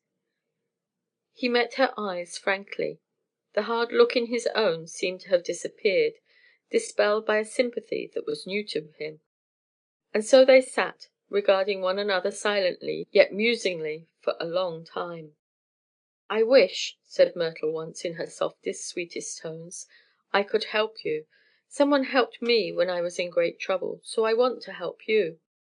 He did not reply, and another period of silence ensued. But his next speech showed he had been considering her words. "Because you have suffered," he said, "you have compassion for others who suffer. But your trouble is over now?" "Almost," she said, smiling brightly. He sighed, but questioned her no farther. "A while ago," she volunteered, "I had neither friends nor relatives." He gave her a queer look then. "I had no money. I had been hurt in an accident and was almost helpless. But I did not despair, sir, and I am only an inexperienced girl. In my darkest hour I found friends, kind, loving friends, who showed me a new world that I had not suspected was in existence. I think the world is like a great mirror," she continued meditatively, "and reflects our lives just as we ourselves look upon it. Those who turn sad faces toward the world find only sadness reflected. But a smile is reflected in the same way, and cheers and brightens our hearts. You think there is no pleasure to be had in life. That is because you are heartsick and tired, as you say. With one sad story ended, you are afraid to begin another, a sequel, feeling it will be equally sad. But why should it be? Isn't the joy or sorrow equally divided in life?" "No," he replied. "A few days ago," she continued earnestly, "we were crossing the Arizona deserts. It was not pleasant, but we did not despair, for we knew the world is not all desert, and that the land of roses and sunshine lay just beyond. Now that we're in California we've forgotten the dreary desert. But you, why, sir, you've just crossed your desert, and you believe all the world is bitter and cruel and holds no joy for you. Why don't you step out bravely into the roses and sunshine of life, and find the joy that has been denied you?" He looked into her eyes almost fearfully, but it seemed to her that his own held a first glimmer of hope. "Do you believe there can be joy for me anywhere in the world?" he asked. "Of course. I tell you there's just as much sweet as there is bitter in life. Don't I know it? Haven't I proved it? But happiness doesn't chase people who try to hide from it. It will meet you halfway, but you've got to do your share to deserve it. I'm not preaching. I've lived this all out in my own experience, and know what I'm talking about. Now as for you, sir, I can see very plainly you haven't been doing your duty. You've met sorrow and let it conquer you. You've taken melancholy by the hand and won't let it go. You haven't tried to fight for your rights, the rights God gave to every man and expects him to hold fast to and take advantage of. No, indeed." "But what's the use?" he asked timidly, yet with an eager look in his face. "You are young, my child. I am nearly old enough to have been your father. There are things you have not yet learned, things I hope you will never learn.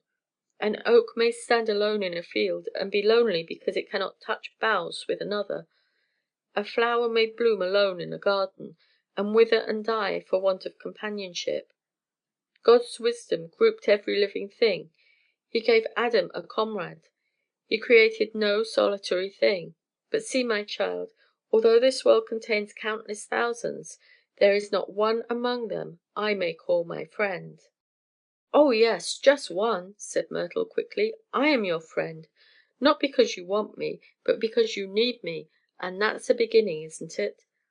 I can find other friends for you among my friends, and you will be sure to like them because I like them."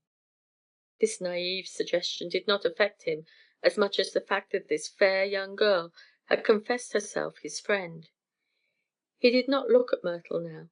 He stared straight ahead at the wall paper, and his brow was furrowed as if he was thinking deeply. Perhaps any other man would have thanked the girl for her sympathy and her proffered friendship, or at least have acknowledged it.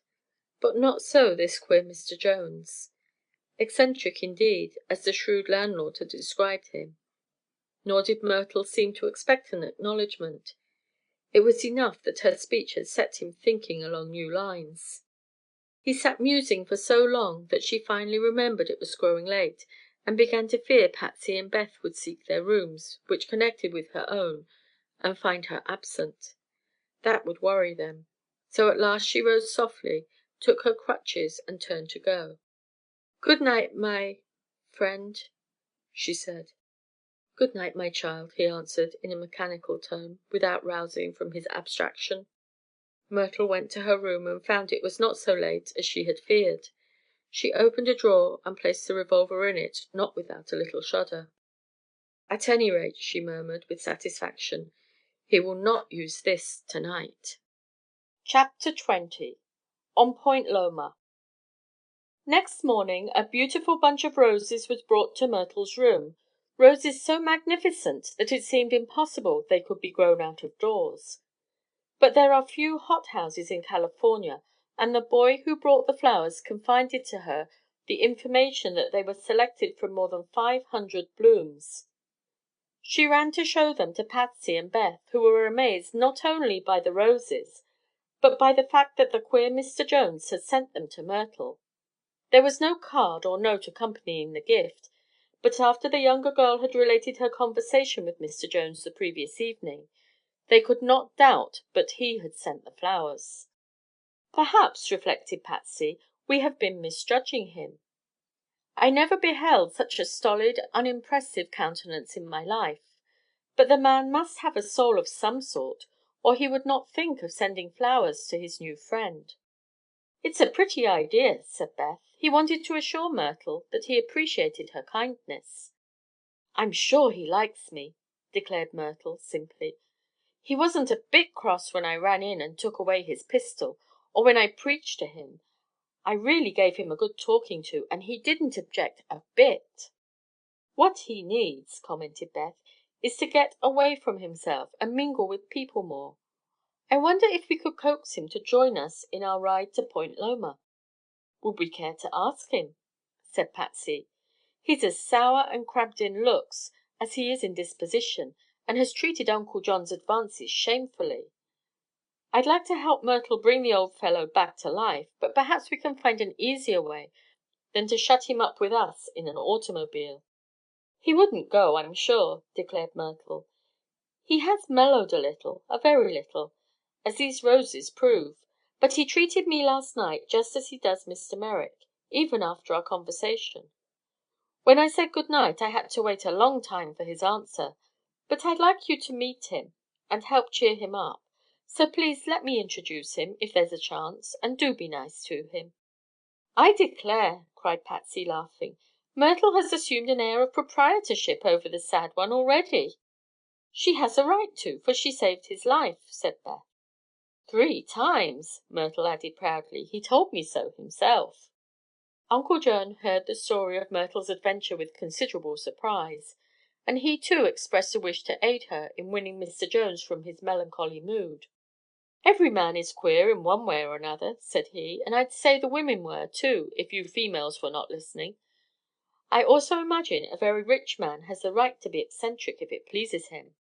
"Is Mr. Jones rich, then?" inquired Beth. "According to the landlord, he's rich as Croesus. Made his money in mining, manipulating stocks, I suppose. But evidently his wealth hasn't been a comfort to him, or he wouldn't want to shuffle off his mortal coil and leave it behind." They did not see the object of this conversation before leaving for the trip to Point Loma, a promontory that juts out far into the Pacific. It is reached by a superb macadamized boulevard which passes down the north edge of the promontory, rounds the corner where stands the lighthouse, and comes back along the southern edge, all the time 100 feet or more in elevation above the ocean. The view from the point is unsurpassed. Wampus stopped his car beside a handsomely appointed automobile that was just then deserted.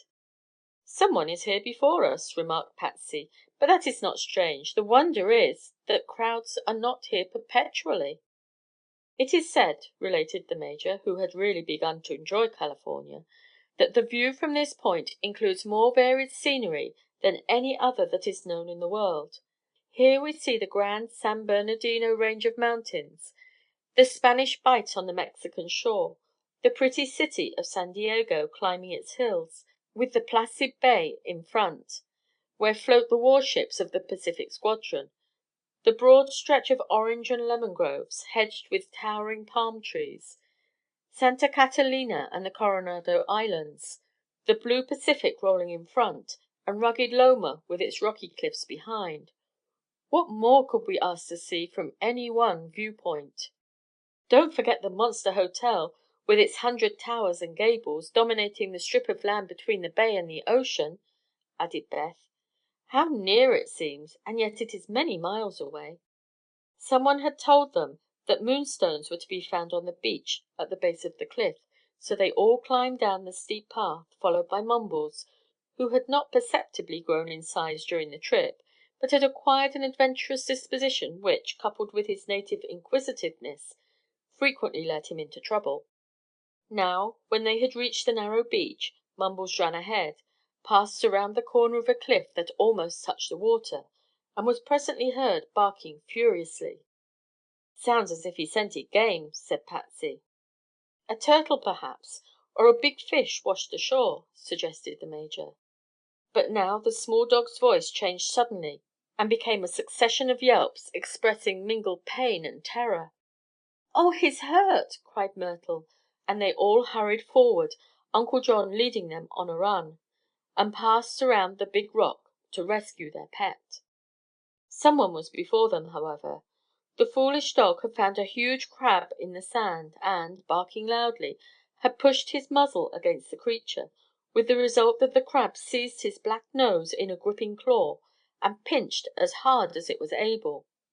Mumbles tried to back away, madly howling the while, but the crab, although the smaller antagonist, gripped a rock with its other claw and held on, anchoring the terrified dog to the spot. But help was at hand. A tall, thin man hurried to the rescue, and just as Uncle John came in sight, leading his procession, a knife severed the crab's claw and Mumbles was free. Seeing his mistress, the puppy still whining with pain, hurried to her for comfort, while Uncle John turned to the man and said: "Thank you, Mr. Jones, for assisting our poor beast. Mumbles is an Eastern dog, you know, and inexperienced in dealing with crabs." Mr. Jones was examining the claw, the despoiled owner of which had quickly slid into the water. "It is a species of crawfish," he observed meditatively. Then, seeing the girls approach, he straightened up and rather awkwardly lifted his hat. The gesture surprised them all. Heretofore, when they had met, the man had merely stared and turned away. Now his attempt at courtesy was startling because unexpected. Myrtle came close to his side. "How nice to find you here, Mr. Jones," she said brightly. "And oh, I must thank you for my lovely roses." He watched her face with evident interest, and it seemed that his own countenance had become less haggard and sad than formerly. "Let me introduce my friends," said the girl, with sudden recollection of her duty.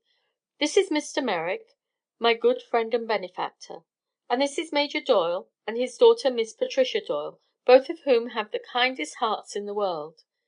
Miss Beth De Graf, Mr. Merrick's niece, has watched over and cared for me like a sister, and oh, I forgot, Miss Patsy is Mr. Merrick's niece, too. So now you know them all." The man nodded briefly his acknowledgment. "You are Mr. Jones, I believe, of Boston?" "Once of Boston," he repeated mechanically. Then he looked at her and added: "Go on." "Why, what I don't understand," she faltered. "Have I overlooked anyone?" "Only yourself," he said. "Oh, but I met you last night." "You did not tell me your name," he reminded her. "I'm Myrtle," she replied, smiling in her relief. "Myrtle Dean." "Myrtle Dean!" His voice was harsh, almost a shout. "Myrtle Dean, and I'm from Chicago, but I don't live there any more." He stood motionless, looking at the girl with a fixed expression that embarrassed her and caused her to glance appealingly to Patsy. Her friend understood and came to her rescue with some inconsequent remark about poor Mumbles, who was still moaning and rubbing his pinched nose against Patsy's chin to ease the pain. Mr. Jones paid little heed to Miss Doyle's observation, but as Myrtle tried to hide behind Beth, Mr. Merrick took the situation in hand by drawing the man's attention to the scenery, and afterward inquiring if he was searching for moonstones. The conversation now became general, except that Mr. Jones remained practically silent. He seemed to try to interest himself in the chatter around him, but always his eyes would stray to Myrtle's face and hold her until he found an opportunity to turn away. "We've luncheon in the car," announced Uncle John after a time. "Won't you join us, Mr. Jones?" "Yes," was the unconventional reply. The man was undoubtedly abstracted and did not know he was rude. He quietly followed them up the rocks, and when they reached the automobile remained by Myrtle's side while Wampus brought out the lunch basket, and Beth and Patsy spread the cloth upon the grass and unpacked the hamper. Mr. Jones ate merely a mouthful, but he evidently endeavored to follow the conversation and take an interest in what was said. He finally became conscious that his continuous gaze distressed Myrtle, and thereafter strove to keep his eyes from her face. They would creep back to it from time to time, but Beth, who was watching him curiously, concluded he was making a serious effort to deport himself agreeably, and credited him with a decided improvement in manners as their acquaintance with him progressed. After luncheon, when their return by way of Oldtown and the Spanish Mission was proposed, Mr. Jones said, pointing to the car that stood beside their own: "This is my automobile. I drive it myself. I would like Myrtle Dean to ride back with me." The girl hesitated, but quickly deciding she must not retreat, now she had practically begun this misanthrope's reformation, she began: "I will be very glad to, but won't you take one of my friends also? That will divide the party more evenly." He looked down at his feet, thoughtfully considering the proposition. "I'll go with you," said Beth promptly. "Get into the front seat with Mr. Jones, Myrtle, and I'll ride behind." The man made no protest. He merely lifted Myrtle in his arms and gently placed her in the front seat. Beth, much amused, took the seat behind, unassisted save that the Major opened the door for her. Mr. Jones evidently understood his car. Starting the engines without effort, he took his place at the wheel and with a nod to Mr. Merrick said: "Lead on, sir. I will follow." Wampus started away.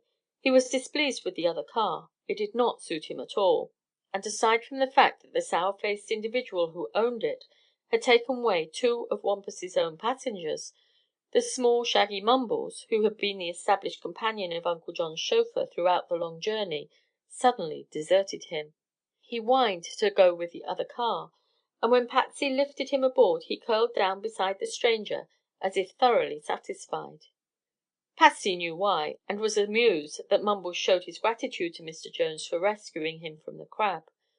But Wampus scowled and was distinctly unhappy all the way to Oldtown.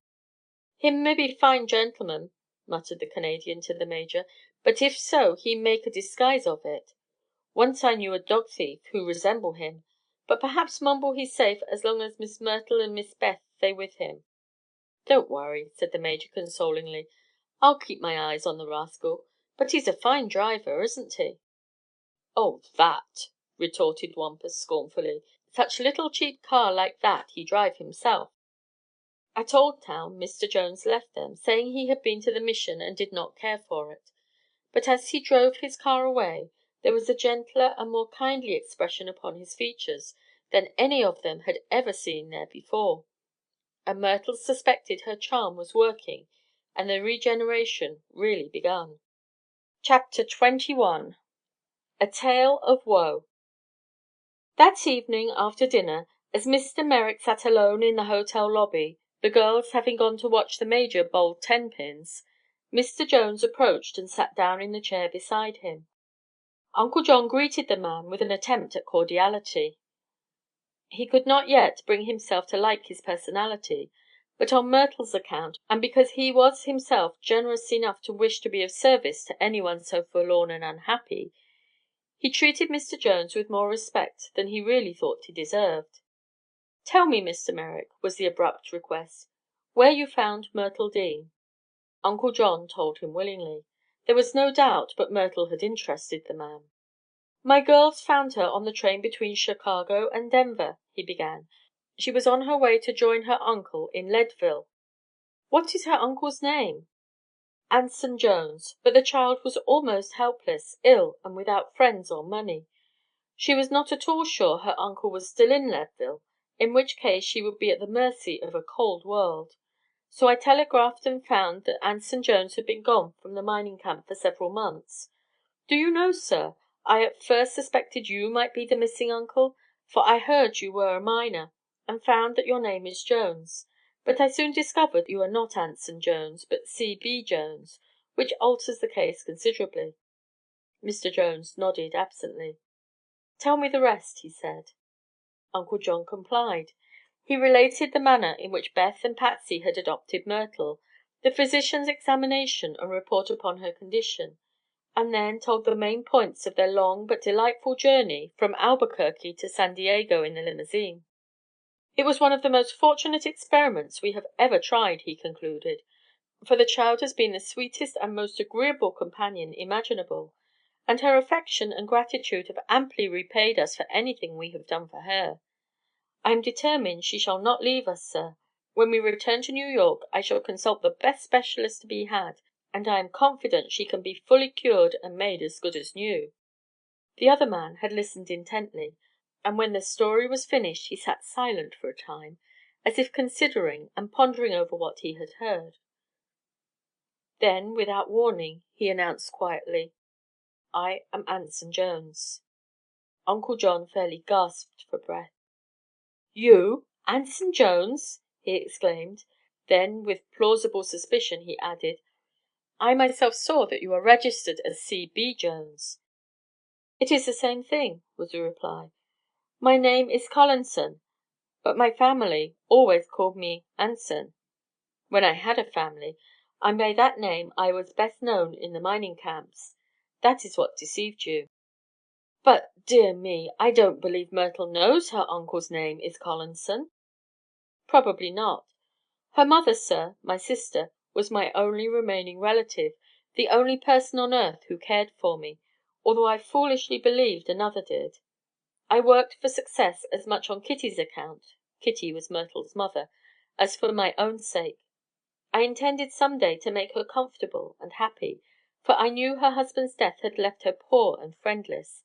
I did not see her for years, nor write to her often. It was not my way. But Kitty always knew I loved her." He paused and sat silent a moment. Then he resumed in his quiet, even tones. "There is another part of my story that you must know to understand me fully, to know why I am now a hopeless, desperate man, or was until last night, perhaps.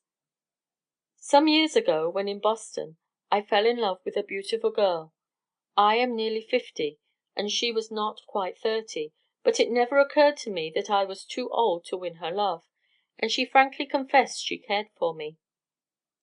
But she said she could not marry a poor man, and would therefore wait for me to make a fortune. Then I might be sure she would marry me. I believed her.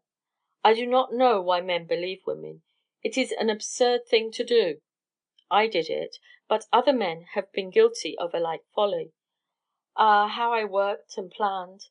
One cannot always make a fortune in a short time. It took me years, and all the time she renewed her promises and kept my hopes and my ambitions alive. At last I won the game, as I knew I should do in time.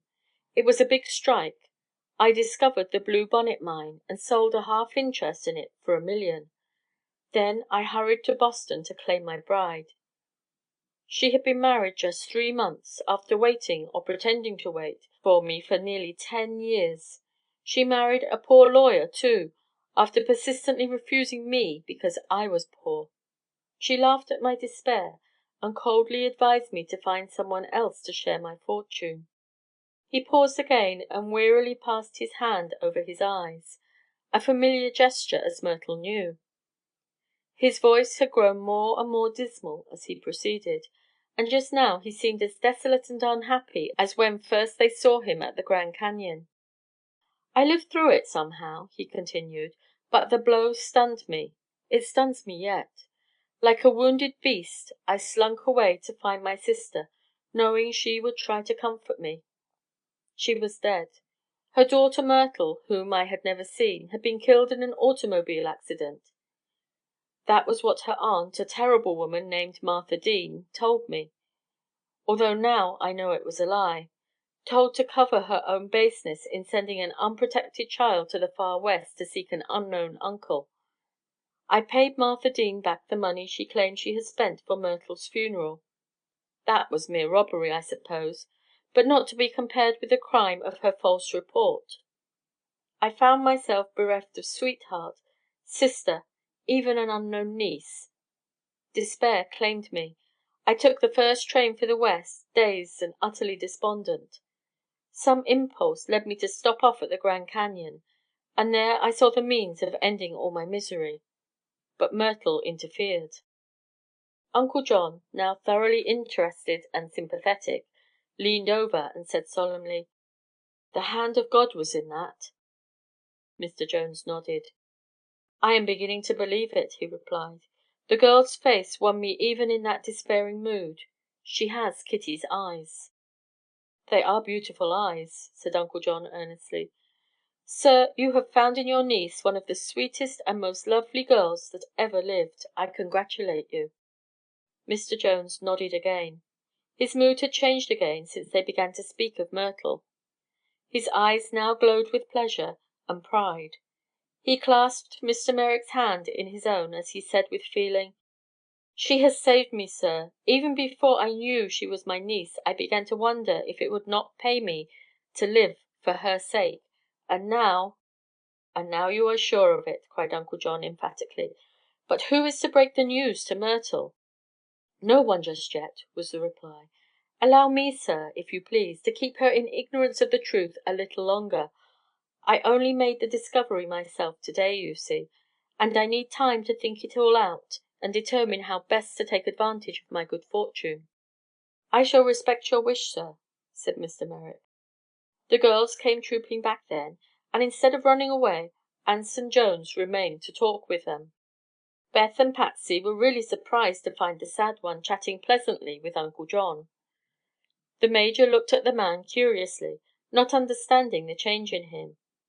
But Myrtle was quite proud of the progress he was making, and his improved spirits rendered the girl very happy indeed. Why she should take such an interest in this man she could not have explained, except that he had been discouraged and hopeless, and she had succeeded in preventing him from destroying his life and given him courage to face the world anew. But surely that was enough, quite sufficient to give her a feeling of proprietorship, as Patsy had expressed it.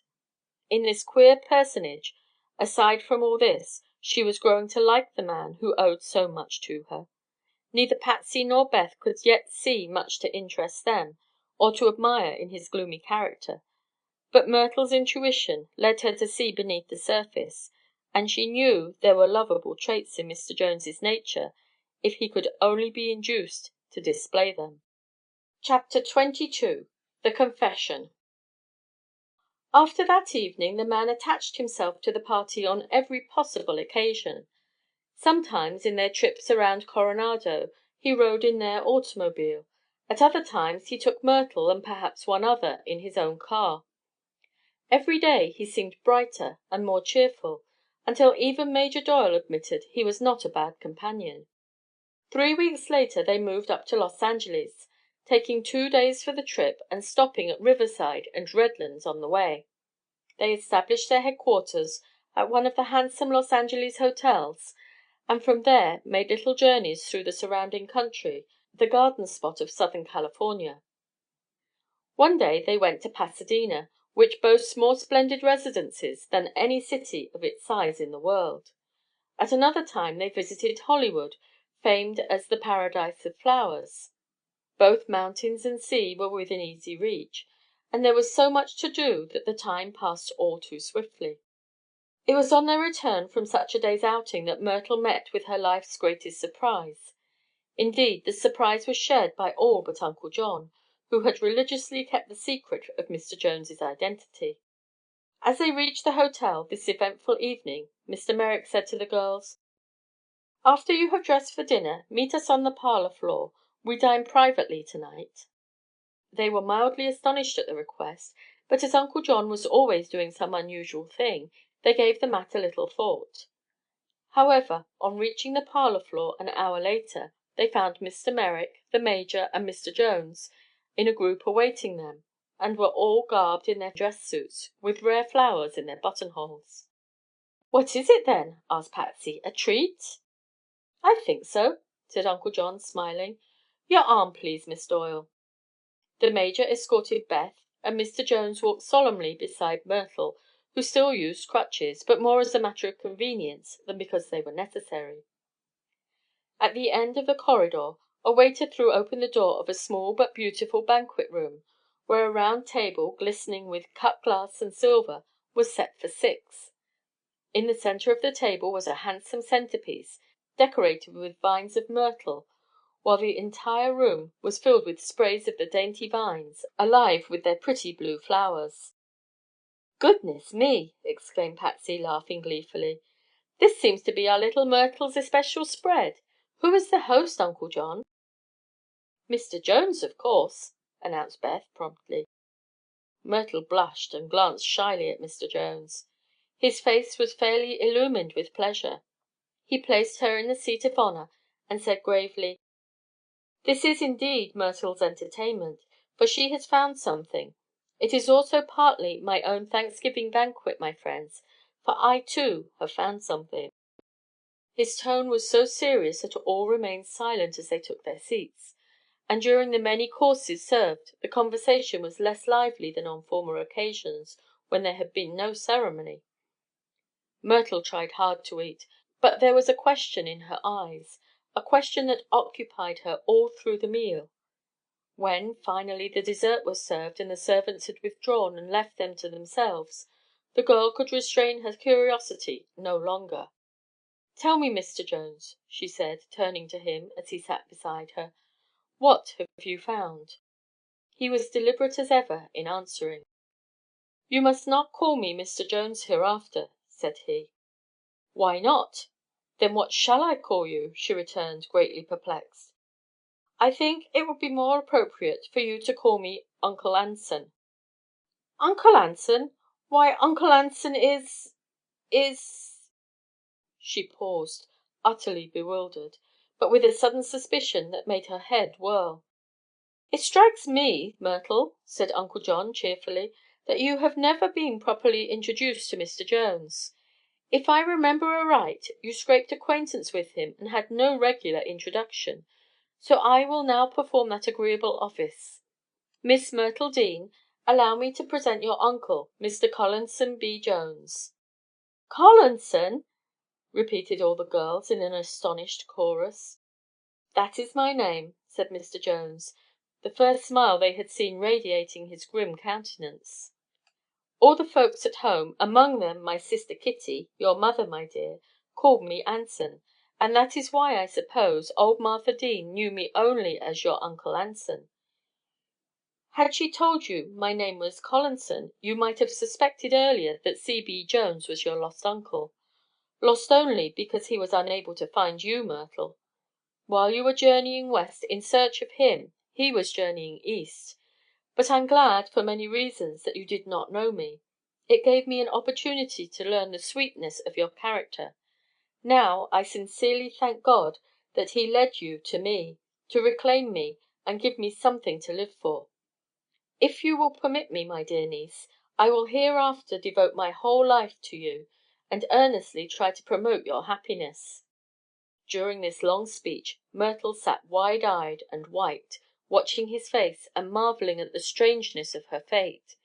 But she was very, very glad, and young enough to quickly recover from the shock. There was a round of applause from Patsy, Beth, the Major, and Uncle John, which served admirably to cover their little friend's embarrassment, and give her time to partially collect herself. Then she turned to Mr. Jones, and with eyes swimming with tears, tenderly kissed his furrowed cheek. "Oh, Uncle Anson, I'm so happy!" she said. Of course, Myrtle's story is told now, but it may be well to add that Uncle Anson did for her all that Uncle John had intended doing, and even more. The consultation with a famous New York specialist, on their return a month later, assured the girl that no painful operation was necessary. The splendid outing she had enjoyed, with the fine air of the Far West, had built up her health to such an extent that nature remedied the ill she had suffered. Myrtle took no crutches back to New York, a city now visited for the first time in her life, nor did she ever need them again. The slight limp she now has will disappear in time, the doctors say, and the child is so radiantly happy that neither she nor her friends notice the limp at all. Patsy Doyle, as owner of the pretty flat building on Willing Square, has rented to Uncle Anson the apartment just opposite that of the Doyles, and Mr. Jones has furnished it cozily to make a home for his niece, to whom he is so devoted that Patsy declares her own doting and adoring father is fairly outclassed. The Major asserts this is absurd, but he has acquired a genuine friendship for Anson Jones, who is no longer sad, but has grown lovable under Myrtle's beneficent influence. If you liked the video, put a like, subscribe to the channel and click on the bell to not miss our new videos.